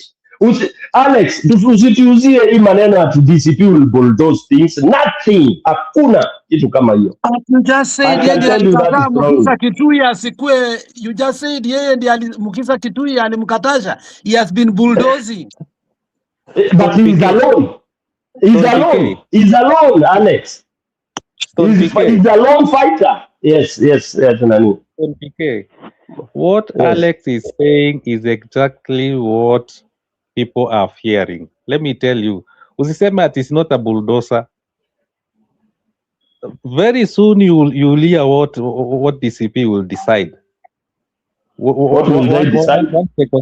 Once they consolidate that, wanasema at now, you see most of the things that they are saying is that tukienda kwa table, una nini, and that is the moment you will start understanding, and that's why I'm saying. Mwalimu, wacha nikustop hapo. Umeona the latest ya Matiang'i? The latest. Amuna the latest conference ya Alama. Look for it. That's why I'm telling you these things are not easy. Matiang'i has already countered Gachagua totally. Na amesema ikue. I would do the same. You don't come here bullshitting everybody thinking you are more man than anybody else. Yes, we will tell you, okay, let's go to Kenya today. Kama ni Ruto atashinda ashinde basi. And then we will prove you are part of Ruto.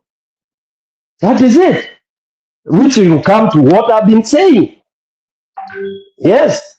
If you think you are the best, then and you sabotage what the United Unity wants to do, then you are part of Ruto. And it is the Kufa Dereva, Kufa Makanga. And Kenyans will be in the same shit. Because what are you going to do? You are going to negotiate with your Togeges now. You will be the one carrying Togeges to UDA. Eh? That's a bitter truth. Matiang'i amesema mwisho ni wapi? Kwa debe. 2 days ago. Go look for it. Mwalimu amesema mwisho ni mpaka kwa, na alisema tuache hii maneno. Muturi alisema tuache hii ujinga kudanganyana. I'm telling you. Kwisha. Nani Stone na Innocent. Unaona? That is the dawa Matiang'i needs to give Gachagua. You know something, I wanted to say this. Now Alex Rudi, we need to square this talk. Nanjiru.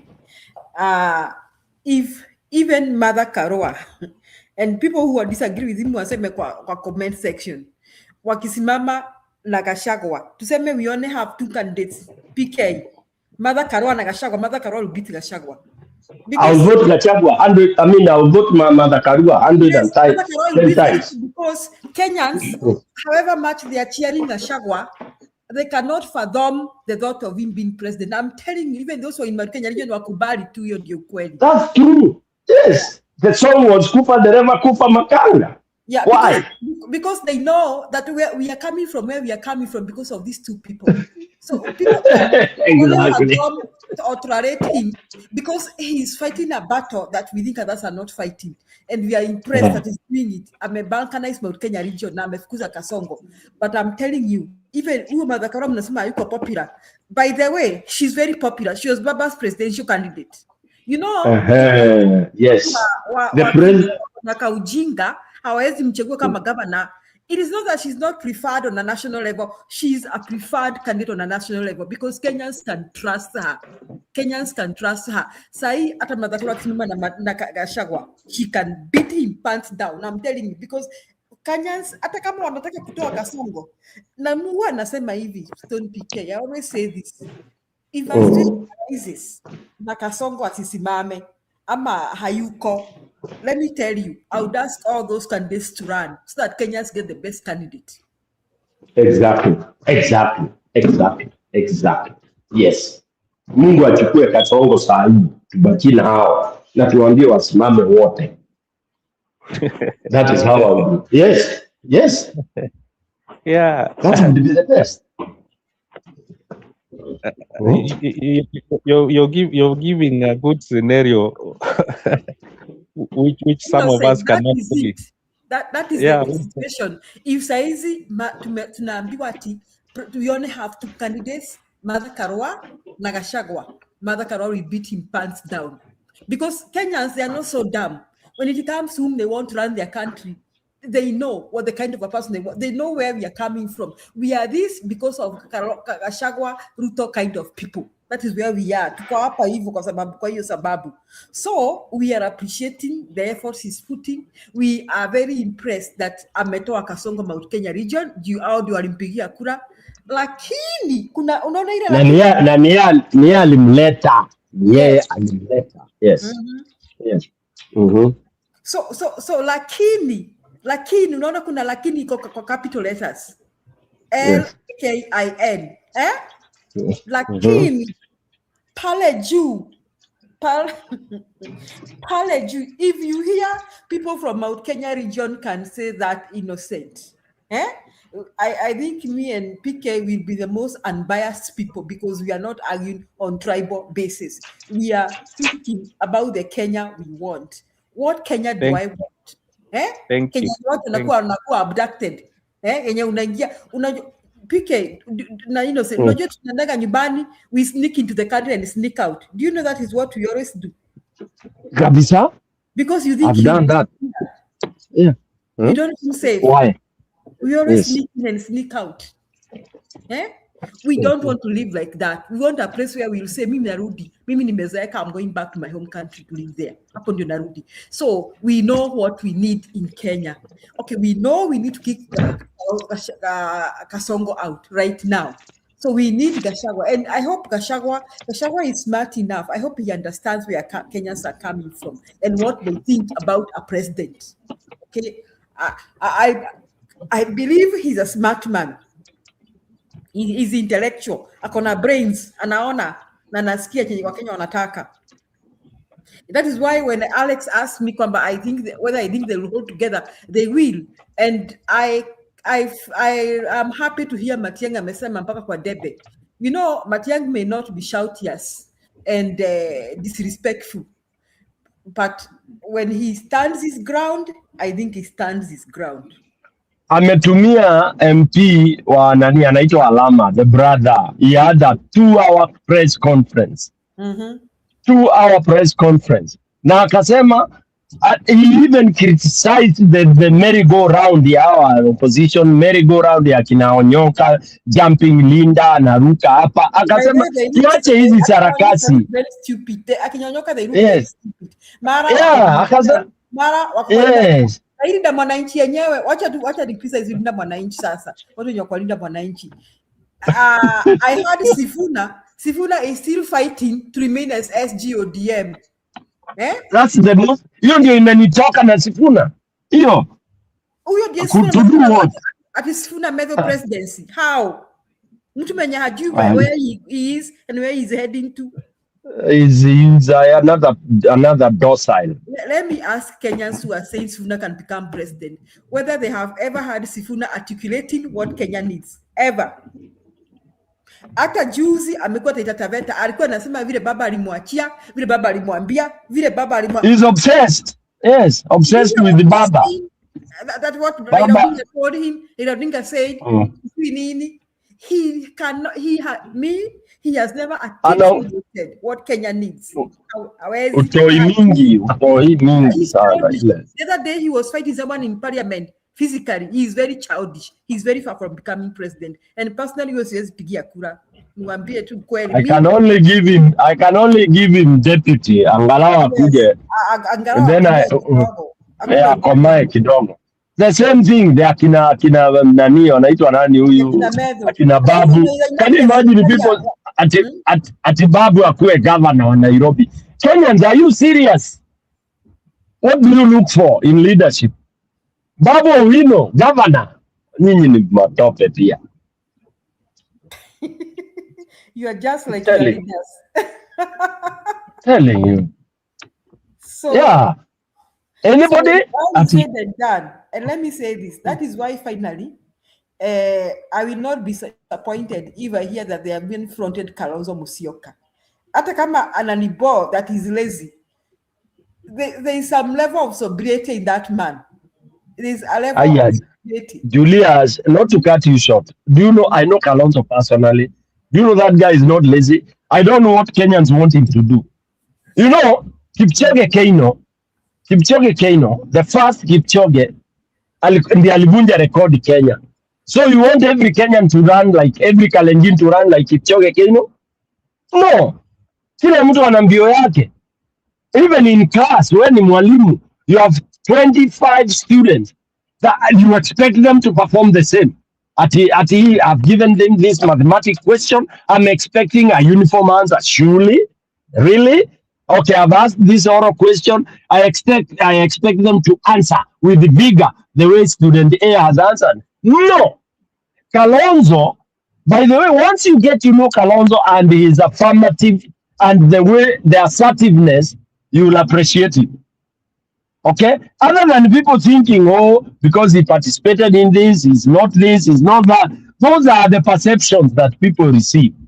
Do you know, as of today, Kalonzo's resolve is that he can never, ever, as much as I was saying he's likely to, he has been approached more than, actually, he has been approached more.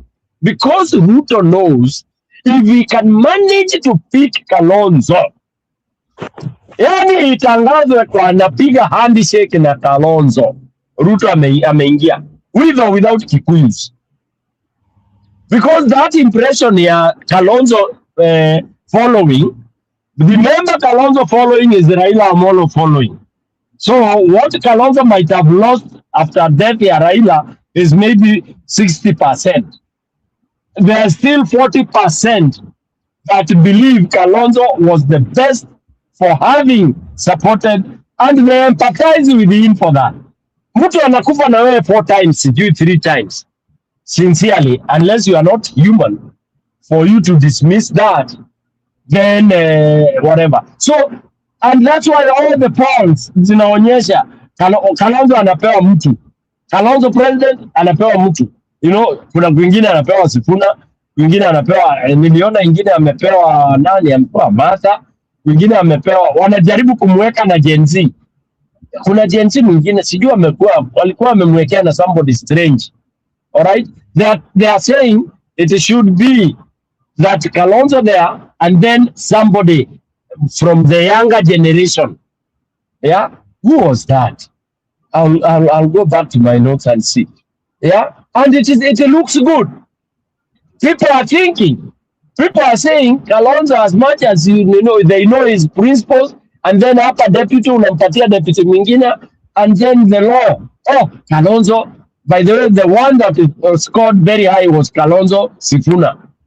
By the way, that would be one of the best tickets. Now, kuna ingine imetokea ni juzi jana, according to the time zones. Walikuwa wanasema Kalonzo na this guy. The number one was Kalonzo Sifuna, and then there was another one, Kalonzo, somebody else, not from Luyaland, which also looked very lucrative. when you start now following the traditional numbers, Waluya ni wangapi, Wajaluo ni wangapi, Wakikuyu ni wangapi. Kalonzo was being paired with somebody. But all what Kalonzo is being paired with is either Luya and Coast. Okay? And then the cousins are supposed to ride on because they will get those other positions. You get the position of prime minister, whatever, cabinet, you'll be doing well. If Gachagua man gets the prime, Mudavadi's seat, that will be okay. And we will allow them to amend the constitution so that we can all be inclusive. Why not? There's nothing wrong. Constitution is made for the people, by the people. Okay? If we feel we want to create, because positions are created for the people and communities. If the people of Kenya feel like we should have a prime minister, why not? Why not? If Kenyans feel like we should have an ombudsman, why not? I stop there. Yeah, the Kalonzo Sifuna ticket is the most popular ticket right now. And me personally, I see Kalonzo running one term, and I see Matiang'i coming in later on. So. Oh, sorry. The other one, oh, sorry. Yeah, you reminded me. The second one I was forgetting was Kalonzo Matiang'i. And it is in this. Kalonzo, by the way, has pronounced everywhere. He wants one term. He says he wants to midwife a transitional Kenya. I would fall for that. Ningekuwa dem nitumie lugha mbaya ningempea. Yes. Somebody telling me. Huh? No, yani Kalonzo said this, I was so happy. Akasema yeye interest yake, he wants to midwife a transitional Kenya. Who has ever said that? And do you know what that takes? It means you are 5 years, you are concentrating in building the bridges of transition from horror to hello, from horror to joy, from horror to happiness. Yani, 5 years is good enough. Singapore did that. And he says, after that, I retire to enjoy the fruits. That's what a human being should do. For me, for those of you who don't know, I want to do the same in my small community. After doing what I've done all over the world, I feel I should do a few years because this has been lacking. Can I volunteer to do the bridging? Can I witness the birth of order? And that's what Kenya is lacking. And that's one quality that Sifuna wins me for. That he says, I want to see the rule of law beginning to happen in Kenya. Because it has not happened for a very long time. That by itself is an agenda. It's something that is so good. The day we will see that beginning to happen, man, Julia umesema, ati unalande airport unaanza kuvaa mask. Kitambaa Julia unaanza kuvaa ati kofia kama mwanaume. Na wewe nakujua wewe ni dem. Nashindwa wewe ni Julia ama ni nani kuangalia hivi. Julia, acha story bana. Ngoja tupite kwanza. We actually sneak in and sneak out. Yeah, why would you do that in your own country? Ati juu ulikuwa unaongea kwa TV, ulikuwa na come on guys. Come on. This is a shit kind of a government. Yeah, and let's watch siasa mingi. I wish, I don't know what I would do. I've written so much, so many times. But by the way, Sifuna is ready for anything. That's why people wanasema, oh, Sifuna is not declaring. Sifuna is not ready for presidency, Julia. I can tell you 100%. Ataki mambo ya presidency ni watu wanasukumilia. But he will ajali mambo ya deputy. You know your capacity. Unaelewa bana?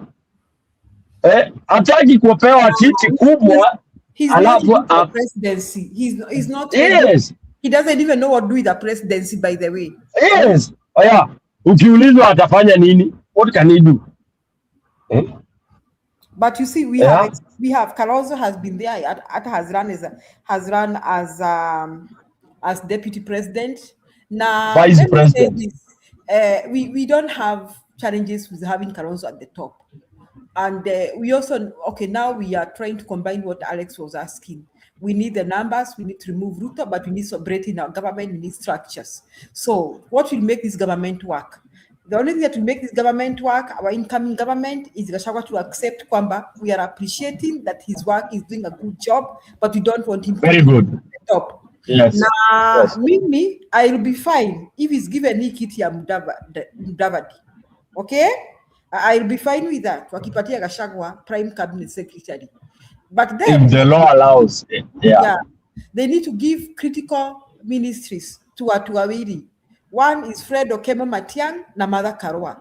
Because first and foremost, we need to reform to continue reforming our constitution. That's why we need Martha Karua in that docket. He'll move it. She'll move it and she'll get somewhere. We also need Matiang in a place where he ensures that structures are put in place and structures of law and order. Na kuna mtu anavunja sheria. We can trust him. Why? Because Matiang'i should be either Matiang'i or Karua should be prime minister. Period. Yes, but Matiang'i should be prime minister because we are preparing a future president. We need Matiang'i in the next 5 years to come and turn over Kenya. Because he can do it. The guy can do it. The guy knows what Kenya needs. The guy he's Matiang'i anajua what Kenya needs and what needs to be done and what we are lacking. He doesn't see guesswork, hana guesswork. So we just need, by the way, we only need one person to support what we are saying. And Gachagua.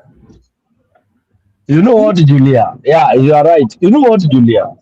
Can you imagine Matiang'i akiingia health in work, just like a miracle? Imagine. Wherever you take him. Yes. Ati saa hii Julia, saa hii mimi nikikuonyesha M-Pesa yangu bill za hospital.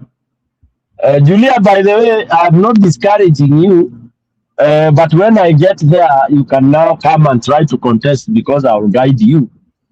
Ukideclare you have interest, everything that will happen in the area of jurisdiction, death, hospital, fees, whatever it is, you are in every card and you have to contribute.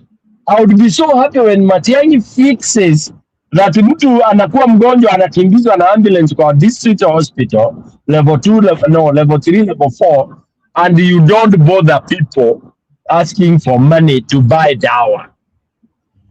So when I hear people saying education, education quanta is the one. I'll be so happy. Yes. I'll be so happy if Matiang'i wakes up and says, next year, walk to the nearest school without a dime. That's what he will do. He has done it. Like Kibaki. Do you know, nilikuwa nataka kuwachezea clip ya Kibaki about education. He made it like a joke. And you could see akina Ngilu, very young, beautiful girls. No wonder na hindi alikuwa maneno yote. Sitaki kuongea sana. Very handsome looking guys. Kibaki is addressing them. Alaviasa, you guys, I'm sending you out there. Mwangalie mahali kuna mtoto ati anaambua aendi shule. Imagine you are sending your PSS, can you imagine? I'll play that clip tomorrow. I was so happy. I landed on it as I was doing my pekulia.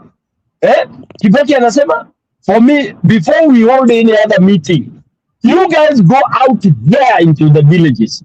You all belong to a village. Upate mtoto anaambiwa ati hakuenda shule because tell them, take the kids to school.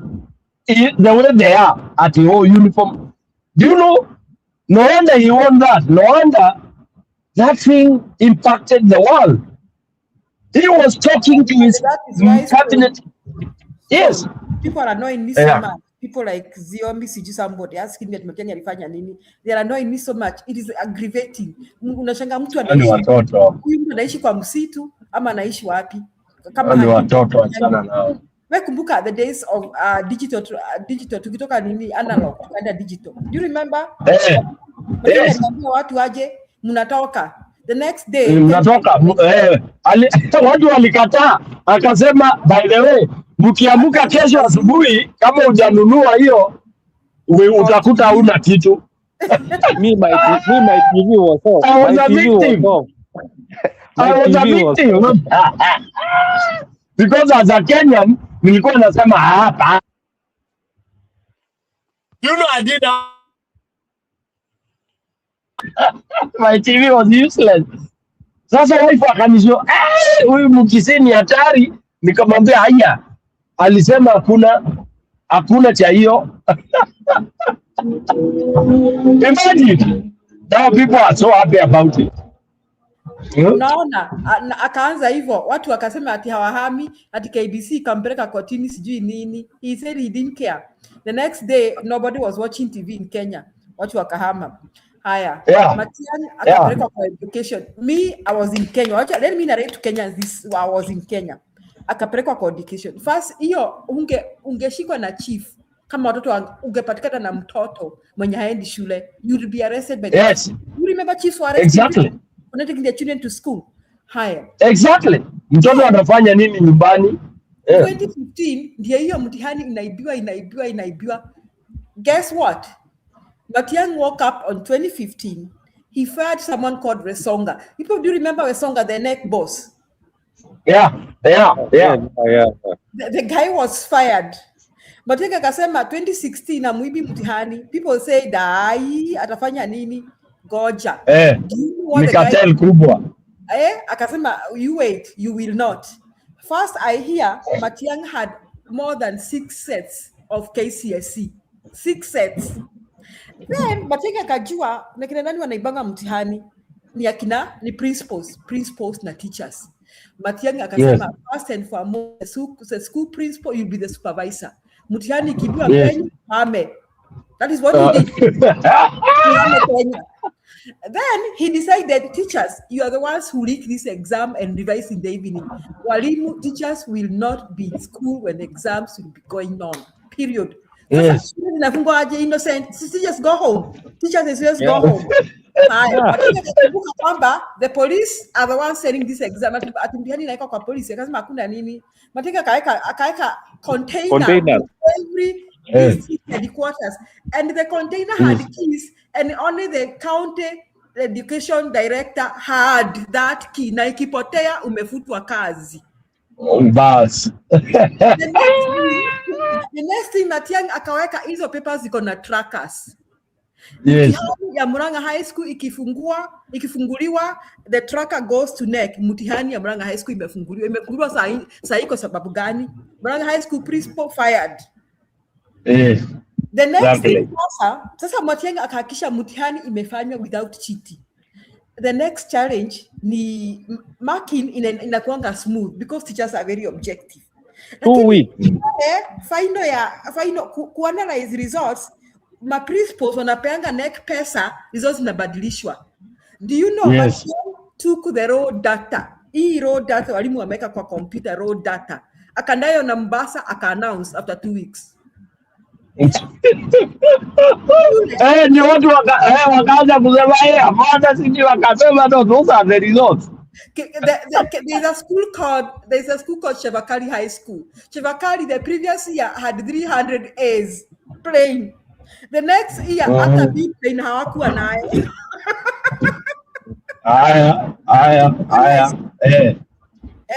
The 2015 I hope Njomi is getting your mark sheets. 2015 had 300 airplanes. The 2016 you can go, if you are listening to me, go and look at the data. I'm talking about hard information that is recorded. Practical solution. Practical. Do you know 2016 students, KCSE students, who are the most legit students Kenya has ever produced? Do you know that year all the C pluses were admitted to the university because atakupata C plus ilikuwa ngumu sana? Do you know that was the end of parallel programs in Kenya because they had no students to admit? Yeah, exactly. Because all the students were admitted for public university. Now, those who are asking Matiang'i alifanya nini? Matiang'i kuja kwa security. Do you know in the days of Kibaki tumechapa na Al-Shabaab mara ngapi? Nyinyi mnakumbuka watu wakikufa nini? Hata Garissa. Do you remember children died in Garissa? Do you know over interior, that was the end of Al-Shabaab in Kenya? Who are these asking what Matiang'i has done? Come on. These are ignorant Kenyans who live somewhere in the bush. Either unaishi kwa kichaka, ama they are kids forever. Yeah, Americans our channel now don't even bother. They don't even watch news. So let me say this. Let me say this. Among Kenyans, ukipeleka watu uko kwa ushago, one of the most popular candidates is Fred Okemo Matiang'i because of the impact he made in Kenya. He made people feel him. People felt him. So mkisikia tu security alimaliza, ila kunyongwa tulikuwa tunanyongwa na mbao. Ndiye alimaliza. Ngeta nini? Man. The town now, Nairobi imerudi. What Matiang'i alimaliza ndio imerudi saa hii. You can't walk in CBD umevaa chain. But yet, Nairobi you'd walk even with your Apple Watch when Matiang'i was cabinet secretary for interior. Yeah. And let me tell you, that is where Matiang'i could not agree with Ruto because Matiang'i knew Ruto in and out. Ruto. So, and Matiang'i is one of the people that these criminals will not want to be president because he knows the things they have done, and they also know, hata kama he's soft-spoken, they know he's not afraid. And Jerry, you're forgetting what Matiang'i wanted to do, and I think akachangiwa from education.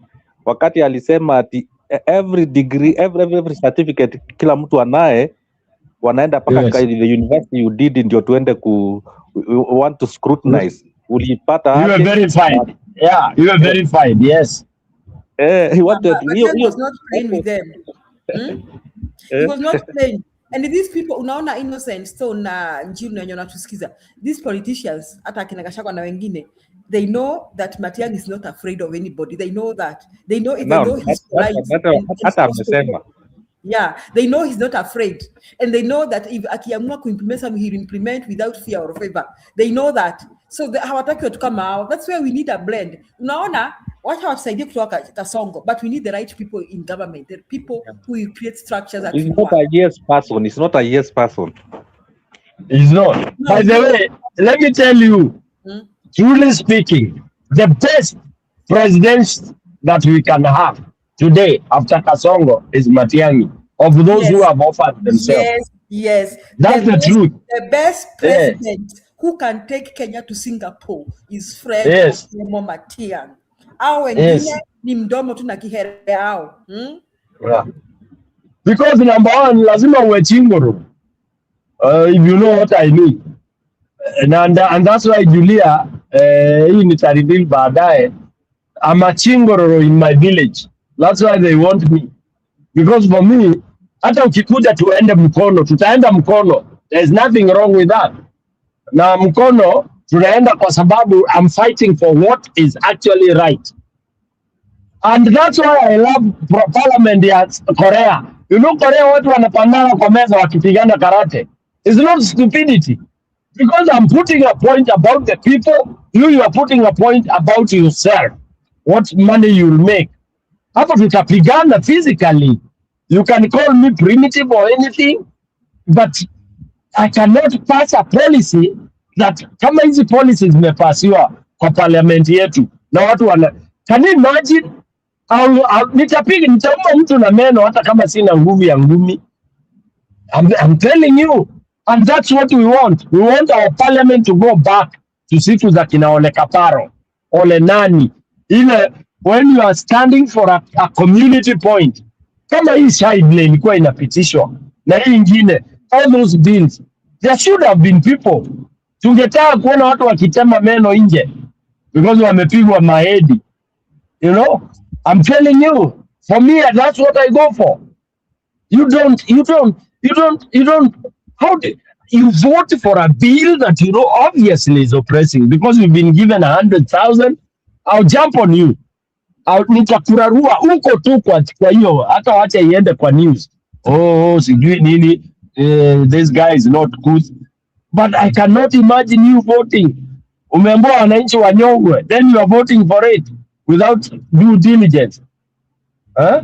So I think we need fighters in parliament. We need fighter as a president. Somebody who will say, now we are told this all money is out there na ilipelekwa na mtu.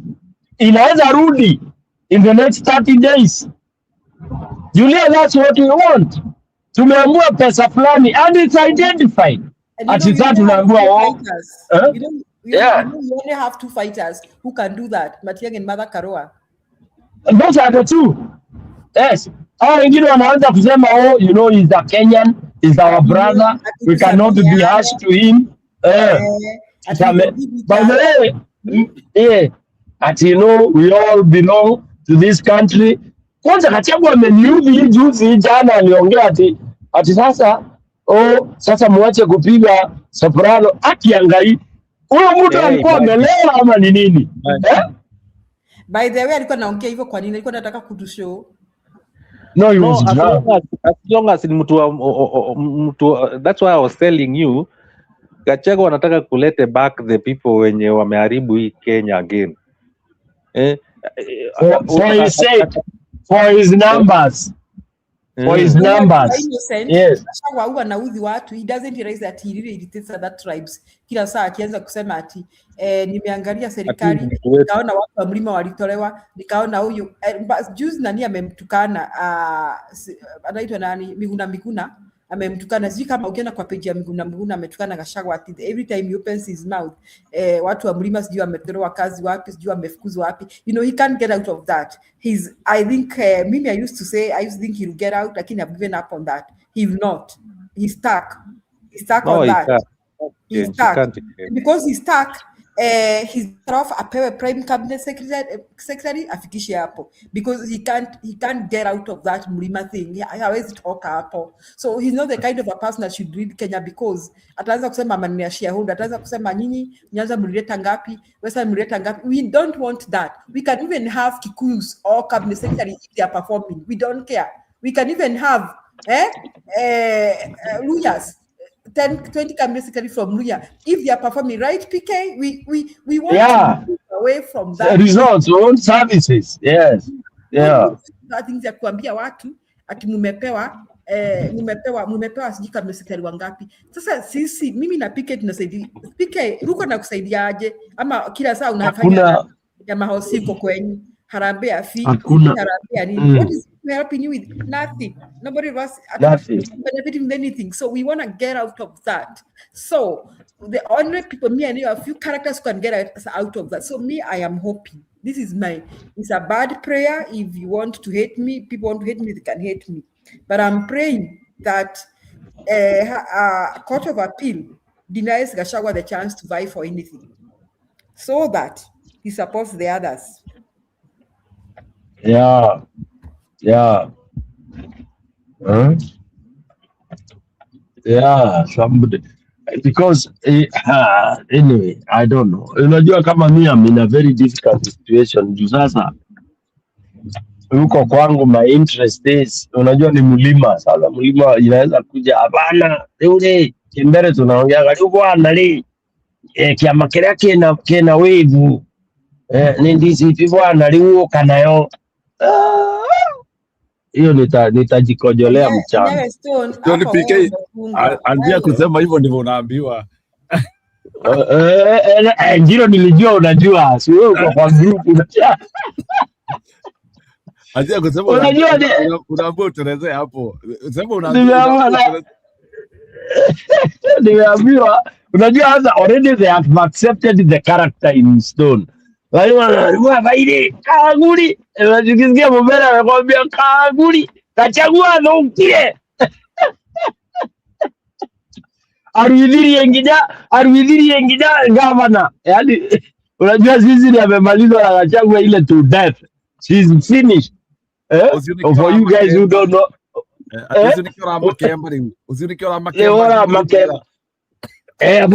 Bwana liu hapa pachirundo ingi turalia bwana turalia wa Gachagua bwana liu bwana mheshimiwa unaanza hapa kuitwa mheshimiwa hata mheshimiwa liu bwana banga.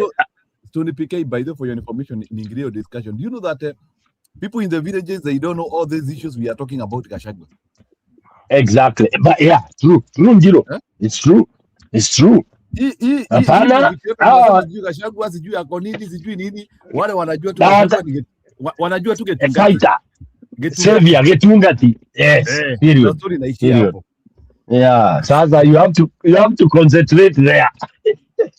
So hata Tony PK itabidi uingie kwa wave ya Getungati without like wanting to understand so many things.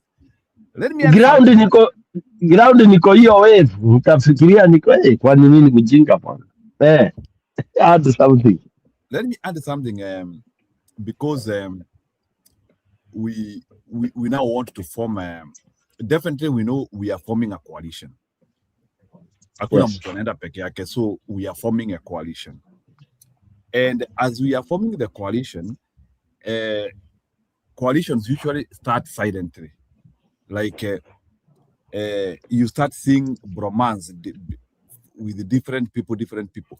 Sasa ningetaka sasa out of our 6 principles we have. Unajua nataka tu analyze sasa can we try to analyze out of all the 6 principles we have, nani anaweza to analyze here the pairs which seem like they are gravitating towards each other. So far wale wanaonekana ni kama hawa they are almost all they with the small panel beating wanaweza shikana huko mbele wawili for now, and they can make a good couple.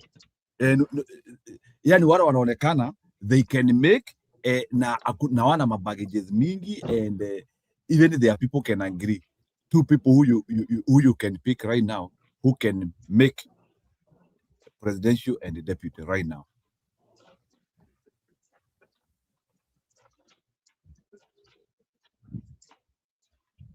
Anza na mwalimu. Mimi wacha niwaambie Fred Matiang'i, Martha Karua. That's my favorite choice. If all the others will swallow their pride and support them. Are they seeming like is that equation pointing towards that direction? Do you see them? Yes, they are going to that direction. I wouldn't put in a personal rule. Okay, no problem. So Tony PK, able to react kwa hiyo ya Juria, ukiangalia Matiang'i na Martha Karua vile amesema, do they seem to be pointing to that direction? How wawili wanaonekana, are they having chemistry? Please enter your employee at press pound. Wako na chemistry hao wawili?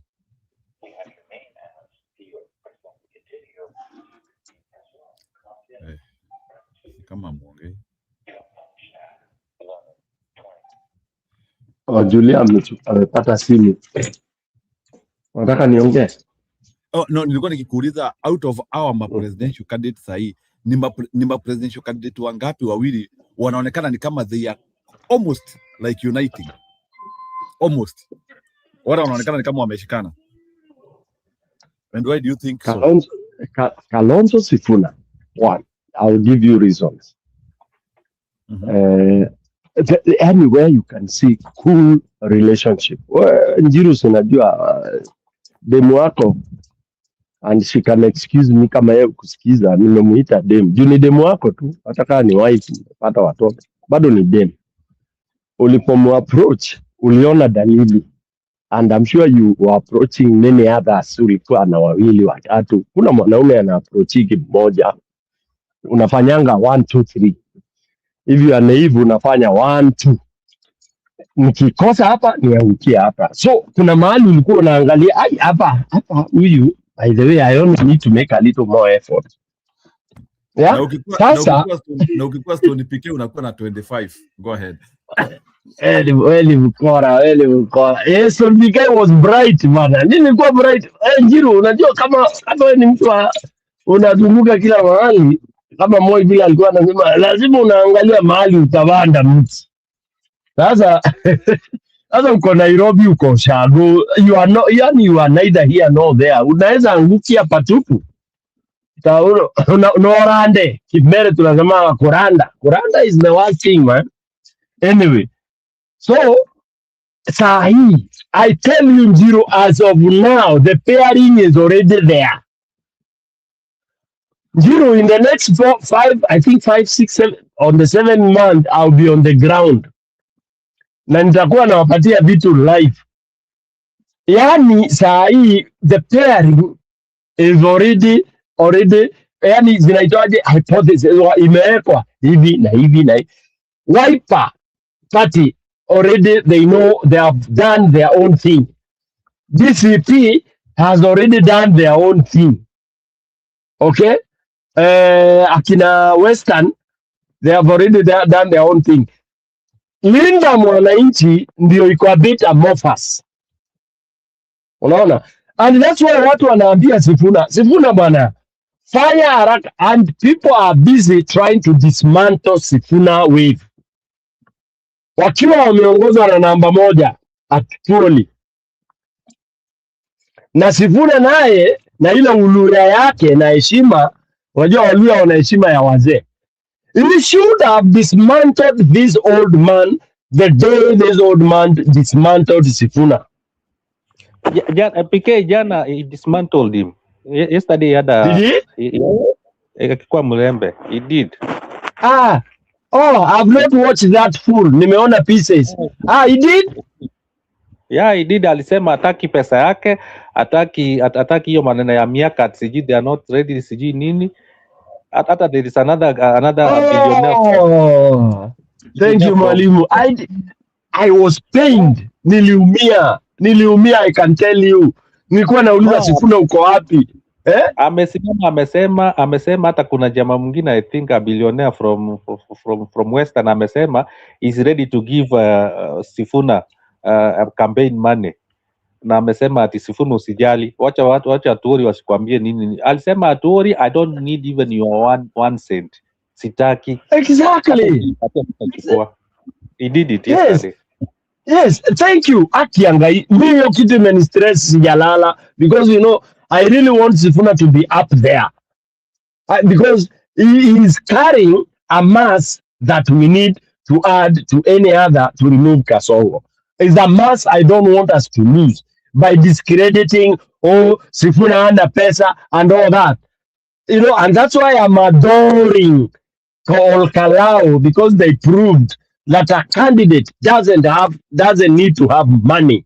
All right? If we are putting a candidate to fight and to show posterity, tunamweka. So I did never wanted, because the topic ilikuwa imeanza, Sifuna has no money, presidential candidate, you need 50, 60 billion, nini.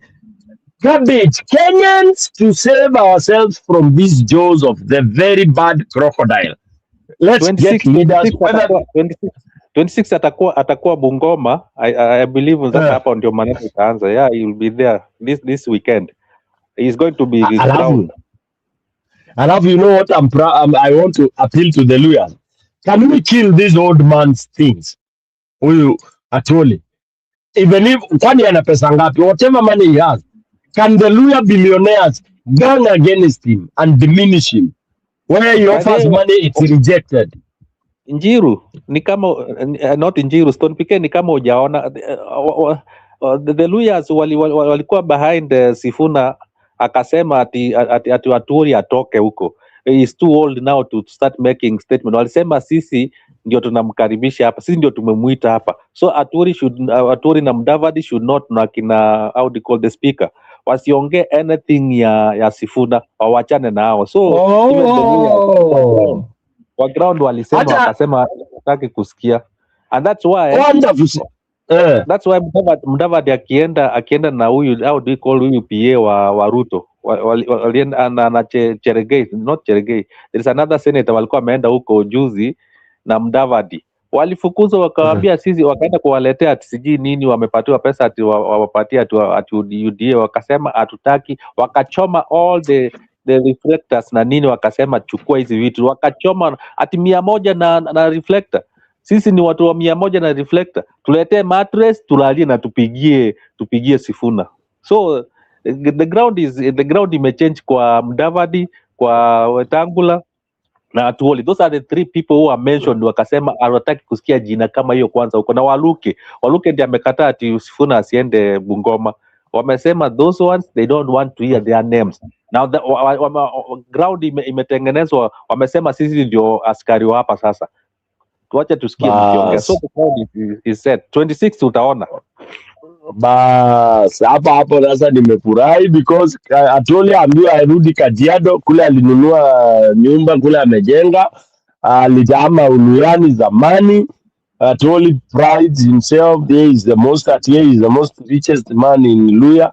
I'm sure we can get 10 na password alikuwa anasema ati password yeye ndiye anaye password ya Western. Walimwambia hiyo password yako mbona ukupatia Raila, mbona hujaipatia Wetangula ama Mudavadi wa president yako password ya Waluya. Wamesema sisi ndio tutakuonyesha password sasa ya Waluya. Bas acha hiyo sijaona, nimefurahi sasa, hata sitaki kuongea zaidi. Nimefurahi tu, nilikuwa nafikiria Sifuna atapekwa baridi na huyu mzae. Huyu mzae unajua watu wamjui, amekulia Makongeni, Nairobi Eastland. Ni mgondi sana, ni mkora, yani anaweza kuintimidate Kiistlando mpaka ukatoka pumzi. Alright, and you know Sifuna ni mtoto sana kwake, so Sifuna anaanza kuheshimu Kibugoma, ya mimi Kiluya, huyu alimu siani, lazima umeweka heshima, huwezi kunini na but I'm happy if Sifuna went and commented and said I don't need your money. That's the best statement. And do you know Sifuna can unajua alisema nini? Ati unajua wewe ndio ulikuwa na baba, tulikuwa unasema kata miti, but wakati Ruto alichukua kura hivi, you were the first one to jump shift. Nataka tukaanza kudoubt exactly. Na akasema hivi, sasa hawataki mtu mwenye alijump shift na akaenda. Those are the traitors. No, alimwambia live akasema the first person mwenye hata alikuwa na kampenia Raila na the first person kuruka kwa Ruto ni yeye. Mbona hata kusimama hata asema ati hapana hii kura imeibiwa ama nini? Immediately went to the akasema I don't want people like that. Waluya tuko kama hao. Innocent. Kuna mtu anataka kuongea. Innocent, acha nikwambie kitu moja. Take it to the bank. Atuoli is bankrolling Sifuna, but not openly. When Sifuna came to Nairobi to run for the Senate first time, it is Atuoli who brought him. This is second time Atuoli bankrolled his bid. It only happens that Atuoli eats in 2 places at the same time.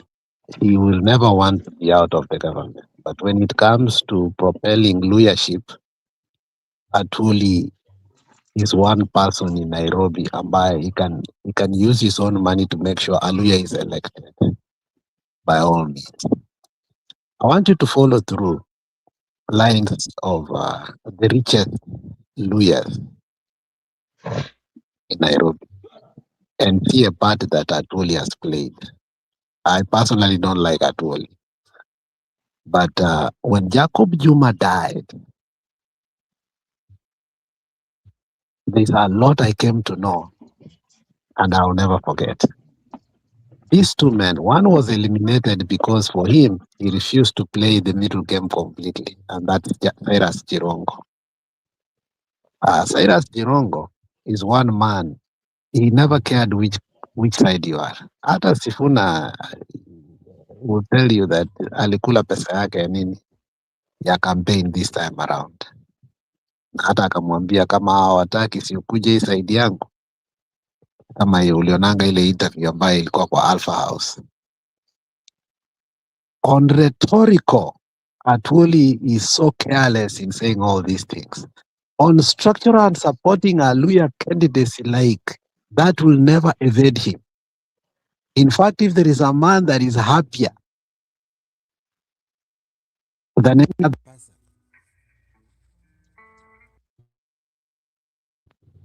Atwoli hands are tied. So much tied because of his evilness. And the only reason Atwoli went to Ruto is because he had done so much evil. Cases zingine needs to be revived, ABCD. Atwoli is a man under siege. And that is why, you know, yes, pesa yake mnaweza kula ya campaign, but you will never be able to protect him. And Atwoli is doing this through two people. And he knows how to play his politics very well. When you saw Mudi Awori come out na Ambwere, they are just talking, but in reality, they are supporting Sifuna. That one, take it to the bank. Ask any politician in confidence, when they first came to politics, even huyu Boni Alwale, hata last time akikuwa kule, UDA, Atwoli gave him money to campaign. So hizi zingine wachana nazo. Siasa za Waluya pia zinakuanga complicated. Ziko na vitu zingine zenye hata huwezi understand. Wakati Jironga amekufa the other day, you also saw how they are united in one way or the other. The leadership, they drink in one bar. They are sugar barons, all of them. They deal in both governments all the time. So they are not exclusive. Kumbuka wakati wa Luka alishikwa. Immediately after Ruto came in, what happened? In fact, sisi ndio tulikuwa tumenominate Waluka to be our minority leader. Kumbuka kama ilikuwa ni nini? Akawekwa ndani for long, wakati anakuja kutoa akaingia kwa Ruto because he understood. In fact, his seat ought to be a bit declared vacant. I don't know why Wetangula never did that, because he's a Luya. So kwa the rhetoric wanatudanganya, but in terms of kukaa chini, wanajua vile wanatumana. Atwoli is bankrolling Sifuna. Atwoli, as I know him as an individual, haezi ona presidential candidate Muluya alafu angurume tu akatae. No.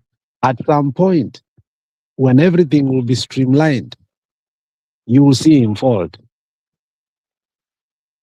That's all I can tell you. Mhm. Zero moderator. Okay, all right. Maybe Lex, I could comment on, you know, that bit of one thinking that you are the kingmaker in terms of money, that you don't look at the principle or the leadership, but whoever you choose to support, it's okay, whether he's an illiterate, he has nothing. So the moment we remove that criteria, which we have removed subconsciously, that we vote ule ametoa do, that is it. Ule ametoa do, anavumba anatoa do, huyo ndiye anachaguliwa. Surely, then where will Kenya ever be? And when will it ever get out of this vicious cycle of poverty? You know? So basically what I'm saying is, Alex, you're very right. People go boasting. Mimi ndio, huyo sio mpiga. Mimi nampatia 10 million. Kuna nduru yake atatumia nini na nini. That kind of a thing. And then people fall victim. Unaenda unachaguliwa unaingia huko. You become numb, you are not able to say anything. Because kwanza ulikuwa bombarded. Somebody who has never seen 3, 4, 5 million. Then you see 6, 10, 15 million in your account, the disorientation is heavy. It's heavy. So yeah, we need to do something, you know. Like the other day, what do we call it? Commissioned 2 surveys in my area. The third one will be done next week. One in the ward and second one involving the entire constituency, and the third one involving the entire county. The third one with the entire county involves, of course, assessing the people's awareness, grassroots, total grassroots, huko kwa village, awareness about the rhetorics, about the change that we want to change the government. I've tried to interrogate, well, una change government, unajua kuna kitu kama hiyo? Ya, unajua kuna kitu kama kwamba Ruto watu hawamtaki na watu hawamtaki, je, wewe na wewe, you know, and I'll share with you the results because I've tried to do it so intensively so that I get a picture of a sample rather of one county, one constituency, one ward. And then I can prorate and try to see what because that's the capacity I have. But in the real sense, the principals have to get serious. They are serious, I know, but they have to know that I don't know who will lead the mwananchi now. Aseme hapana, tumechoka. The way it was in Serena 2000 and was it 2000 when they said you have 2000 and I think you have to decide who it is. Yes, that's what I think. And I don't want Kalonzo to keep quiet. I don't want Matiang'i. Matiang'i is speaking, and Jiro, I wanted us to play that clip ya huyo ndugu yake. Ndugu yake ndio ni kama kingpin amemshikilia Nakuru. And by the way, Nakuru hawaoni mwingine, wanaona Matiang'i. And for anybody who wants to see drastic change, I think they are all going for Matiang'i. Obviously, and I would want to see him implement. Thank you very much. Back to you, Jero. You know, I know you don't. It's better for us to warn Sifuna because, you know, the denial that Atuol is not bankrolling is detrimental to the general governance when they win. Because if we deny, it's not giving them. And obviously it's doing it. And then you see a working relationship after that. Then we feel like we are being betrayed. So it's in essence to tell Sifuna the truth that, look, tunajua this is happening. And this is what, and this is how governments start failing because you have to pay back. Some people like this who are, dealers and eventually suppress you in actualizing. Okay? So this idea of saying, no, he's not. No, he is. And I've said previously, here, another danger for Linda Mwananchi, which obviously we have ignored. And for now, it seems quite okay. And I think this is for Mwalimu to answer this. Karoli Omondi has boasted of how he could bankroll ODM, but he has never actually said the source of what? His income, okay? And he flashed it. He said it, I gave 600 million. I mean, you just don't give 600 million to a campaign without a source. I mean, there's somebody who can tell me can give that amount. Maybe the Mount Kenya Foundation, because they are banks, they have ABCD. I can trace their source. But Karoli Omondi has said it. The question is, how did he get it? And how is it going to pay back?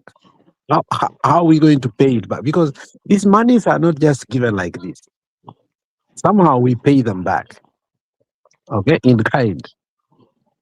So The mystery for me that surrounds Karoli Omondi still baffles me.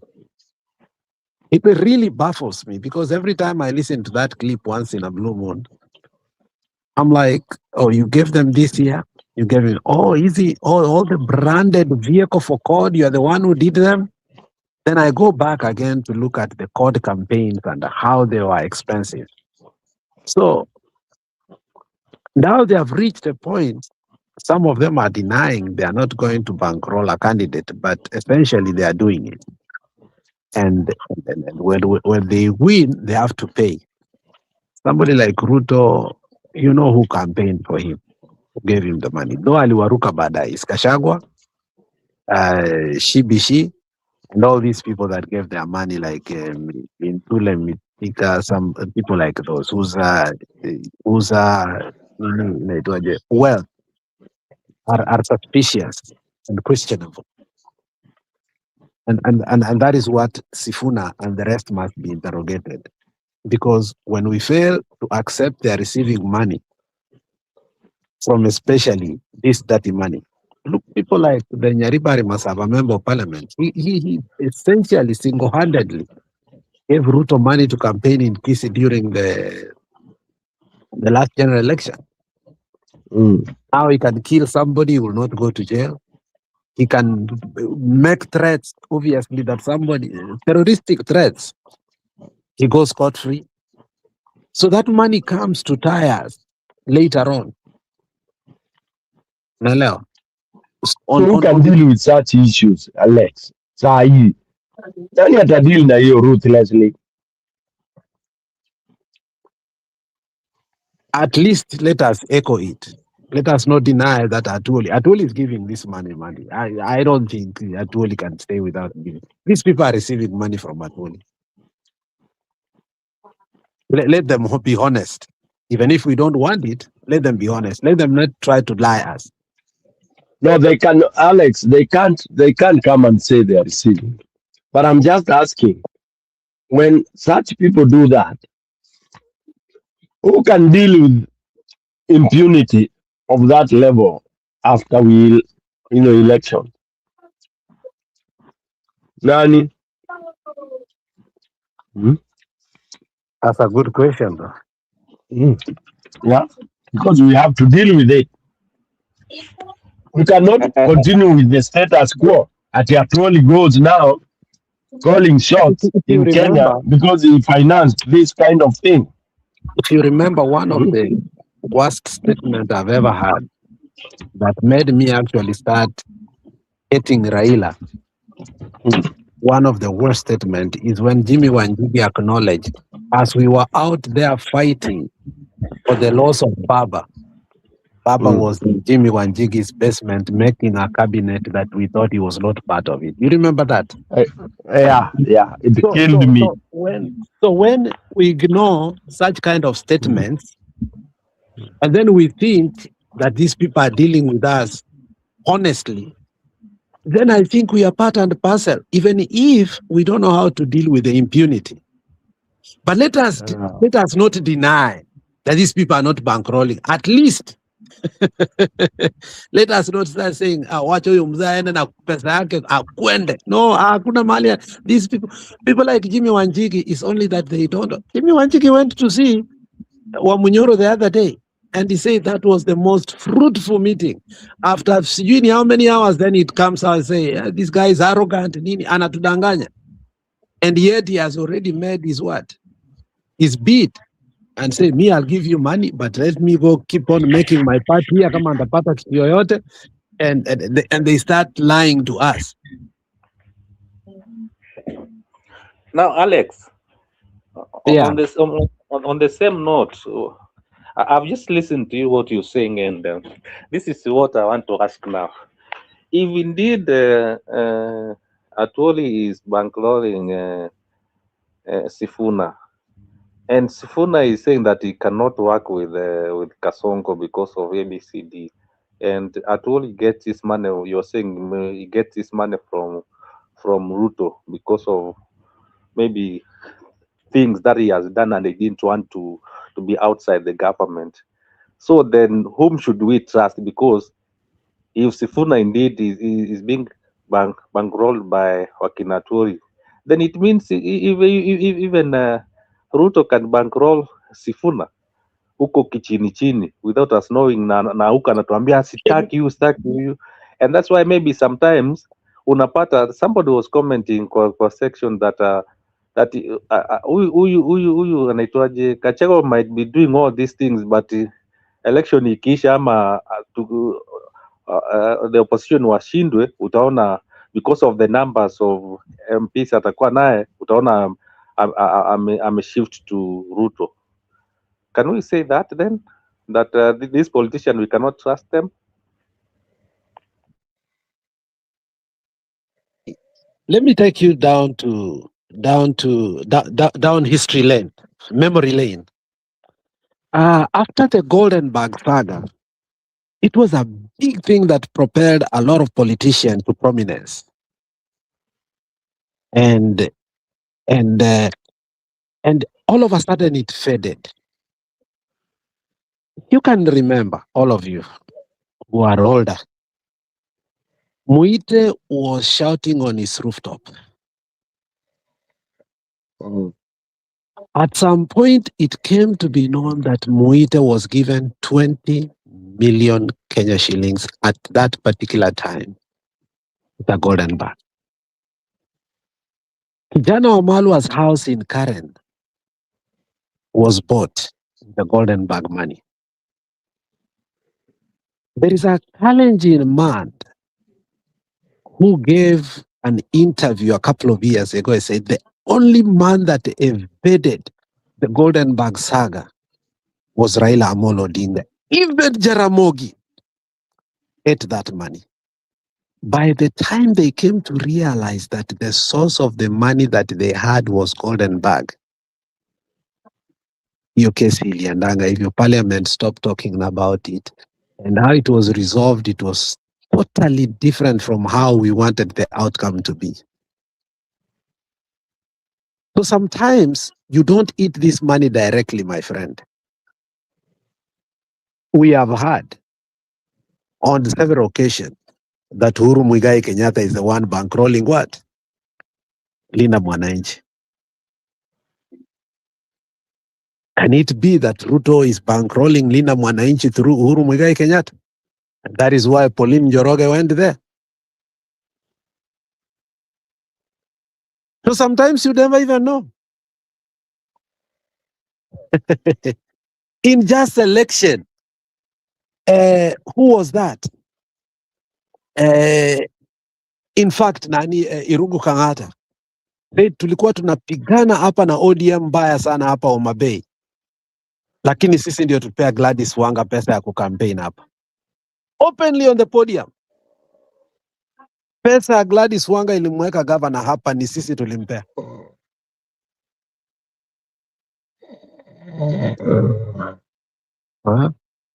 Imagine such kind of statements. Somebody snoring here like crazy. So that's the nature of politics. So let us not be denialist that bankrolling, it, like, let me tell you, people play safe. They give here, they give here. They give here, they give here. They will deny during the day, but during the night, you'll find them. So my point was, Atwoli is bankrolling somehow Sifuna. Whether directly or indirectly, I don't know. Thank you. Are you saying he somehow he will? He has been, and he will continue. Okay. He did for his Senate. Why would the president not? He did for the Senate. Does that make sense to you? Yeah, okay. But that's why I'm saying maybe he might not be doing it now, but he will. Once he's still doing right now. Right now, this issue of the Luyas, even this interview like Mulembe had yesterday, they might not be doing it directly. He might be having a surrogate called Wamboka. Wamboka as a surrogate. And I mean, politics is complicated, my friend. Ama it's one of the way of making sure that wakina Kasongo wasijue who is doing it. Obviously, yeah, you wouldn't want Kasongo to know. Okay. Yeah, Then Kasongo is very primitive. Then I give in. That's why I was He's not telling gonna do you. it properly. That's why I was telling you. The fact that his daughter and wife were actually part and parcel of the reshuffle we saw, it tells you that he fears that the influence of this man towards Sifuna might add him longer points. So what is he? He's appeasing him. Okay, Alex, I might agree to what you're saying because juzi wife wa Atwoli alisema ati mtu asisema ati Sifuna doesn't have money. We will give him money. I think then from there I agree with you. Yeah, Ule there are so many signals. There are many signals. How can the wife say that? Now Atwoli is not saying it. Yeah. Then Actually, to prove on Atwoli that Atwoli is not against the community. People are speaking from two sides. Yeah. Okay, then I agree with you because the wife said that. Ukiona hiyo clip ya wife akisema sisi tutampatia pesa, mtu asikwambia ati hauna. We will make sure that we give you the money. By the way, waliwachana naye ama the first wife? I don't know.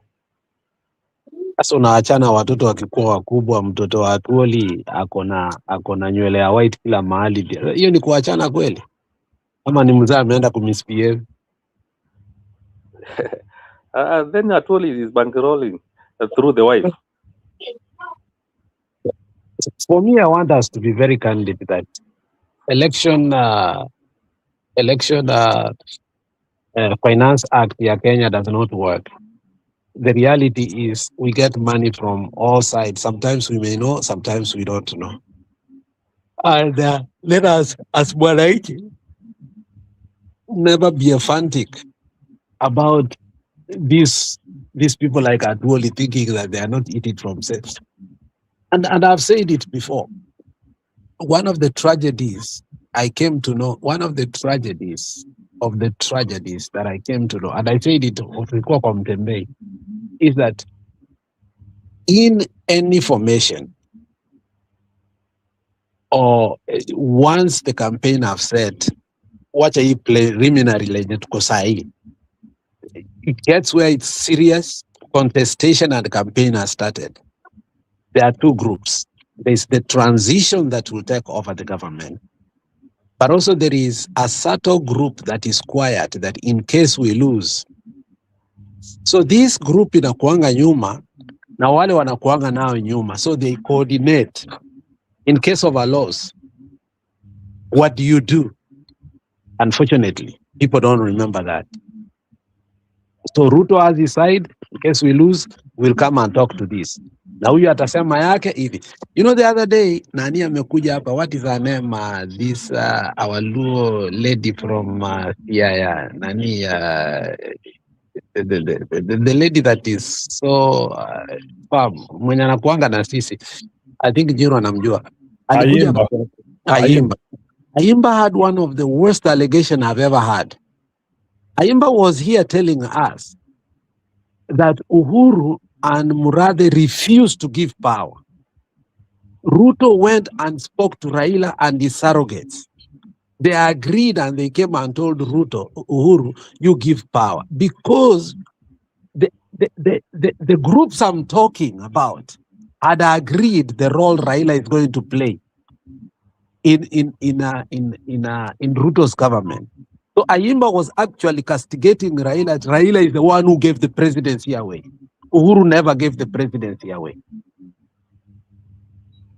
And I asked, and we questioned her, where did you get this from? He said Raila sold us not in AU, he sold us before inauguration. And that's why I want to remind you of these groups. So as we go to an election, your campaign is not focusing on only winning. There is that small subtle group that when you lose, remember you have used a lot of energy, a lot of money, a lot of embarrassment. How do they cushion you?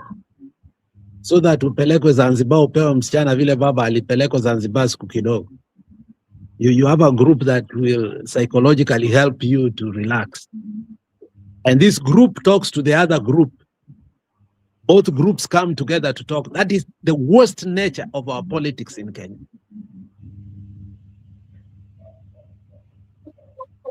And Atwoli has always been in the group in case we lose, because he plays both sides, because he knows he still wants to be the Kotu Secretary General. Atwoli has taken a prominent role in Raila's group that in case we lose. That's why Atwoli will never defect to any party. He will always say, Mimi ni Baba, Mimi ni Kano, Baba na Mama, just to evade the reality of where he is personally. He has never taken accountability where even when he's bankrolling code and what? Even when he's having Bugunku declarations, the man will always say that he's in Kano. Do you think he's still in Kano? He's not. He's just hiding. Yeah. Anyway, msimamo karibu. Asante ndugu yangu Innocent na ndugu zangu wote hapa.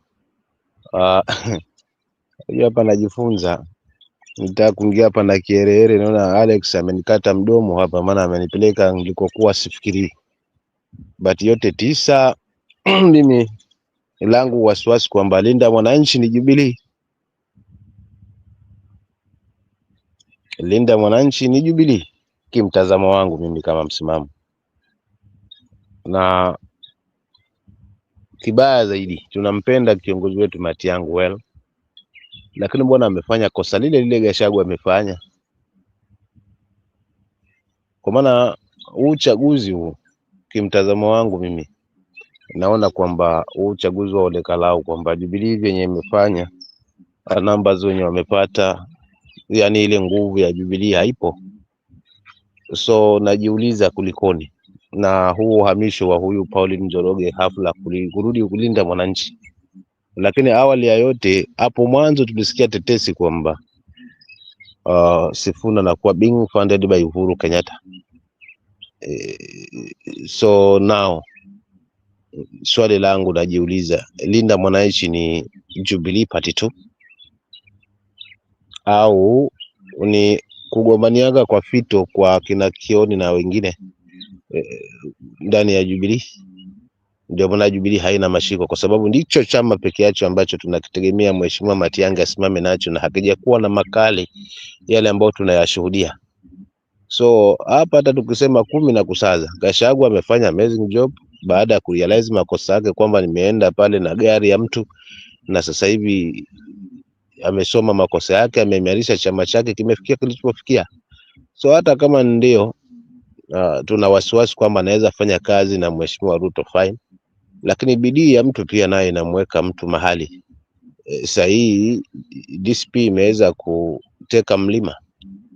So hesabu yangu ni je, Jubilee inategemea wapi Linda Mwananchi? Na kama ni huko ni kwa sababu ya kura ya Mluya ambayo ni kura ya pili haswa katika wingi katika ile taifa. So hapa kuna kizungu mkuti ambacho nachanganyikiwa, ndio maana nahitaji kujifunza kwenu ndugu, haswa mnitoe hizi taka za masikio. Maana kila ilivyo nashangaa hii chelewa hii ya opposition kutotaka kutaja haswa their flag bearer. Kulikoni, kuna usawa ama kuna nini kinatokota? Ni baadhi ya maswali najiuliza mimi kama mwananchi mpiga kura. Ni nini kinacheleweshwa hapo? Kwa sababu je, ni uvivu? Kwa sababu tunaona bidii ya Linda Mwananchi, tunaona bidii ya DCP, wao ndio ambao wameteka na UDA, wao ndio wanaonekana mazima on daily basis. The rest mbona hatuwaoni? Hii nguvu iko wapi kwa viongozi wengine ambao tunawapigia upato hapa kwamba wanaweza kulipeleka hili taifa next level? The likes kina Mheshimiwa Matiang'i, the likes kina Mheshimiwa Kalonzo, mbona hawaonekani mazima? nini kinajiri hapa. So for real, mimi sina usemi mwingi hapa, ni kujifundisha tu. Lakini je, swali ambalo nataka mnitoe kuti nalo haswa nataka za masikio ni Jubilee ni linda mwananchi ama linda mwananchi ni Jubilee ama kulikoni? Mimi sina mengi, ni hayo. Asante.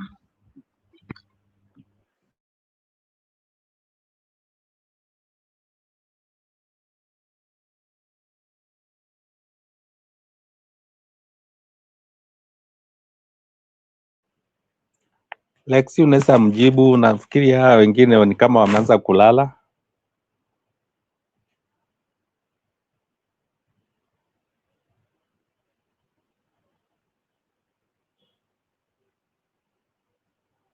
Ama Lexi pia amelala.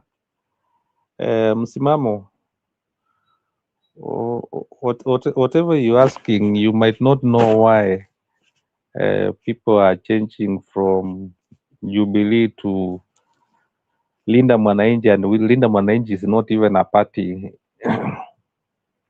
Haijakuwa recognized, ama if it's going to be registered, bado haijaregistiwa, and maybe there is something that they have been given, ama ni ile kwa msimamo wangu ni ile, maybe ukisema hivyo ni kama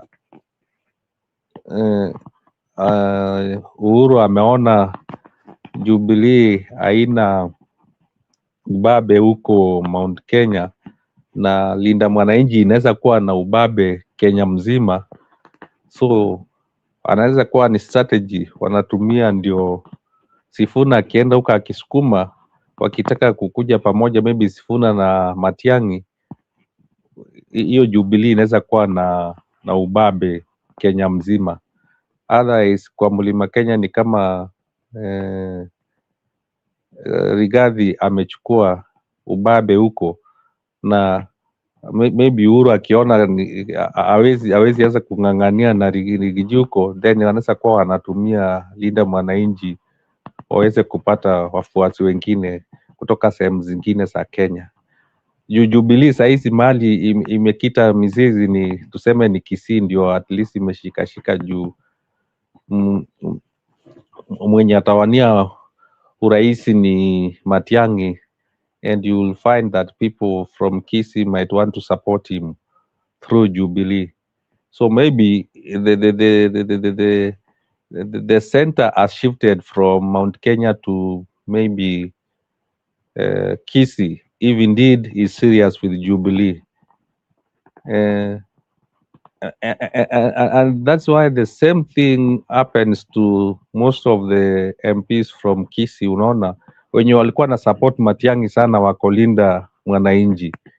So ukiangalia whatever you're saying, ukiangalia Linda Mwananchi Kisii legislators, wakina Onyonga, wakina Kibagendi na wengine wenye wana support Matiang'i sana wako hata ukiona wakikuwa huko kwenu Taita Taveta walisema ati, uliona Onyonga akisema ati mimi president wangu ni Sifuna. Maybe wameona Jubilee haina misisi sana, na wakitaka maybe Sifuna aendelea kutusa Linda Mwananchi, so that when they come to combine together wakuwe na nguvu. It might be a strategy maybe Uhuru is using, and it might work, and that's why you've seen Pauline moving from Jubilee to Linda Mwananchi. That is what I can say. It might be strategy. Asante ndugu yangu Innocent kwa hilo. Mimi pia hilo ndio nilikuwa nalifikiria. Kimtazamo wangu hilo ndio nilikuwa naliona kubwa zaidi. Kibaya sasa ni kwamba wanachelewesha mno ili vuguvugu la Linda Mwananchi kuliidhinisha rasmi. Unaona kitu ambacho kipo bado, wengine wana usingizi wa ODM, bado wengine wana usingizi wa Mheshimiwa Raila Odinga. But hiyo tumepita, tunaelekea mahali ambapo sasa hivi uchaguzi umebaki mwaka mmoja tu. Unaona kiasi kwamba ni wakati wa kujipanga kisawasawa. So wakisema kwamba Linda Mwananchi wako tayari kufanya hivyo, mimi sina shaka nao, kwa sababu kwa kweli hofu yangu na amani yangu ni kuona kwamba Western na Central wameshikana kama bundi, na wakishikana basi ushindi wa hii nyumba yao ya one term basi itakuwa ni kweli. Ombi langu kama msimamo ni kuona kwamba Western wamekuwa locked, kwa sababu wale viongozi wengine akina Oparanya, akina Mheshimiwa Mudavadi, akina Watangula, sioni wakiwa na mashiko zaidi sasa hivi dhidi ya hawa chepukizi ambao naweza nikasema Sifuna, kina Natembea na wengine wale ambao wamechukua Western. So kama wataweza kujaribu kuleta kama block ile kwamba Western iwe locked, kura yao itulie mahali pamoja, then vile ambavyo tumeona DCP imeweza kuimarisha kura mlima, then haswa hizi sehemu mbili ambazo ndio kuu zaidi na zenye watuasi wengi wa wapiga kura katika ile taifa, basi zimeshikana pamoja, unajua itakuwa upande wa huu mwingine utakuwa una mashaka kuweza kuchukua uongozi na kurudi tena kwa awamu ya pili. So ombi langu ni kuona viongozi haswa wamekuja kwa pamoja, alafu pia kugombaniana fito na wanajenga nyumba moja yao ya one term isitokee. DCP nao wasiongeze mno, maana kauli ya Mheshimiwa Gachagua juzi pia ilipitiliza, ndio kweli, lakini ilipitiliza kiduchu. Nikaona anataka kuliharibu sasa kwa kusifiwa sana. Tembo anataka kulitia maji hili, na analitia maji kwa kuzungumza maneno ambayo mwisho wa siku yanaweza mpa mtu mle ambaye anagombana naye ama yule ambaye anashindana naye nafasi ya kuweza kumpiga. For instance, kauli ya kwamba watalii msije haswa huku, unaona, ndio tunafika kuna usalama, lakini angeliweka katika hiyo hali. Kwa hivyo pia naye apunguze sana haswa ile kwamba kule kujiamini mno, na pia achunge kauli, kwa sababu kauli siku zote ni sumu na mdomo ndio unaofunga, ndio unaokomboa. Lakini kama watakuja na wakae wote viongozi waone kwamba wana muhimu wa kuweza kuhakikisha one term imesimama kama matarajio ya wapiga kura wengi, mimi nikiwa mmoja wao, basi umoja wao ndio utakuwa nguvu yao. Lakini kama kule mbele wataanza kugawanyika, huyu na huku anasimamisha wake, Linda Mwananchi imeleta presidential candidate, United Government imeleta Kalonzo pale, Gachagua naye ameona kwamba mimi na wafuasi wengi na mimi pia ni lazima nipate share kubwa hapo. Sasa huu mgawanyiko huu ndo ambao unanitia mashaka, kwa sababu kama tutaelekea huo mkumbo, ndugu yangu Innocent, basi hatuna budi ila kupiga kelele tena, mwisho wa siku turudi pale pale tulipopazoea kwamba lazima bwana mtu amalize miaka yake 10. Hiyo ndio historia ya Kenya. Tunajipa moyo baada ya kwamba sasa yametokea kutokea, lakini umoja wao itakuwa nguvu kwao. Mimi sina shaka hata kama Linda Mwananchi ni Jubilee, lakini sasa hivi waondokane katika hilo vuguvugu, tuone ni Linda Mwananchi wanapamia nini. Watasimamisha governors, wataifanya kuwa chama, wataifanya kuwa mrengo, watafanya kuwa nini, watupe ile solution ya mwisho. Si hii panganga tunaiona kila siku kwamba sisi Linda Mwananchi. Sawa, mnalinda Mwananchi, lakini je, mnalipi kubwa? Mtasimamisha wajumbe, mtasimamisha kila nafasi, kila ngazi, alafu pia nimeona Mheshimiwa Orengo akisema ni party leader wa Linda Mwananchi. So kama ni party leader wa Linda Mwananchi, lakini je, ni party ama ndio bado? Kwa hiyo wafanye mambo. Mimi kimtazamo wangu tu, sina mengi, ni kujifundisha tu hapa. Asante kakangu Innocent. Orengo hajasema ni party leader wa Linda Mwananchi, amesema ni party leader wa ODM. Na nafikiri saizi ODM imepitwa na wakati Sifuna alipoondolewa kutoka USG, na sasa ni kama Orengo alisema hivi akikuwa cost bana, kama ilikupita Paul. Walinda Mwananchi tena. I don't know if it was intentional or I don't know. I mean, he said something of the sort. Was it last week alikuwa cost ama? Alisema 2 weeks ago, alisema mimi ndio chairman wa he discredited Oburu. Ni wa ODM, sio wa Linda Mwananchi. No, alisema Linda Mwananchi akikuwa cost origin. Okay, hiyo 6 I don't know how to play videos here. I could have played it. Now, Nani Innocent, I wanted to know your opinion about this. So this is local, but I needed to know your opinion about it. I see a danger. For once, I want to make a prediction that I think many people will not like. I think Onyonga's politics ended when he endorsed Sifuna in Taita Taveta. And I think between him and Machogu, I think Machogu has a good chance of vying for the gubernatorial in Kisii than Senator Onyonka. Onyonka alikuwa amejiposition vizuri, but that statement vile nimeona hasn't gone very well with a lot of people, and it's only that we don't want to attack him, but I don't think it went very well with a lot of people. I want your view about that. And then also the coming in of Tara Kebaso and the fact that he's been the only lately consistent person ambaye anatetea Matiang'i, and also going with Matiang'i everywhere. Do you think Matiang'i understood that fallout and he was told that Pauline is going so on and so forth, and he took a precaution? Thirdly, nimeona Patrick Osero being very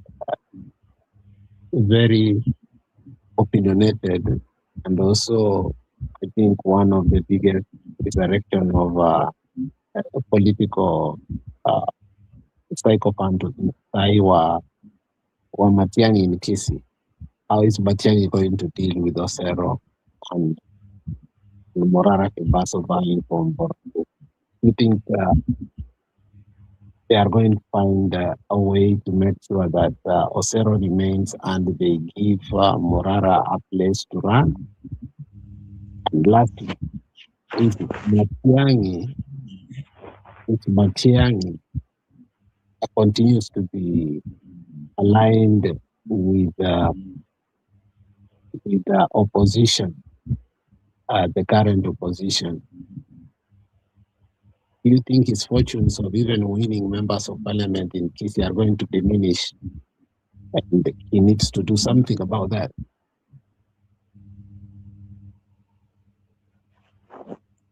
Okay, I agree with you. What Onyonga said didn't go well with the Kisii people, and I think he lost some bonga points hapo aliposema hivyo na these are some of the mistakes people make when they, especially when you don't have a stand, ama when you want to, unajua ni kama alikuwa anataka kuna njia mtu anataka kujiweka one of the principles kwa kikundi fulani, and that is what he was trying to do akiwa Taita Taveta, and he didn't know that while he wanted to put himself as one of the key persons wa Linda Mwananchi, he was also spoiling his reputation in Kisii. Now, see, and you know what Kisiis are. Once they see you as a person who is indecisive, then immediately wanakitoa. And I've had that karuma huko ndani wakisema ati we don't think Onyonka has a chance of becoming a Jubilee candidate wa Kisii from what he said, and that is the fight yenye sasa itaanza, and those are some of the mistakes people make, and unless but I know Onyonka is smart, maybe he might come back to retrieve his rhetoric na aseme sikuwa na maanisha ati ni hivi na hivi. I know ashaambiwa because actually said right away. He said there's a difference between endorsement and proclamation, but then again his explanation put him even in more soup. So he asked, isn't this an endorsement what you said?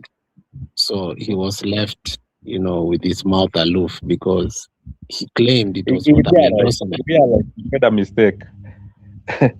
And for me, I'm certain that was the end of his politics. Kisii people are very punitive. Sure. He won't be trusted. Hata Simba peke yake atatumia that statement to ameshaitumia already. Ashatumia. I knew because alitumia jana akasema, tulisema wacha Matiang'i aende, akipewa ticket sisi wote tutamsupport. Akasema Sisi hatujakataa kumsupport, lakini Onyonka ambaye alikuwa anasema atamsupport ameacha kumsupport Jihadi. Alisema jana. Si unaona? And that's why nilikuwa nakwambia that was a mistake, and I don't know how he's going to gain back the confidence of especially Kisii. Usiwe unaelewa wa Kisii. Once they turn their back, isha na imeisha hivyo. So I believe Machogu and Simpa now will use that statement especially to make sure that especially Machogu, kama ni Jubilee wanataka kupatiana ticket, people will want to give Machogu more than Onyonka now.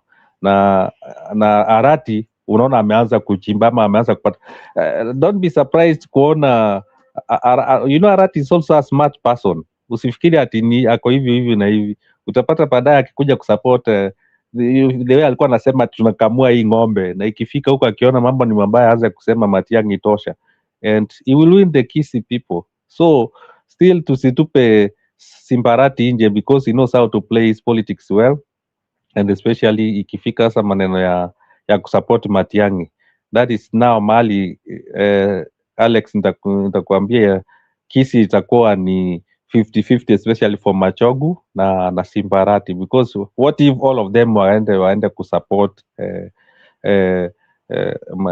inaitwaje Matiang'i. And number two, what you're saying about how do you call this guy Kebaso? I believe he's doing very well saizi. Hata akikuwa Citizen alikuwa anaulizwa maswali na akiulizwa inject yake ilienda wapi the party, na aka explain vizuri, akasema the party was more of a youth, na rules za party zinasema party iwezi kuwa na one set of people only, lazima wakuwe na wazee, lazima ikuwe na vijana, lazima ikuwe na those who are working, those who are not working. He gave the analogy of how a party is being formed, and akajump shift to Jubilee, but he's doing very well. I believe what he wants to make sure is that he will be the next government, especially ya Kisii. Kama ni nominatiwa atakuwa nominated, but whatever he's doing in Kisii, me I'm happy, especially kwa hiyo constituency. Amekimbisha huyo mtu sana, and he's playing his cards well. So by supporting Matiang'i hapa nje na huko kwa ground ako, by the way, kwa ground pia is doing well. Anaingia the things he used to do for Kenya, sasa ameenda kwa ground na anawaambia okay, pesa ilitolewa hivi. You know the goodness with him, he has facts. Anawaambia okay, pesa ilitolewa hivi ndio zilitumiwa, hizi zingine zilienda wapi, na watu wanaziangalia tu kabisa, wanaona. You know, that's one of his strength, and watu wameanza kumpenda kwa hiyo constituency. But you see, sasa ni ile Matiang'i might not play the support of one of the candidates. One thing nimependea Matiang'i is that atawacha wapigane, mwenye atafaulu atajua how he will deal with others. On the same note, umeona pia huyu mama anaitwaje, the senator mwenye alitolewa, anaitwaje, this lady mwenye alitolewa, who was also supporting was also supporting Matiang'i sana, na saizi amenyamaza. So I don't know what is happening, but saizi I agree with there's a person who said Nakuru kwa Matiang'i ni kama Matiang'i amegain ground Nakuru, and Arama is doing very well, na amejaribu kusell Matiang'i candidates yuko, na kuna watu wengi by the way in Nakuru especially also will be vying for seats kutoka Jubilee. So Jubilee is also doing well in Nakuru. That's what I can say. But Matiang'i, I believe strategy zake zinaendelea kufanya kazi vizuri huko kwa ground, but he should not be quiet that much. Though it's not like Kachagwa mwenye anaongea sana, but kwa ground anaendelea kufanya vitu huko chini, though haionekani kwa media. That's what I can say. But with the coming in of Morara Kebaso and the Vampire's Diary is exposing actually what maybe Patrick Osero did. And he's willing to expose what Kipagendi, Barongo, and the rest have been doing. The only person he has said that has worked and has not stolen any money from the Kisi people is Gisairo. Do you think that's a good move? And if he does it, do you think that is why they are fearing to hold on to Linda Mwananchi? What is going on here? And the fact that now we see after Onyonka said whatever he said, and the rest of the team keeps going to Linda Mwananchi, do you think it is going to create an effect and they need to rethink about it? Yeah, of course, it will have an impact, especially in Kisii, because now utaenda kusimama na party gani ikifika now the final race zile. Sasa watu wameona Matiang'i ameingia kwa race vizuri, alafu na Sifuna na yeye ameshika ground. Unajua sasa hapo kutakuwa na kisunguti sasa juu utaenda party gani, especially now that one in Kisii. Kuna watu wengi watakuwa sasa wanashindwa watavaa which party, ama watakuwa wanasema tuko Linda Mwananchi, because if it will become a party nationally utakuwa una support Sifuna na Matiang'i yako huko, alafu utaingia kwa Jubilee ama utaingia kwa Linda Mwananchi. I believe hiyo kwa Kisii sasa also it might make some people lose seats, ama the strongest people upate wanashindwa watavai from which party, which might make Matiang'i also to lose some seats in Kisii, especially if you find that Linda Mwananchi has become too popular now. Wakina Onyongo wanataka kukaa huko. Next question, do you think if Linda Mwananchi becomes too strong, somebody like Gisairo will teach Jubilee to buy for Linda Mwananchi? And you know kwa ground, si unajua kwa ground ako strong. Ako very strong najua, lakini do you think if they switch party it will not affect them? It will now, ndio nakwambia Matiang'i might lose some seats in Kisii. Hatapata zile za kama ni Jubilee, hatapata more Jubilee, because what will happen if Kasairo is so strong kwa ground na huko juu amekuwa, unajua sasa ni kama also is one of the key speakers, watu wanampenda sana kwa national podium. So itafika mahali ashinde kuacha Sifuna na huko kwa ground Matiang'i yuko huko. So let me tell you this, my prediction from the very beginning, because it's a conversation me and you had. I told you this was how it was going to end. I told you Matiang'i going to Jubilee was the wrongest thing. Sure. And I told you that it will come to eat him a lot. And he said, no, it's a national party, no ABCD. But Matiang'i still has a leverage.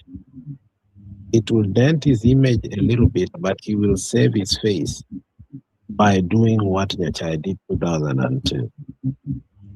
And I will urge the people of Kisii, because for me personally, I will urge them to vote as a bloc so that they can negotiate for speakership or something of the sort.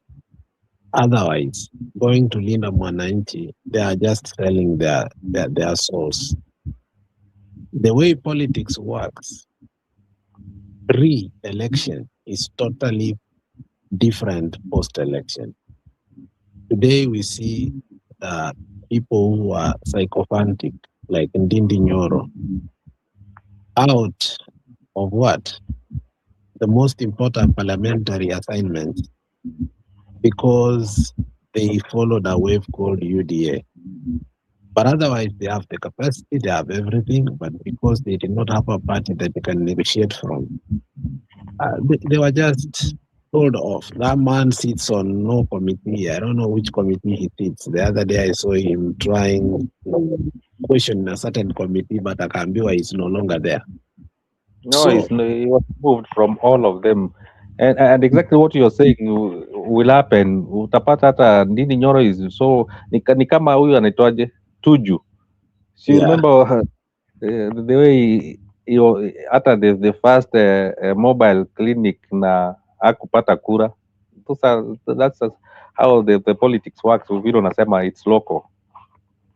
Yeah, so if they want to build for the future, and if they also want to be strong within the next government, I think they are selling their souls. Because how I have looked at the politics sometimes, especially big parties swallowing small parties. Remember, Kalembe Ndile told us they were told to swallow their parties only to be disappointed later on, not to be given anything. The way Linda Mwananchi will be big and DCP, I don't think they will need in terms of assigning in parliament, because you have to look at these things beyond elections, because governance is not just election and done. It is beyond there on how you influence policy through the committees that you are, and in essence, the general outlook of the country.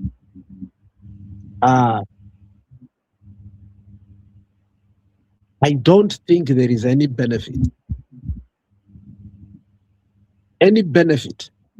of the Kisii people to vote for Leader Mwananchi. Yeah, agree with you. In terms of members of parliament, in terms of the presidency, I totally agree. They can tell Matiang'i, we are not voting for you. This is do or die. But as a caucus, I totally believe they will be disappointed post-election. But don't you think the Matiang'i is too smart for that? That he might not, especially allow the Kisii leaders to be elected in Leader Mwananchi and lose. That's why I say, with what Onyonka said in Taita Taveta, I have seen the quotas saying he should never get the position to run in what? As a governor. Unaelewa?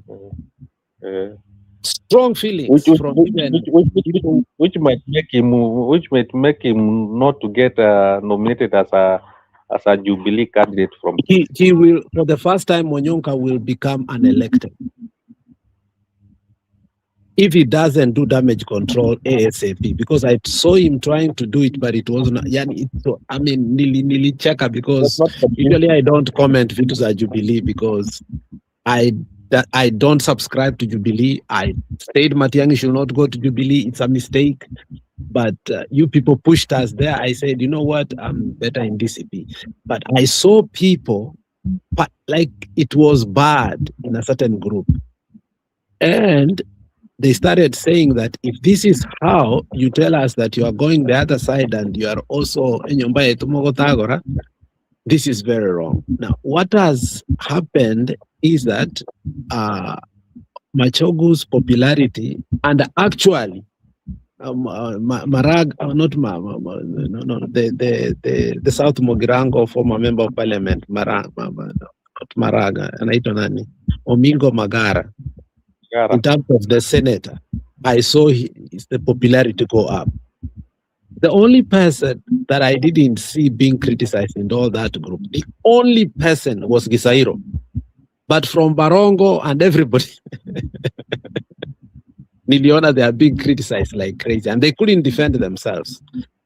And for me, I see the end of Jubilee. I don't know, I see the end of Jubilee. Jubilee may not end up winning any seat if they don't stand together in Kisii. Sure. Nasema half, me, I say they're not gonna get anything. Because the impact of Pauline Njoroge, you might undershadow it, but it was a big blow to Matiang'i today. Yes, Yeah, it was. it's a big blow. Let's be honest. So sometimes it's okay to be honest about the state of the politics. And when we put everything on the side, and you diagonalize and you understand that Rigathi Gachagua today is not the deputy president because he made the mistake that Barongo and Kibagendi wants to make. Unanielewa? Yeah, sure. Unfortunately, that's look, Gachagua is coming from a very big advantage. Sifuna is coming from a very big advantage. But the communities they're coming from, if they sweep and take those, they actually can govern without you. If you are within them.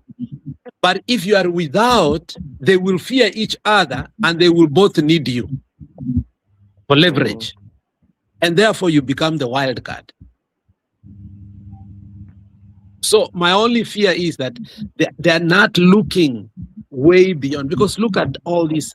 Do you know that regardless of who supported these members of parliament, for the first time, we did intra-generational change. Look, who is the oldest member of parliament in Kisii right now, apart from the senator? All these boys are in 30s, 40s, including the governor, except the governor of Nyamira, who actually is going and Gisairo might take over. So for them, their politics, we are talking, they just started. They are looking at 20 years to come. Unaelewa? Yeah. So this is the time they must also have their own vehicle. If they don't do that in the currently how the politics of Kenya happen, there will be an oblivion in the next election, 2032.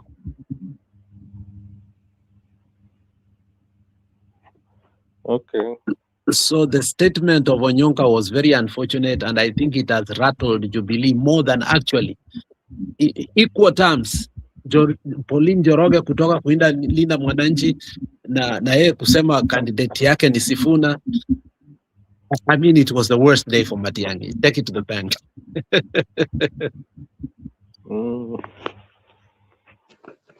Anyway, let's wait and see what happens, especially now from what conspired. But I believe what what we are saying. Politics is local, and they might come back to they might come back to their senses and watakuja waanze support. I believe they are playing world chess card. Yani wanataka tu kuangalia ni wapi ndio kunaiva, which side of the bread is buttered, and it might not work well. Unajua saizi imebaki karibu 1 year, let's say just 1 year to election, because hii mwezi wa 7-8 itakuwa tu ni this is the moment wanatakana ku make their decisions, especially as Kisii group, waone how they can do it and make sure that they galvanize the Kisii and Nyamira. And from what Anaitwaje Orengo was saying, that he can assist Matiang'i get some votes from Yani Nyanza, the Luo side, but he's more of Sifunated than Matiang'i. So they will never do that. They'll never do that. Unajua Orengo might not want to akue chini ya Matiang'i, anatakana aonekane is the kingpin ama ndiye atampatia watu. So the person ataona anaweza patia kura za Nyanza. From my side, I see him giving to Sifuna more than Matiang'i. Hata kama wanasema they are working, and unless maybe Matiang'i works with Sifuna as a pair. Orengo is not foolish. Orengo knew what happened 2002 when he started toying with the Social Democratic Party. He was out for 4 years. Orengo eventually will go back to ODM, take it to the bank. Orengo and Babu, I don't trust them. They will go back to ODM.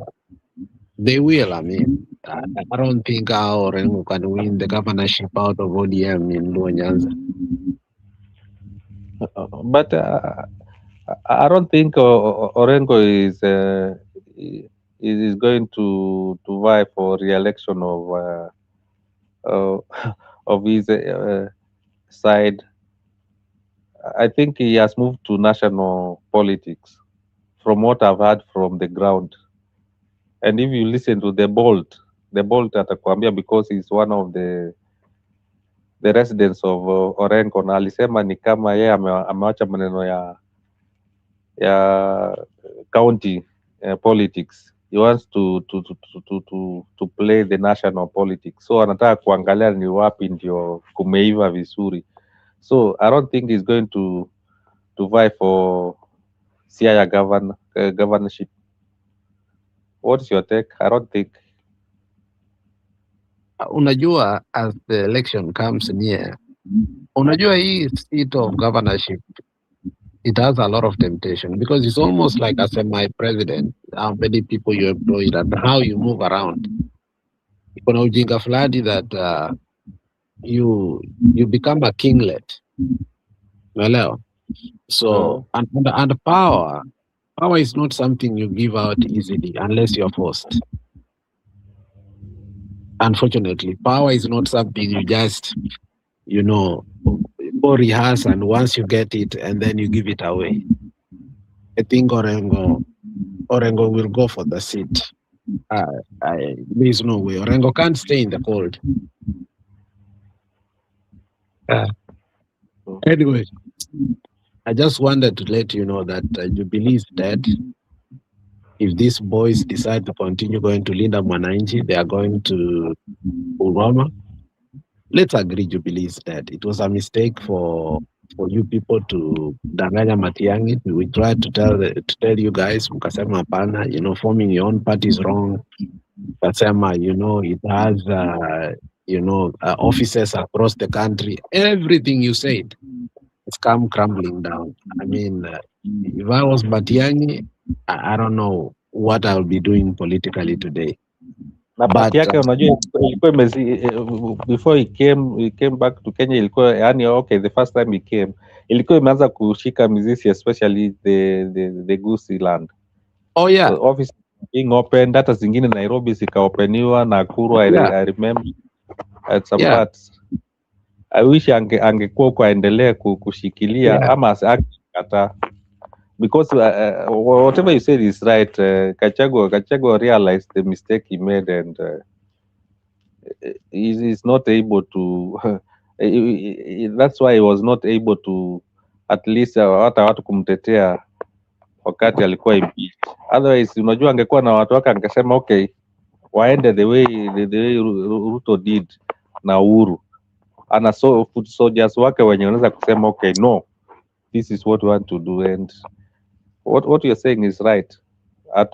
Baadaye Matiang'i might not have a voice, especially hata akienda kwa table, and that is how the things are kwa Linda Mwananchi na Jubilee kwa ground. Gachagua might bulldoze him. Watu wakienda huko wanakuambia okay, sasa hebu tuambie Kisi peke yake iko Linda Mwananchi na iko na Jubilee. Jubilee kwanza hata haina ground anywhere. And that's how do you see him going to Linda Mwananchi, or you just get out of politics if everything flops?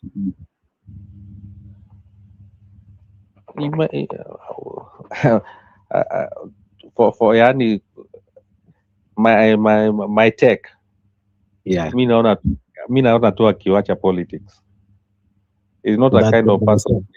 That's what I said from the very beginning. When I told people acheni kudanganya Matiang'i, I said, you know what? It's gonna come a time the guy is going to understand administration and politics are two things. If you don't have your party, agitate it from it, bankroll it, and do everything you can. But the only hope I have here is having a young man who is still a mobilizer. I may not like him, but his influence is very big. For a fact, let me say this.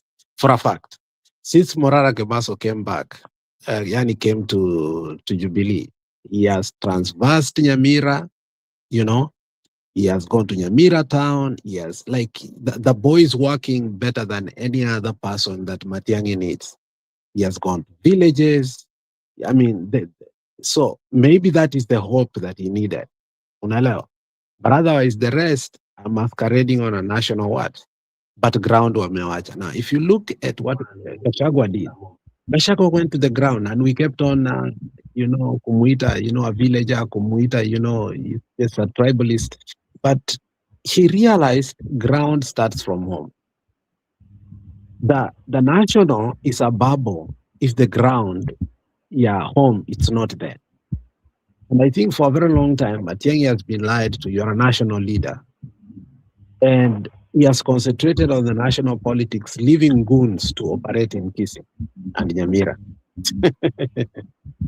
In fact, there was a moment that Matiang'i could have made sure that we have eradicated the politics of Simbarati completely in Kisii.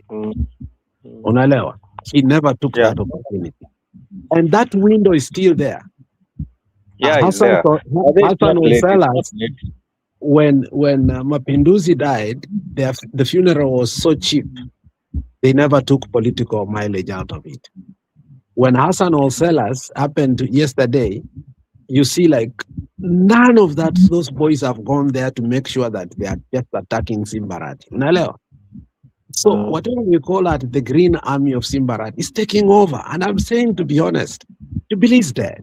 The only person who's going to go head on head with Simbarati might even be Morara Kebaso. In fact, Jubilee may end up remaining with Morara Kebaso. I predict that.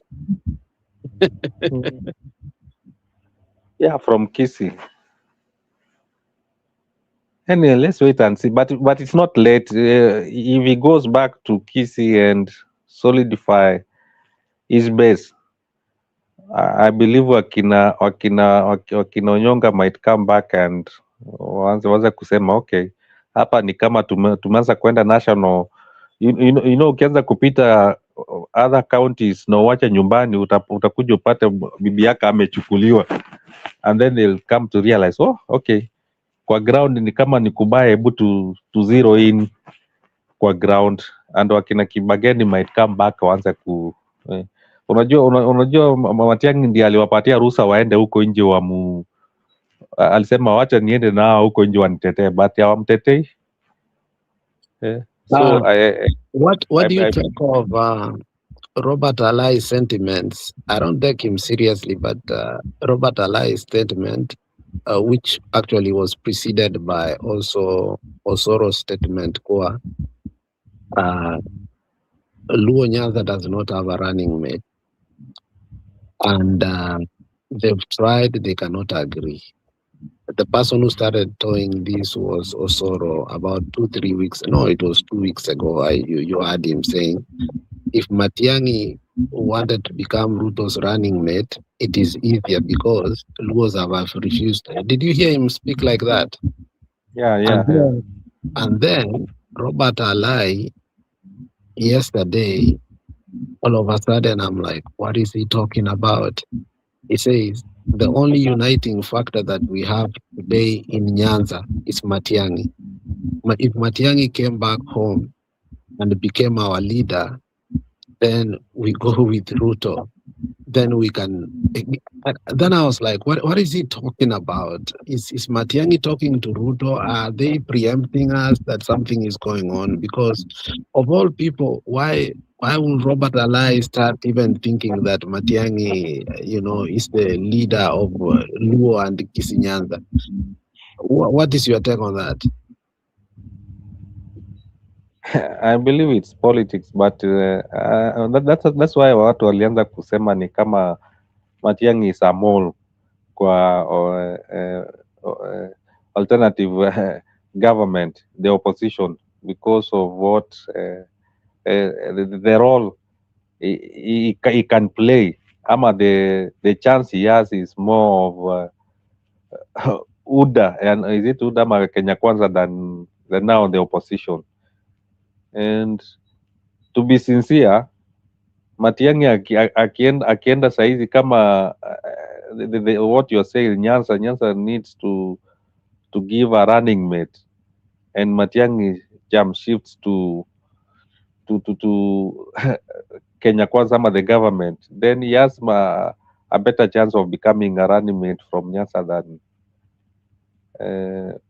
kama nafikiria kuwa running mate. I believe he'll get Let me ask you with all honesty, sasa usiplay politics. Zingine naonanga una playing politics. What was the photo up between Matiang'i and Junet and Simbarati? Was it by mistake or it was intentional? It was a mistake, but Wakina Junet knew what they were doing. They knew what they were doing. You want to tell me Matiang'i did not have insight and therefore he lacked foresight of knowing what it will have the impact? But angekata aseme me, I don't want a photo. Take a photo. So the question is, was it intentional or not? Politics, bwana. Politics. I believe ni vile tu ilikuwa leaked out na kaona ajitetee, but no, it's the issue of leaking, Dio. It was leaked out, we know. But do you think these people just met in the airport? How did they know that Matiang'i anaenda? Food for thought. Food for thought. This is where we started from. This is where we started Kipindi from. Food for thought. People should think beyond that. People should think beyond that. People have alternatives out here. While Pauline Njoroge is going here, you think it's by mistake. She knows what is happening. There's a lot going on right now. Anyway, ni era ya jump shift. So let's wait and see. Watu waache kupiga kelele hapa. Ni democracy. People have a right to move where they are, and we have a right to align ourselves eventually where we see that this is the place to go. But hii idea ya kufikiria huyu hawezi enda hapa, huyu hawezi enda hapa, huyu hawezi enda hapa, hiyo tuachane. Hiyo ati Kalonzo hawezi enda, hiyo Matiang'i hawezi enda. No, I mean, if there was anything after Kalonzo aliwanga ODM certificate, we never thought again Baba could stand with Kalonzo. And we never thought at some point Baba is going to say Martha Karua ni running mate yake after 2007. For those people who are glued on TV, Martha Karua used to speak, unasikia utapike, my friend. Yeah, but he left Kalonzo na kapatia Martha Karua. So I mean, this issue of thinking that it will never happen, prepare for the worst. And that is why when I see these photos and all these things, I ask myself a lot of questions. I may not like it, but the fear of not interrogating yourself that what if it works is the most stupid thing. And when we bring it out here that, look, what if, then you get castigated. This can happen. We used to fear that it will never happen. Baba will never work with Ruto. Baba will never. It happened broad daylight before 5 years. And then you see Matiang'i is not a politician, but he ashaingia kwa hiyo mad. So atakuja kurealize kumbe hii politics ukisema ati cannot work for and cannot work like the way Sifuna says that I will not work with Kasongo. Atakuja kurealize ukienda sasa hii the national politics, utakuja kurealize that okay, kumbe hii kitu once you lose, unajua Raila alikuwa amejua hii kitu, once you lose ndio utaisikia. Matiang'i has never been in politics ajue what losing means, ama how you effect ya losing, how you work with it. Sasa ndio atakuja kurealize okay, kumbe I can still work with these people. Yeah. Na sometimes najiulizanga why does he say that hawa watu kama kazi imewashinda wanipatie watupatie tuwaonyesha how we can do it. What if is given hiyo ministry ya interior saizi ambiwe na Kasongo ati okay, hii imenishinda, Ruto tu aseme yenyewe hii ministry imenishinda, hebu Shika. I would advise to take it. I would advise Ruto and Ani Matiang'i to take it, because where Matiang'i has reached, the reality is the people who are making noise and telling him they will support him, they are not here. They are not there. They are not there. So if he takes it on a personal level, don't come and say he's a traitor. Unaelewa? And secondly, he must realize he made mistakes that he can never come out. Whether he does the right thing, it is too late. So akikataa, will that revive his political life? No. It will not. So for me, I think the sad reality, Nile, I think we are not able to openly advise Matiang'i the way we should, because fear of repudiation. But for me, if I had an opportunity to sit down with Matiang'i, I don't. Maybe I can have with Gachagua. Matiang'i is also too conservative. You know, he has his own people who will never let you even get close to him. Unfortunately, it's very easy to reach Gachagua than to reach Matiang'i. Unfortunately, it is very difficult to reach Matiang'i. It is very easy to reach Nani Wamunyoro. Very easy. So if I had an opportunity to sit down with Matiang'i, first of all, I'll tell him that tell your boys what they're doing is really, really wrong going forward. Secondly, just, you know, pinduka kisi kabisa ujue if you have kisi. If you don't have it, exit pole pole with your head high. Yeah, exit pole pole with your head high. It's not an embarrassment to exit with your head high. But from the rhetoric, the Onyonka and so on and so forth, I think that was so disappointing, but the person who still, I think, for some reason, I'm back in Aen, nimesikia akisema all the time, Nikioni. It's surprising why they took him out of. You know, that's one of the things. That was a wrong move. Yeah, and you know, the alternative, the person who they brought in, was because of Pauline Njoroge, who insisted that Kioni needs to go. And you can, by the way, do you know Kioni used to fight for Jubilee more than the current Secretary General? And he still does from the periphery. He still does on the periphery. I've not seen what the new current SG has done. I cannot quantify anything. Do you know what, Innocent? I once said, if I was in Wiper Party, I could have urged Kioni, Secretary General for Wiper. I mean, if there was anything that even UDA could have done, is to take Kioni as a Secretary General, better than any other. He's a fighter. Yes, so I think it was a mistake, and I think it was intentional. So I'm just looking at how huyu mzee ametransfer across the country only to realize kazi yake ya World Bank iliisha tu bure for no reason, but he still can get another job. But I don't think Jubilee is dead. I don't think. I don't know what they can do to win all the seats. For me, I've really thought about it. It's local, but I thought about it. Hakuna kabisa. There's nothing. I mean, it's gone. Alex, which ni chama gani kiko Kisii? It was good. What will happen now? I think they will go for Linda Mwananchi.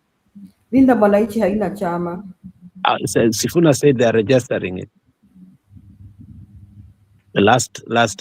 Yesterday when they were in a Mlembe Nation, because that was the biggest question, that he's going for his homecoming. And one of the criticism that he has gotten is very simple. Now that you are going as a presidential candidate, under what outfit or entity? So are you just going to lie to people and you do not even have a party? How do you say you are a presidential contender without a vehicle? I mean, they interrogated him very well, and he was very candid that Linda Mwananchi, the process is there, and soon it will be unveiled as a political party. Okay, so what happens to Orengo? Orengo will be part of that bad wagon? That's why I said Orengo and Babu Wino, finally they are going back to ODM. So would that make Linda Mwananchi a Luya party? Yes, yes, it will. But it will. If Sifuna plays very well, coastal region is up for grabs, and I think they might take there. Yeah, I think he should still work with Orengo because Orengo kind of shouts like a national figure. It will depend if Orengo still has interest in his seat, or he wants just to give it up and just stay on the politics of the national politics. But with politicians, you never know. Orengo cannot vie with another party in Nyanza. I mean, he knows that. And you telling me that Orengo, having stayed in politics that long, that he's just gonna give up vying and come to a national politics, I'm not sure if Orengo stayed 2002 through the SDP. I think he had his worst nightmares. Orengo still is a career politician. You need to know that. Orengo is like Mitch McConnell, who wants to die in office, unfortunately. What about if ODM throws him out at the nominations? They will not. They will see. You see, they want to contain everything. You know, sometimes you've seen Baba used to contain people, not because he really loved them, but because people like Tuju came to Baba, not because Baba never feared them, like or betrayal, but because he wanted to contain. Ruto has also done the same. Pre-election, Ruto contained Isaac Ruto and everybody, Wakina Kutuny, everybody. The reason he did that, he did not want inside insurrection.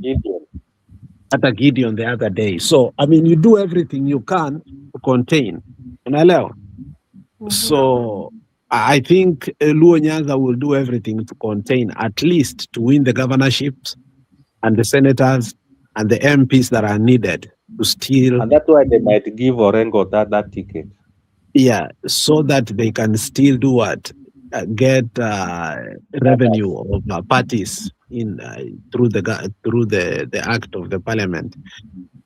That's why Kalonzo wanted to win the Gilu seat so bad. Even negotiation of him not vying for presidency, one of the guarantees he wanted is to win 3 governorships and senators so that he can do what? Start receiving that money, which actually he was given. So Orengo and Babu Owino will go back to ODM. Why? Because Babu Owino has seen the sentiments to Kona is a goon. Whether Linda Mwananchi Mpe as the only sole candidate, we will look for an independent candidate to vote for. So what does that mean? As the polls come out all the time, and Babu Owino realized however hard he works, we don't like him, he will go back home. He just go back home. Yeah, angekaa tu kama MP. He's not sellable as a governor. Or he could have gone to Kisumu. Yeah, and in fact, anybody buying the ODM right now should go to Kisumu. Yeah, he should have gone just to Kisumu. I mean, if he wants to go, if he wants to be a governor so bad, he should have gone to Kisumu.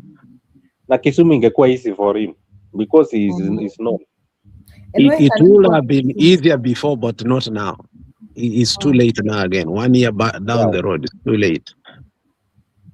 He could have laid groundwork from the beginning.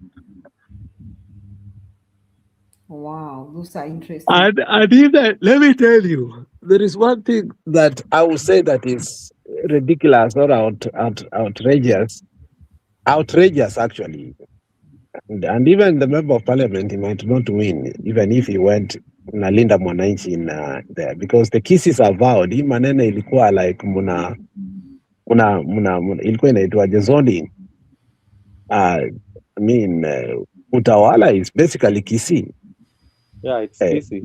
Wamekataa, they need their own member of parliament. Hii kitu yenye tulipe Elachi, tumekataa, we will take it. Dagoreti, tumekataa. So your zoning iende kusaidia. Even Babu Owino was to contest. It doesn't matter how much he has done. He was not going to get it. Elachi ni huyu mkisi MCA ama? No, Elachi si Mbarati. No, nasema the MCA huyu Mkisindi anaenda Ogeto. Ogeto, yeah. Yeah, Ogeto is taking it. And he might get it. Najua Ogeto nasikia is getting it. Ogeto is getting it. That one, take it to the bank. Na ile ya utawala, we know who's gonna get it. We don't say it mapema. Okay. Yeah, but Babu Owino, even if he was to stand again, the way the Luos behaved, it's not like they hate Babu Owino, but it's just said that no, hakuna haja constituency that is predominantly we are voting for him. I mean, that's what they've said. It's open. So it was still going to be a challenge for him. Na huyu mama mwenye anasema atatakuwa atadepute Babu Owino mwenye ameenda Linda Mwananchi. Gani hiyo? This Kikuyu lady. Paul Njoroge? No, it might not work. Why is she jumping so fast? Unajua anaruka Wakikuyu tuko na msemo ati Wakurino wanarukanga before the drum beats. Why is she behaving like a Unajua alikuwa anataka women rep. And then juzi ndio nimesikia ati she wants to deputize. Why unaona Nairobi will be between Gachagwa's team and the others. Sasa mtu kurukaruka from one thing to another, hiyo ni dangerous. And usahau Kalonzo pia kuna watu wake huko. But I don't know what lies for Matiang'i. You think Matiang'i, it was a wrong idea for Matiang'i to leave his World Bank job? It wasn't. No, it was not. It wasn't. It wasn't. I think he didn't use his opportunity. Unajua kuna SWOT analysis. He had his own opportunity and he did not utilize it, especially to the Gen Zs. Yeah, because Gen Zs walimtaka sana. Gen Zs wanted him so bad. But still, don't be surprised. Don't be surprised because there was a poll I saw in Twitter and it really shocked me. And that poll, people are saying that it's either him or not. And if he's not in the ballot, I'm not going to waste my time because a lot of people are saying I will not waste my time waking up to vote for another emotional day. So, and earlier on, I did speak about you before you came to the show. I said there are people like Julia who, whether mfanya nini, they will embrace Sifuna, but in the end, they will say, my candidate is this. The same way you came and started saying, but me nikisema my candidate mutaniona sijui nini. You know, you were toying around and we knew wewe bado uko kwake. So don't be surprised. There are a lot of people who will bury their sand on whether he gets, and he might do better in presidential candidates than even getting what?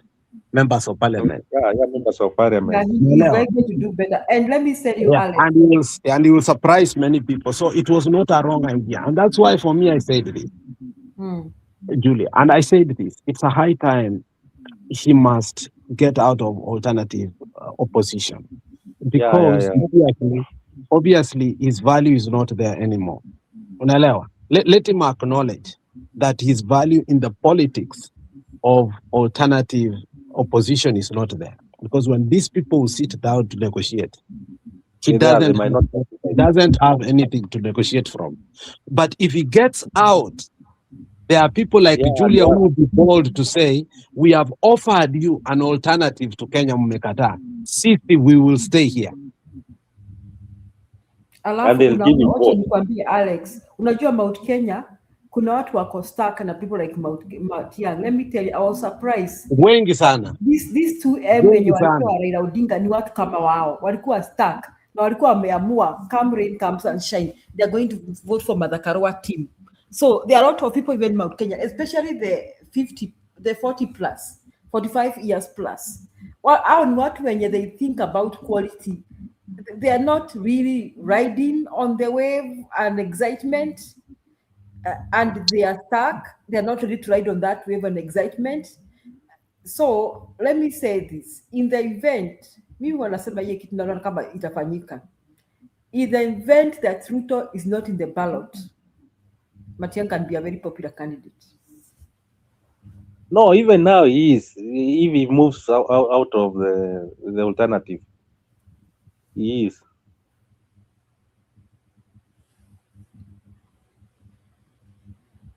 Because saizi tunajisikia tuko helpless due tunafikiria we need those big numbers to be through to prevent him from stealing and all that.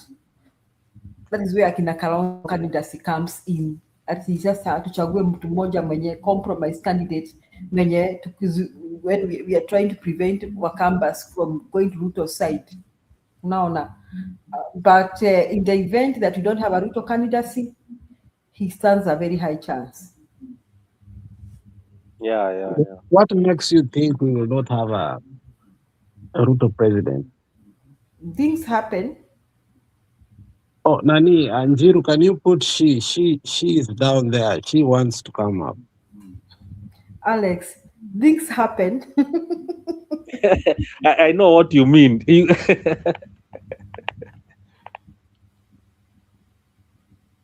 Anaweza resign. I'm giving, someone was annoyed with me the other day, and I'm giving an example. Anaweza jiuzuru.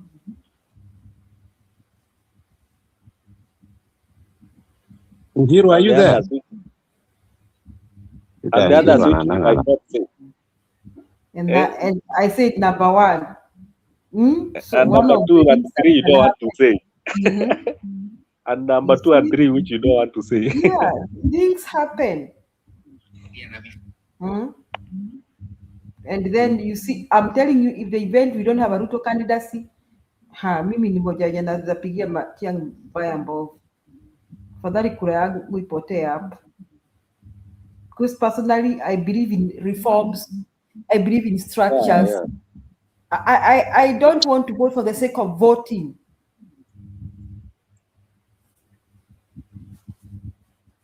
Njiru, can you put there are people down there who wants to come up. I don't know Njiru anaandanga wapi. Njiru sinimwambia mtafutiange mtu akumpikia akakataa. Wacha nimwambie.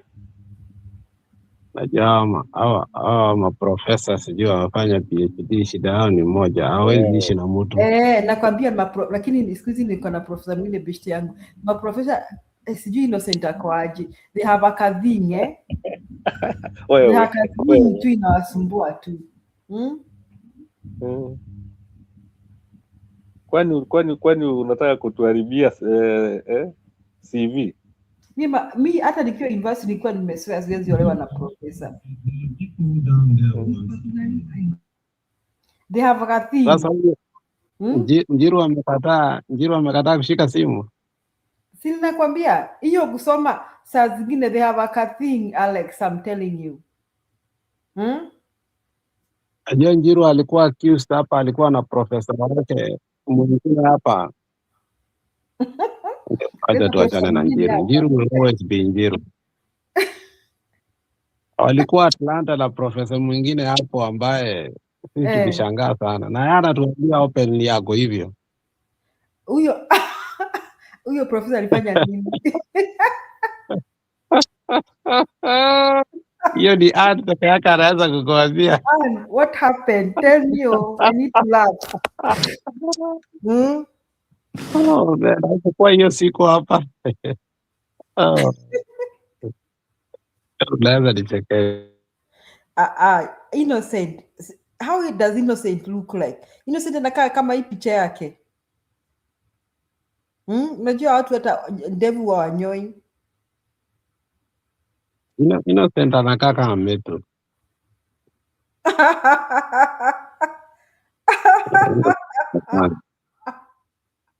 Innocent. Jerry. Ni pekee. Anakaa kama Medu.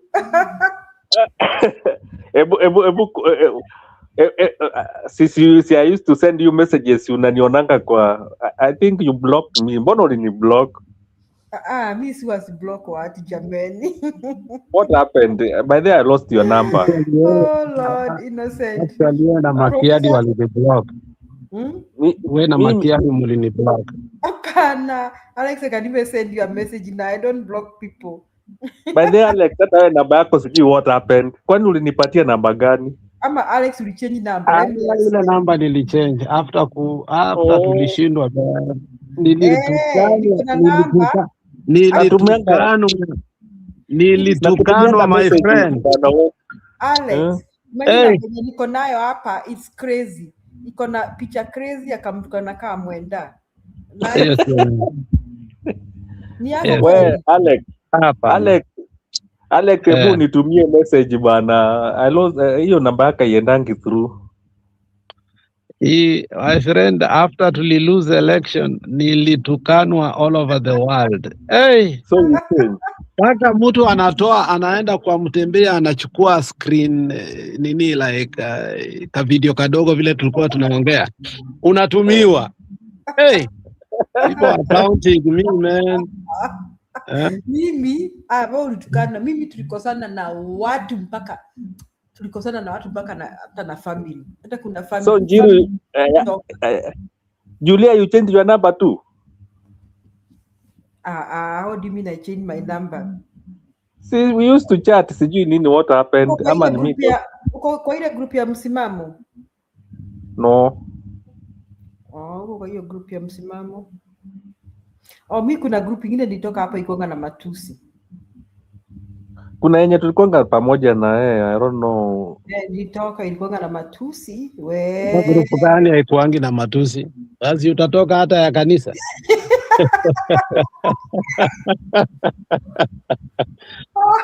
Utatoka mpaka ya kanisa, hata ya kwenda mbinguni utatoka. Nakwambia, do you know there are groups, Alex, people fight for 2 days. Have you been in such groups? Hizo tuko zote na bado tujaitoka, unatukanwa.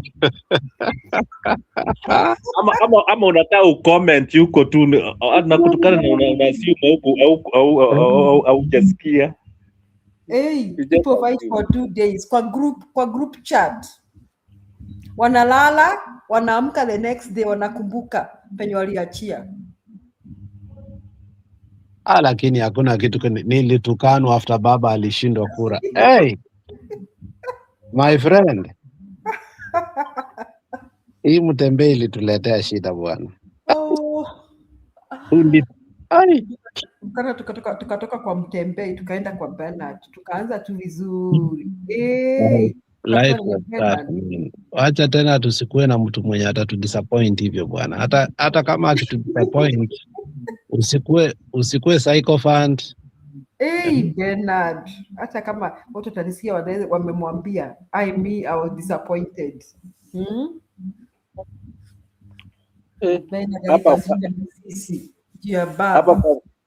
Kwa private chat imekataa kufanya kuandikia namba yangu huko Alex. Sijui haifanyi kwa nini hiyo private chat? Mimi I don't know mbona inafanya. Na kwa nini Jiro aingizi shi? Naenda kumpigia simu ashiki, sijui kwa nini. Ni kama profesa wanapoga na kashinda. Alilala tukitaambo. Huko sikia akisno. Tata tuambie mpaka siri zake sasa. And we are here, we are still in the show, trying to brainstorm and think through between Gachagua, Kalonzo, Matiang'i, Sifuna, Martha Karua. Hata Stone pike amelala. Hata pia mimi nilale bwana. This morning hapa saa 6 imeshafika na dakika 18. Acha nilale. Hakuna kitu hizi vitu zinanisaidia. Saa hii Gachagua hawezi nipea chakula nikule. Gachagua is just building his party na wewe you're just yapping here. I don't even have a direction politically. Na yeye ako na direction yake. Me and you are still bargaining, tukae kwa Matiang'i, tuende kwa Gachagua, ama tuende kwa Sifuna.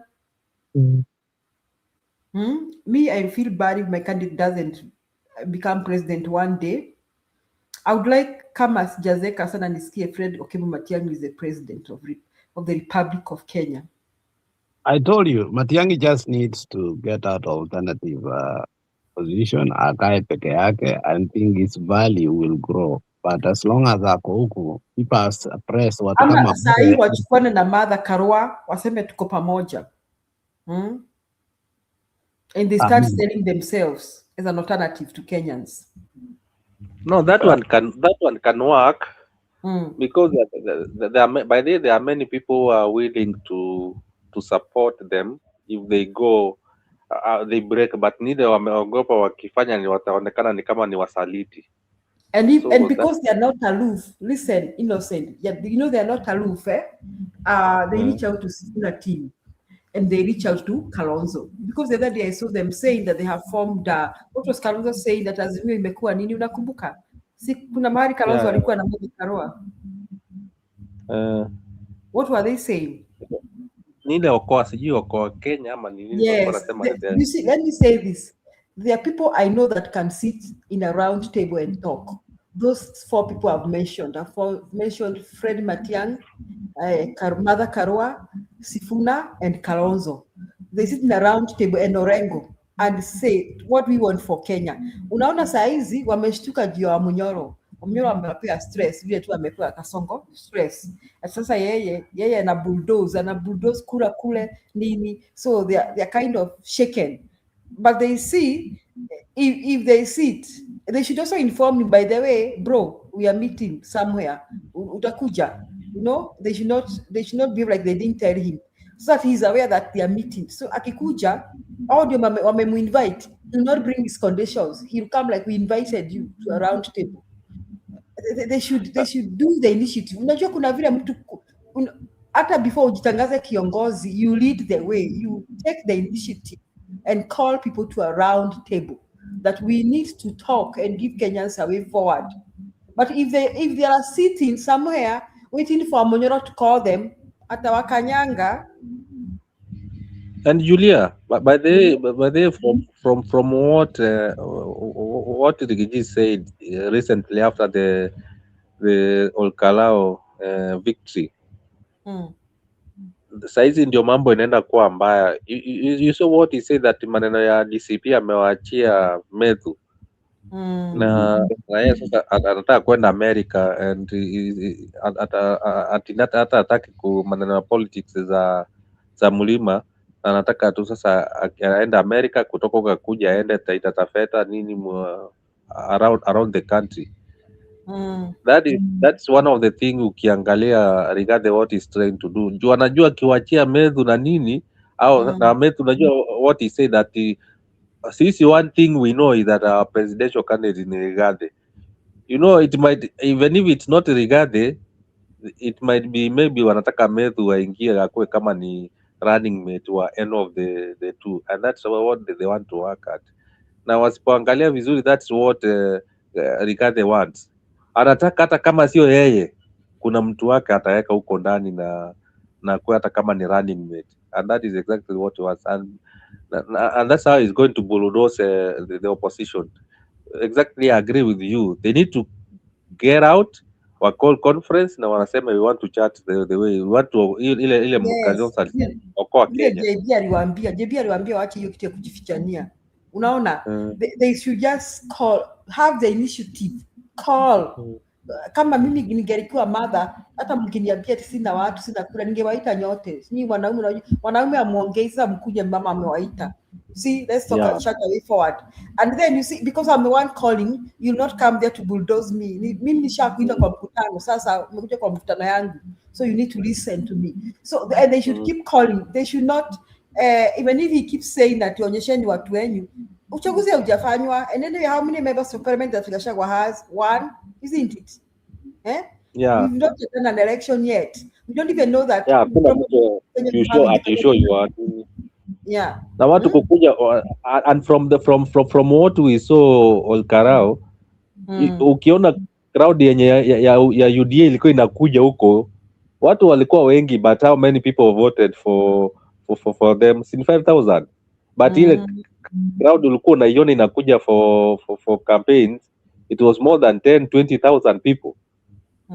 So huwezi sema ati watu kukuja kwa kwa campaign ama hiyo crowd ndio watakufuatia. So they start now kutoka hiyo ya Olkalau wanaanza kuambia, you see, si ati crowd wenye wanakuja kwa meeting ndio watakupatia hizo kura. Let them And come up anyway, with a slogan nyingine. And anyway, they have not approached Gachagua wakakataa kufanya kazi now. You see what I'm saying? Probably they just have fear yenye haijulikani inatoka wapi. They have not approached him wakasema, we've not had that incident. I don't believe that Gachagua is that unwise. He's also a wise guy, and he's also smart in his head. He's very smart.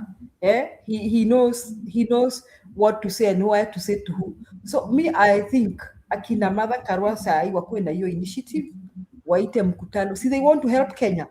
Waite ama wakuwe bold tu aseme this is what we want. You know, JB kuna wakati alisimama tu, what you're saying, alisimama tu akasema no, mbona msinema ama mbona tusiende this way. JB alisema hivyo, wache kufichania ati kila saa ati tunaogopana, sijui tunaogopana kwa nini. Tunaogopana for how long? That is true. So we need them to be bold. And that is what Raila Odinga did into the year 2002. Nakumbuka, Innocent, I think all of us here were mature enough. Yeah. That is what Raila Odinga did. You know, unaona Raila Odinga walikuwa na mjifishanio wote. Giru na Wamalwa na Kibaki walikuwa pande hii. Na Raila Odinga Kalonzo walikuwa pande ile kwa kujifichania. Raila Odinga just one day went and shouted and said Kibaki tosha. Everybody else agreed with him. So they need, I believe that they know the best thing to do for Kenya right now. And like all of us are agreeing. Look, me, my candidate is Fred Okemo Matiang'i, but I am ready to go with this line of thinking that people, think Kalonzo, Sifuna can take out Ruto right now. I'm ready to go for that with that. You see, they all know there's a compromise candidate when people will be ready to go with. And Matiang'i is not a very difficult person, and I even heard him say that he can work with anybody. He doesn't give us attitude ya aloof. Atupati your attitude. Yeah, sure. Hata Kalonzo, Kalonzo, fear ya Kalonzo ni Kalonzo kugeuka kufanya kazi na Ruto. Hapo kuna kauoga hapo. Na Wakamba Kalonzo wants hiyo maneno tu, at least anataka tu hiyo kit tu aguse tu hivi. I don't think he wants ati nini ile power angry. Anataka tu kuiguza. He wants to weka record alikuwa president, so hiyo tunampatia. And I don't think Sifuna is aloof. Hajanipatia your attitude. He's not. No. Hawajatupatia attitude ya kuwa aloof. The only person that I'm scared of is Gachagua. Gachagua ameanza kusi. Unajua kitambo alikuwa ile, mi kitu nataka ni ku revenge. Huyu Gachagua yani Kasongo vile amenifanyia. I think ni kama saizi ameona amekuwa na hiyo power, anasema no, I want also this thing, I want my person to be there. I don't know, but I think Gachagua will be given a big seat. It's okay. Hata kama kutakuwa na prime minister apewe, he'll have fought for Kenya and he deserves it. Yeah, sasa hizi amepigania nchi. Sana. Na unajua ni pesa especially pesa zake ametumia. That's why wakina Matiang'i na Kalonzo cannot do anything, because when you don't have my financial muscles, you might not do a lot. So he has also used this, and that's why I think he became so angry, because he used his finances to support Kasongo. And then now here comes and then from not only the finances, also the effort you did kuleta hiyo mtu alafu anakuambia na kukupatia these billions. Unajua these billions haziwezi kukusaidia saa hizi. The power vile alikuwa ameanza kuitest, aliona now I need more it's power than the money. That's why unaona anakataa hata hizi pesa alikuwa anapatiwa, get this 2 billion na tusikuimpeach. Akaona hapana, saa hizi what I need is not money now, ni power. Yeah, and he's aggressive. Gachagua is aggressive. Gachagua he's very aggressive, and I think ameonyesha Wakenya kwamba kumbe wanaweza kutoa Kasongo. He's provided the evidence that Kasongo can be kicked out. That's a good thing. That's a very good thing. So these people, they know the compromise candidate, and Kenyans even know the compromise candidate right now. And we are talking about numbers. So Matiang'i will be given a very senior cabinet secretary. Now, after 5 years, we are floating for presidency.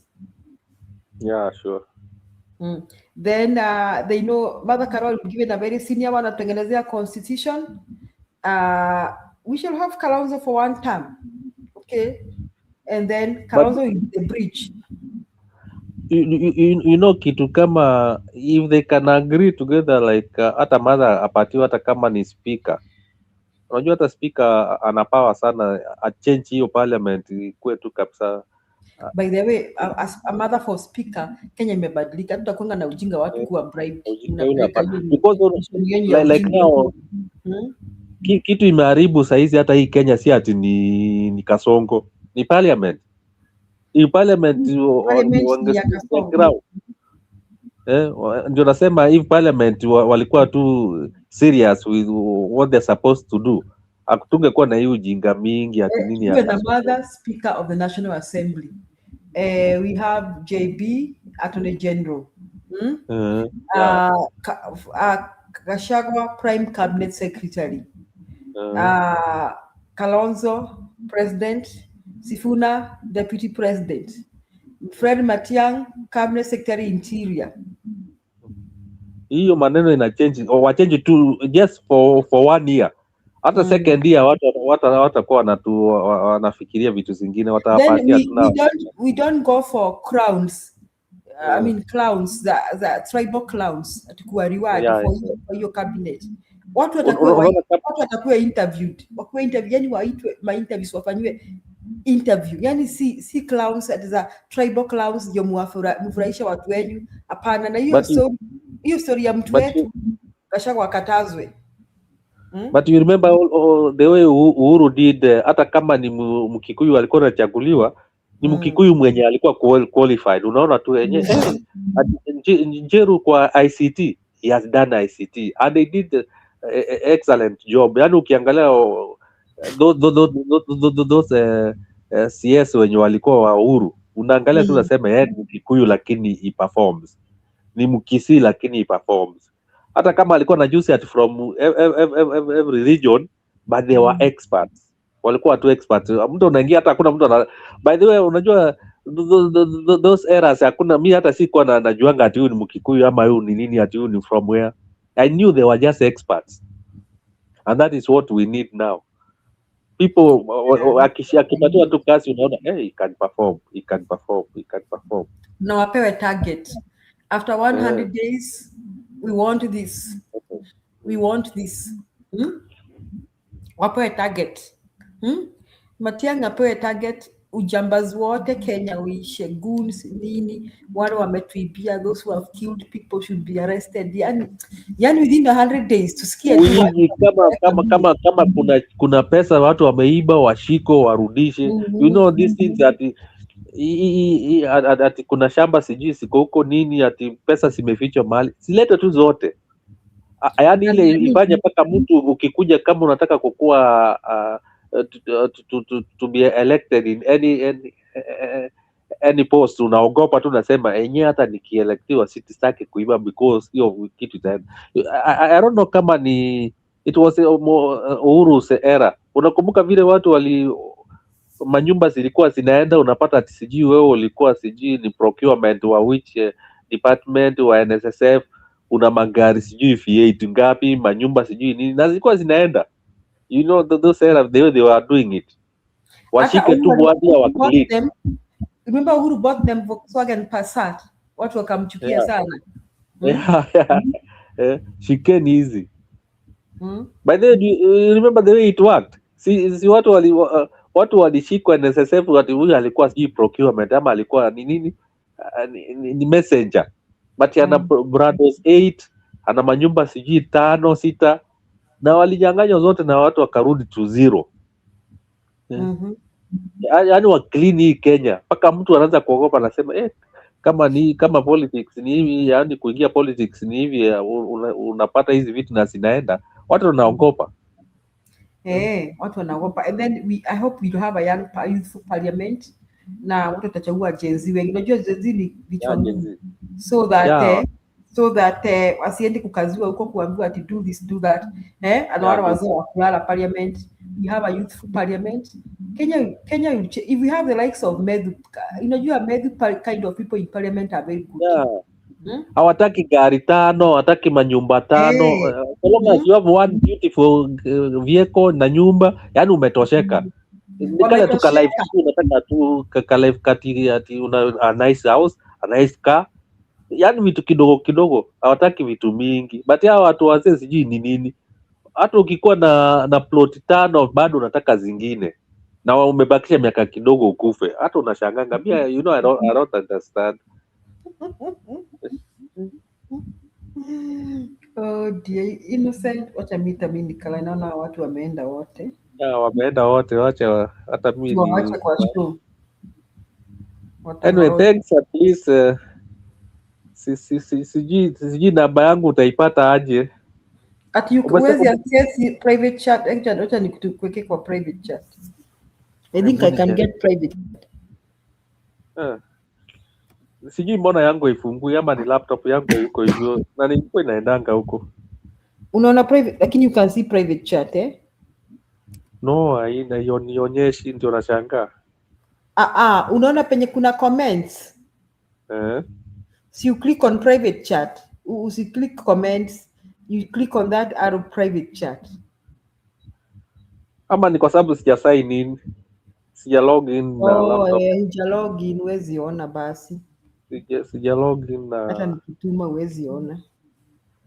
Hebu nijaribu kulog in nione kama ita. Ukilog in utatolewa nje. No, nasema na laptop. Unajua natumia phone kuongelea, but laptop unatumianga kuchat. But naona ni kama niko ndani, so I don't know mbona anionyesha. Private chat. It used to be there, sijui kwa nini saizi haiko. Kwa simu? No, sio kwa simu, kwa laptop. Otherwise I used to have your number, but nitaitafuta. I think nitaitafuta kwa, unajua nilibiwanga simu namba zikapotea. But nitajaribu I saved it.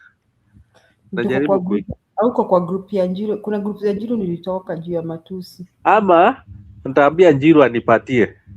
Ambia Njiro akupatie. Nitaambia Njuna namba yake, nitamwambia anipatie. Juu huwezi andika hapa, kuna wolves here. Kuna wolves wa Kasongo. Otherwise, good morning. I think ni morning hapo, mnaelekea usiku. Hapa ni usiku, watu wamelala. Sisi ndio tunaongea, wanashangaa. Hatulalani. Okay, otherwise, thank you, and let's continue injecting and see what we can do. Sawa. Good morning, tuonane kesho. Thank you, good night. Okay, bye Kenyans. Okay, bye too.